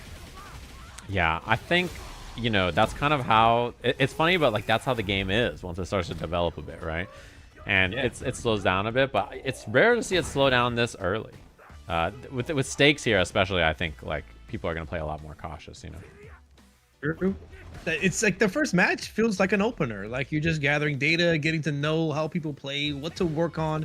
But they have been scrapping, like really looking for it. I love this mid-range that we're seeing here too. This is now potentially one-hit game either way. Yep, Amour is on the back foot. This round is in favor of Stans. There it is, and man. you know, I'm really impressed with how Stans played this whole set. I feel like his decision making and play in general there was top to bottom real solid. Like there's not a lot of notes, I feel like, from watching that. Yeah, maybe people forgot about Marissa's stand medium punch. It's really good. It's got a good hitbox on it. Bufferable. You got the target combo on top of it. It's really good to just throw out there, and if it interacts with something, boom, Marissa gets started. Yeah. That's definitely a well-played set from him. It ends his day positive as well. He's 3-2 now in the round robin on the first day. One thing I think for all the players, especially the modern players against Marissa, is learning to block medium, and then answering with like a reversal of some kind, like a level 1, a level or an EX move or something might help a lot of them for the next time they run into him. Yeah. And general calmness too. Just if you block something, just accept it. Like you don't always have to answer with a reversal super. Just take the chip and then reset the situation and figure out why it happened in the first place. Yeah. It's good to guess your way out of it, but understanding why things happen in the first place is really the key to stopping it. Yeah, I think that's a good point. And like for a lot of people, it's an important thing to recognize because, you know, like feel the need to feel like after they do something, I must do something. It's hard to break. You know what I mean? Like you do something, me get something, right? It doesn't feel fair if it's not that way, I think, for a lot of people. Right. Oh, Robbie Rotten right back in there. The silent giant. I love Although Coney Muay Thai doing thing, whiff not stand silent. heavy kick, whiff like forward heavy kick, sweep. Look, he did every heavy kick Ryu has besides back heavy kick, back to back to back to back. Ay, ay, ay. The Oh, will to that's drive huge. impact. Nice neutral jump from Coney. Oh, I like the idea that he just tried there. Drive impact again, not quite on the wall, but the next one is going to be a stun here on the wall unless there's a super. Right. Super may even kill if they do it. The throw comes out. Oh, did they bait it? No.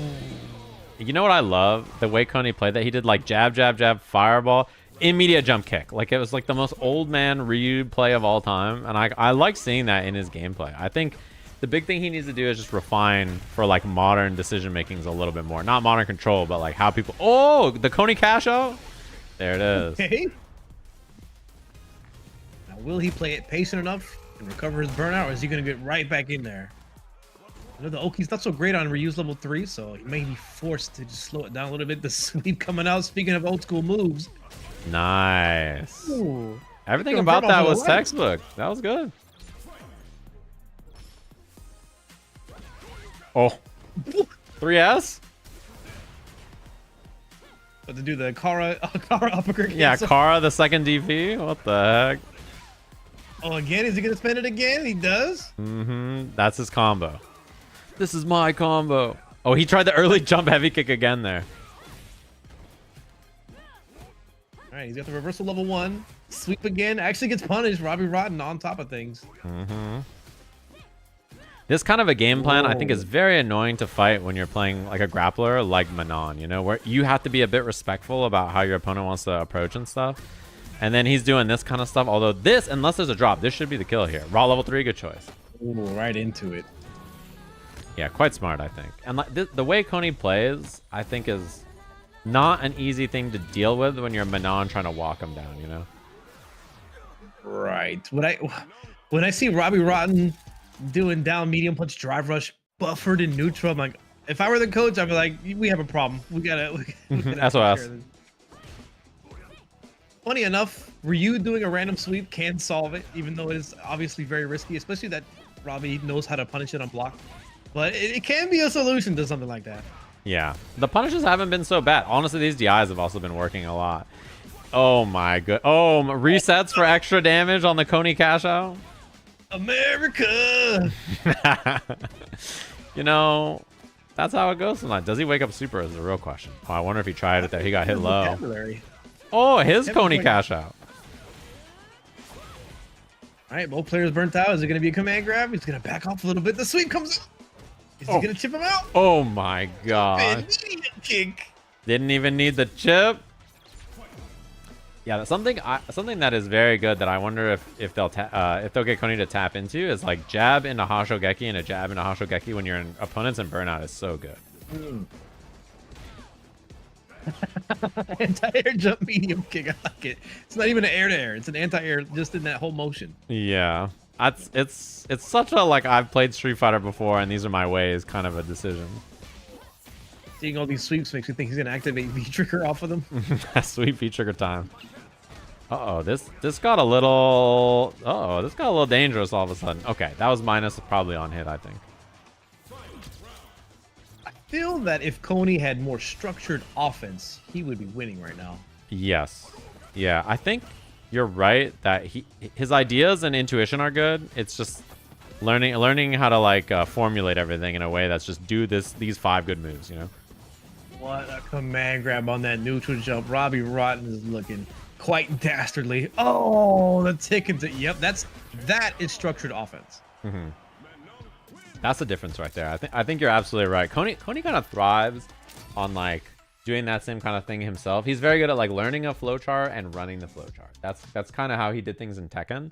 He just understood that like these are the moves that work. Like you do these moves to beat these things, and I run these 5 options, and that's all I need to do. I think learning that kind of thing in Street Fighter would help him go a long way. Yeah, there's a lot of gaps to be filled with his gameplay, but I can see him leveling up like quite a bit if he just. I mean, he's already hitting a pretty big combo.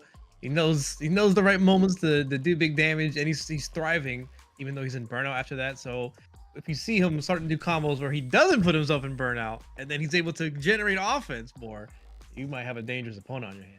If he could do the Coney cash out with like a little less cash out, you know what I mean? Just like the Coney cash, right? He doesn't need the whole cash out. He just needs a sprinkle less so he can save some drive gauge to do it again.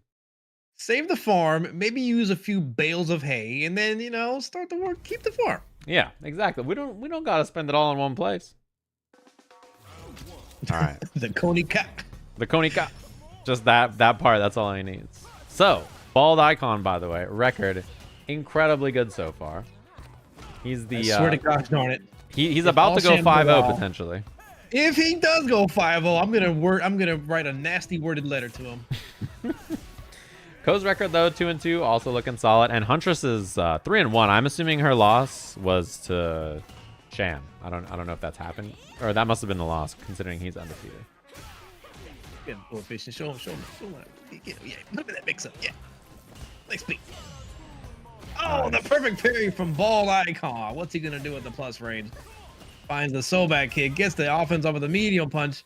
He's working in there, backing off, creating space. His drive gauge is too low though. Aki has been burnt out. Does the sequence. Oh, now medium punch not quite good. Still in burnout corners. The heavy kick comes out. He might just die to chip. Yeah. Press out of it. Not good enough. One thing is, I don't know if Ko knows that DJ's level 1's not invuln. So like he could have checkmated there. But either way, his play around it was smart. Wow. What an uppercut. Oh, that almost anti-air. That forward medium kick from DJ hits out of the air pretty high. Yep. And that really is something I want to also emphasize with DJ. His level 1 super, not invincible. His level 2 super is slow. So in like the reversal department as far as supers, DJ is actually really weak.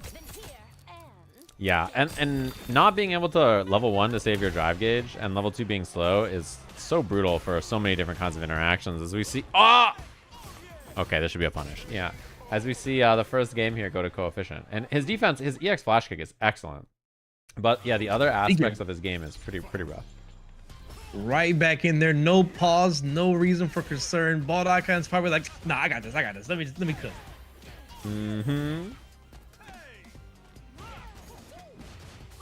Nice. I love that back heavy kick just to check him. 2 hitting move, confirmable. Go into the OD fireball, get some plus frames, I think.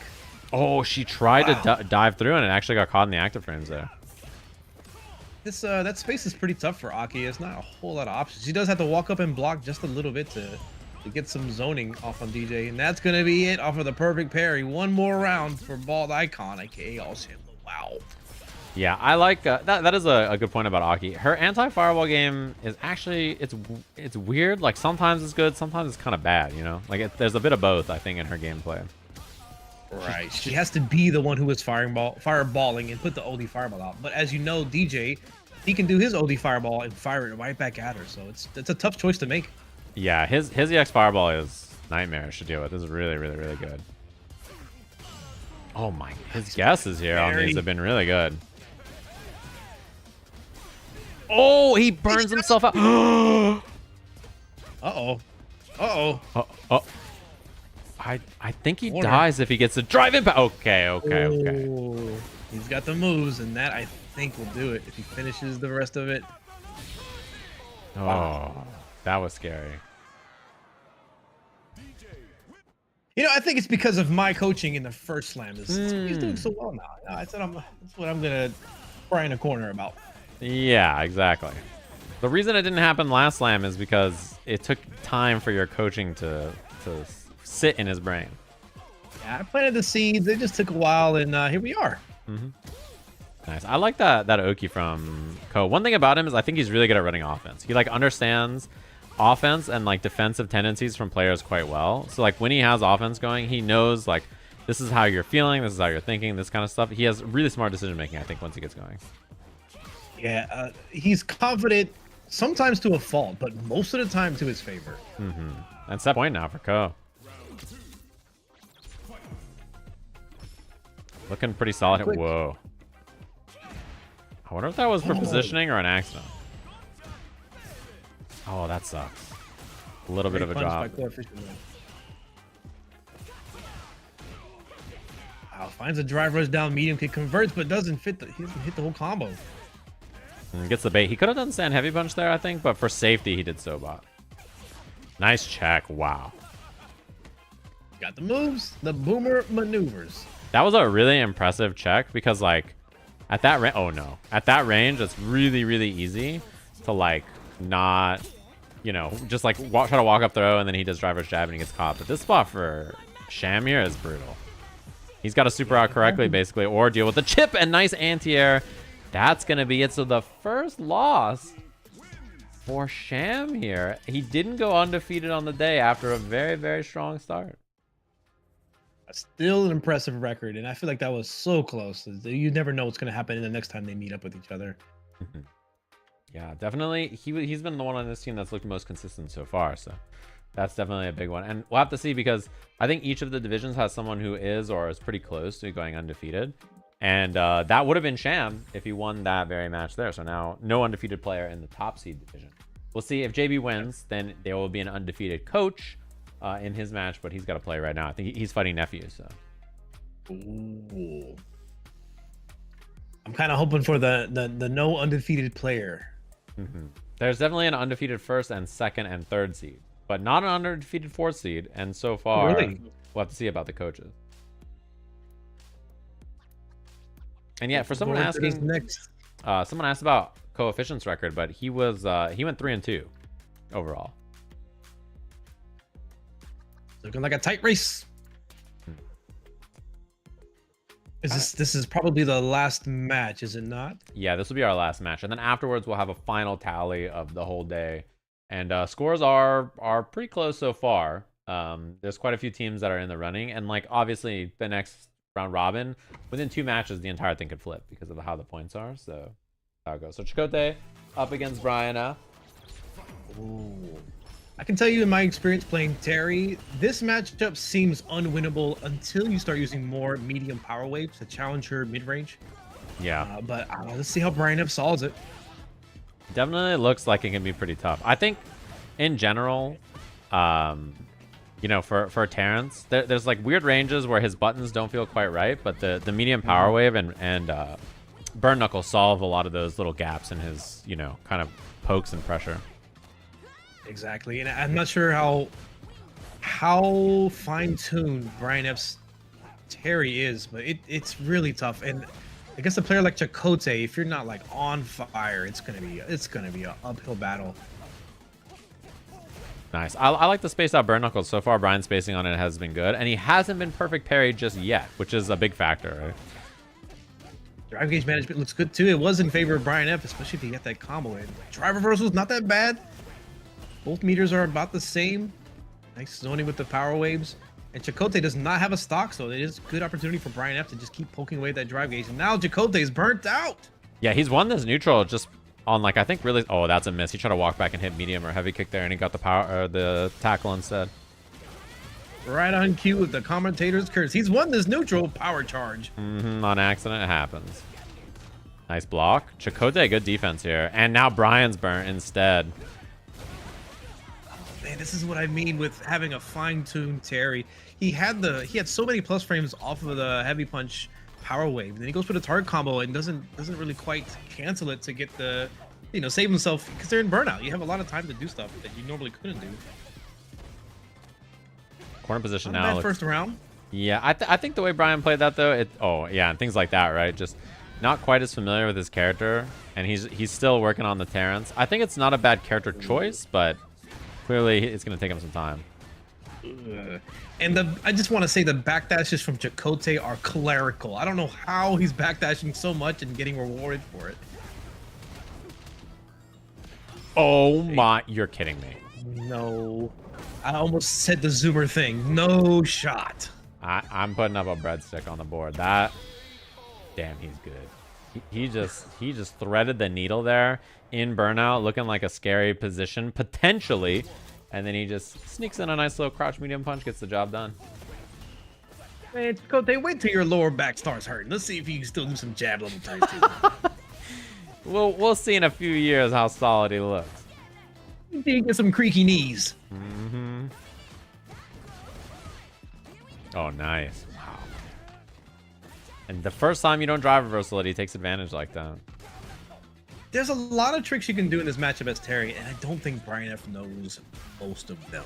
Like the level 1 super, you can use it to, like if she does down heavy punch and charges up her wind stock with the attack, you could level 1 super in between it. Ah, man, it's just, it's so hard. Because you're playing against one of the best Lily players without the information of how to really fight against Lily with Terry. Yeah. It's looking pretty tough. His level 1 super is one of the best level 1s in the game. Particularly because it's so fast, right? It's extremely fast, has really good travel time, and you can punish so many things like the interaction you just mentioned with it. He has tons of stuff like that. And that kind of like little detailed knowledge is pretty hard to know without like an extensive time with him, I think. Yeah, you need it.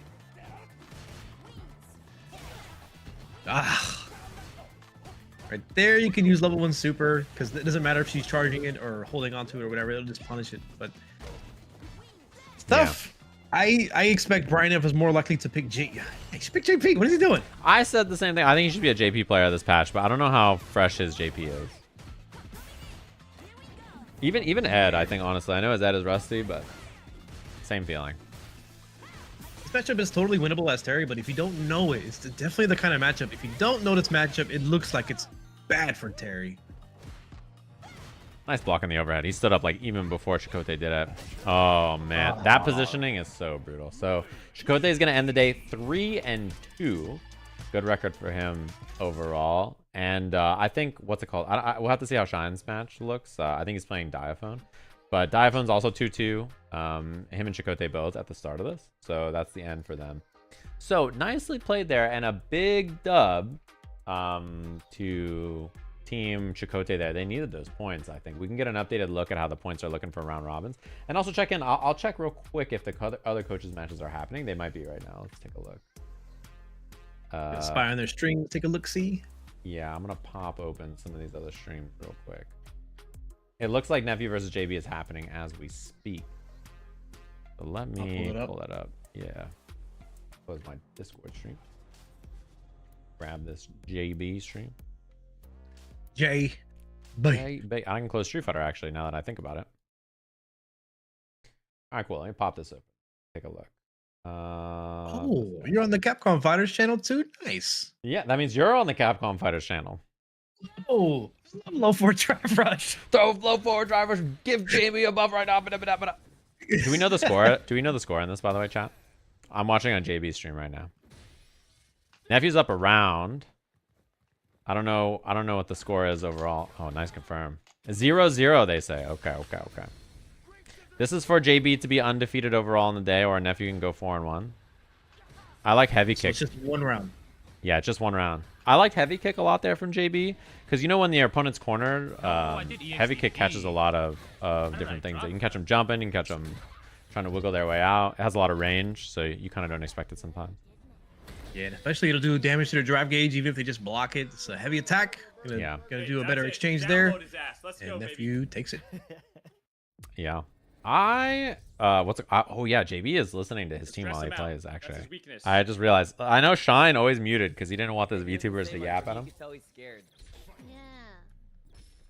Getting roasted the peanut gallery. The peanut gallery is talking smack.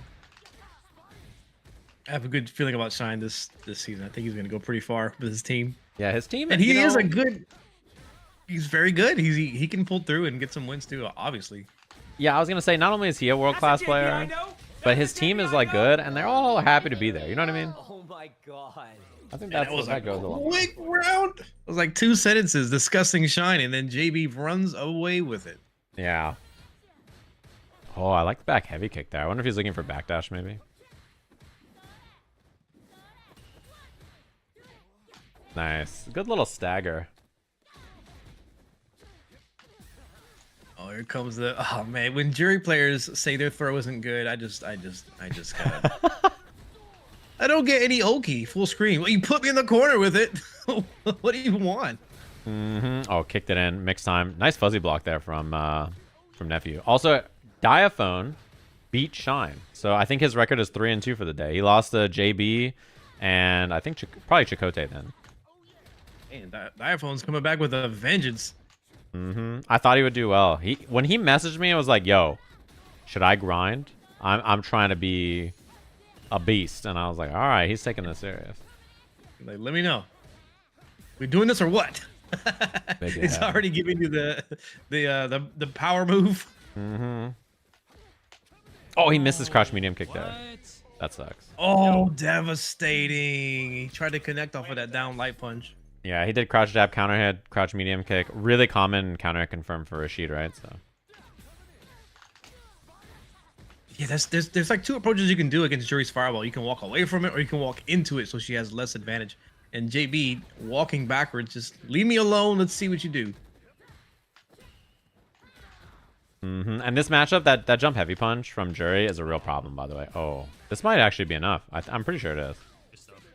I think you're right. Wait. I think he's alive.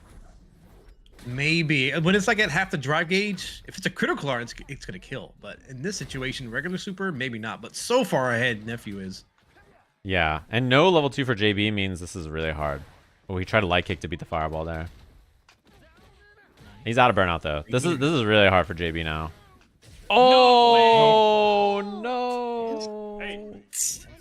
He was so close to getting the win button, the whirlwind level 2. Yeah. Just unfortunate that the eagle spike just landed into the fireball. Yeah. So that means that him and Nephew both end the day 4-1. Did you see the poop eating grin that Nephew had? Like, barely a reaction. Like, oh, I'm sure he got hit by the fireball. I'm sure, dude. He was fighting Coefficient. He was helping him learn for the slam, and he perfect parried each hit of the Cruel Fate. So like the stabby stab move, he went boom, boom, boom, and he's just smiling like that was pretty good, right? And I'm like, bro, why you gotta be toxic? Like, I don't know. He's just something else. But here's the end results for the day, in case you guys are curious. You can check them out here. They're being updated. And if you do exclamation point score, you can find this for yourself. Team Shine, very, very clean performance. Ends the day with a really impressive 48 points, with Team Chakotay not too far behind. And the rest of the teams, very scrappy in terms of points. Like, it's all quite close in those points. You have to remember, with everything being 5 points a pop for the next one, you know, looking a little dangerous out there for everybody else. So I'm curious to see how it works and how it shakes down. And individual records that are, and you know, everything's going to be put in still. There's some that are not all the way in there yet. But individual records that are quite worth calling out, I think, for the first day is 5-0 for Robbie in his division, 4-1 for both Huntress and Sham, who are the top 2 in their division last time. Very, very close between them. And then this is also this new division here, right? Asa 5-0, which is a beastly sight, and Shoomimi 5-0 for Team Shine. Jeez. And even with that close set against Vgumiho, I don't know if Vgumiho is going to be able to like find the answers to like get some kind of victory from that. And I gotta say, Team Unk, y'all hit me up. If y'all need some side coaching, let me know. I got you back. I'm right here. I'll have my rocking chair ready. I think you would vibe well with basically all of them. I think your coaching style is good. Especially, I think you should do a session with Coney. I think you're the right man for the job to get in there and teach him. I don't know if you know in Tekken he had the 5 moves of doom. I think you could help him find that. He literally. I'm already a fan. He did 5 moves. Like that's all he did the whole time. And if you could find the 5 moves of doom for him, I think he could find a lot of success. I'll write that in my Google Docs. Mm-hmm. 5 moves of doom. Yeah, and it was fun I'm having literally you gonna on do here. that. I appreciate you stopping by to do commentary for the whole first day. It's I think always a fun time to jump on and chit chat. Yeah, I really appreciate it. I mean, my commentary experience, if I were to put my resume, it'd be like, 3 years ago, I commentated Third Strike one time, but I appreciate you giving me the trust and actually allowing me to, get more experience with it too, because I would like to do more commentary for more events. So I Yeah. really appreciate it. I appreciate that, and thank you for having me. I, as someone who does a little commentary myself, would heavily recommend you. I think you're naturally good on the mic. You know the players, and for something like this, you're the perfect person to have on, right? Because you're familiar with everybody on here, familiar with the format. You know what's going down. So it's a good time to have you on. So I'll let you hit the hay here. Is there any final thoughts you have before I sign off with the gamers? Typically not. When people say, "Would you like to plug something? What's your YouTube?" I'm like, y'all have a nice day. I appreciate y'all having me. So you can find me. It's right there. But once again, thank you very much. This is something that I get to review, and I can, review the tapes, and I can get better at it myself. And I once again, I really appreciate you, and I really appreciate this event that you're putting on too. So, yeah, thank you. It's lovely to have you on. And what's it called? You will also be doing coaching with a bunch of the people I'm sure on here as well, especially because 4 people are going to want to coach, like stuff from their coach tonight and tomorrow. And that's only 1 human, right? With 4 bodies. So it's pretty likely, I think, you'll be coaching people on or off stream in the next day or 2 here that are going to need some help. And then same thing for Saturday. So best of luck out there. Sure. Thanks for joining me. Chat, say bye to Automatic. And I appreciate you jumping on. Appreciate you. Have a good night. Yeah. Have a Thanks, good one. everybody. Y'all take care. Alrighty, gamers. So that does it for us. This is me here. Thanks, everybody, for stopping by. Our first round robin. Again, in case you missed everything that happened on our first little guy here on our first thing, let me grab it for you all. The exclamation point score will give you an updated look at how everything's going. So it looks like this. Exclamation point score, check it out. Of course, this is what this is looking like here. At the end of this, we're going to get this all updated for you at the very end of the day. And look, if there's something wrong with the form, if you're like, actually this person won this one and that one and this one and whatever, it'll get updated, okay? Just report to our TOs and we'll get this all updated and together. So this is what everything looks like. Let me get rid of my camera real quickly. You can see that things are still updating, but Team Chakotay and Team Shine neck and neck at the top. 3-way tie with JB, Diaphone, and Nephew at the end of the day. So things are pretty close around there. In fact, tomorrow, or on Friday rather, there's only a 2 or 3 win deficit between most of the teams here. Pretty spooky. So that's like a very scary spot to be, obviously, for all these teams. Very, very close. So we're going to have additional coaching tonight and tomorrow. Keep an eye on everybody's streams. I'm sure that they'll be like live trying to get coaching for everybody like that. And if you don't know, I talked about it earlier, but we have a couple of awesome prizes for everybody who is going to be on here. First of all, top 2 teams, as I'm sure you all know, get an awesome trip to Tokyo, Japan, where they will fight the Japanese influencers who are learning Street Fighter in a Reject Fight Night cross Sajam Slam battle, which should be, I think, really fun. This will be a good time. I think everybody will have a good vibe. Like, this is going to be awesome, right? There's no ifs, ands, or buts. And we also have an awesome Victrix controller to give away. A lot of you were asking about this earlier. If you haven't seen it yet, Victrix has an awesome controller that they're giving out. It looks like this. Wow. I have the controller. It's really nice.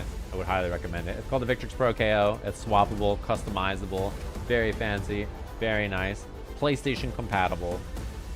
Would highly recommend. Is it too loud? Sorry. But this thing's awesome. I'm a big fan of this. This is the current lever list that I've been using. They're going to be giving these away to the top 2 teams. The top 2 teams get one of these bad boys. They're really, really nice. They just came out like literally this month. And I think it's one of 2 primary options that are leverless, PlayStation compatible with PS5 things that you can do. So like, highly recommend it. It's very, very, very cool. Very awesome. You should scoop one up if you haven't already. And Hey, my face! And whoop, I appreciate Victrix working with the events. Very nice. Check it out. And thanks to everybody for stopping by for the first day of the Slam. Friday, we'll be back. And Friday will be round robin number 2. Same format you saw today with slightly different order. More points on the line. And then Sunday will be our bracket day, which is always the big spooky one. So bracket day is going to be happening Sunday. Thanks everybody for checking out the stream and tuning in and doing all that awesome stuff. I'll send you gamers on your way for our first night. Do we know who's going to stay online in here and like keep streaming? Let's see. I'll send you guys on your way. I think Team Shine is currently in the lead, right? So maybe that's where I'll send all you gamers. Is he going to stay on? I don't know if he's going to stay on or not. But you guys can go bother him. So tell him I said what up, and nice job getting carried by his whole stream, or his whole team the whole time. Enjoy your afternoon and evening, everybody. I'll catch you guys around for tomorrow, and then Friday will be our round robin. It should be a good one. See you all there. He got carried the whole time. Make sure you remind him that in the chat room. I'm sure he'll appreciate that. And have a lovely afternoon, evening, gamers. I'll catch you all around.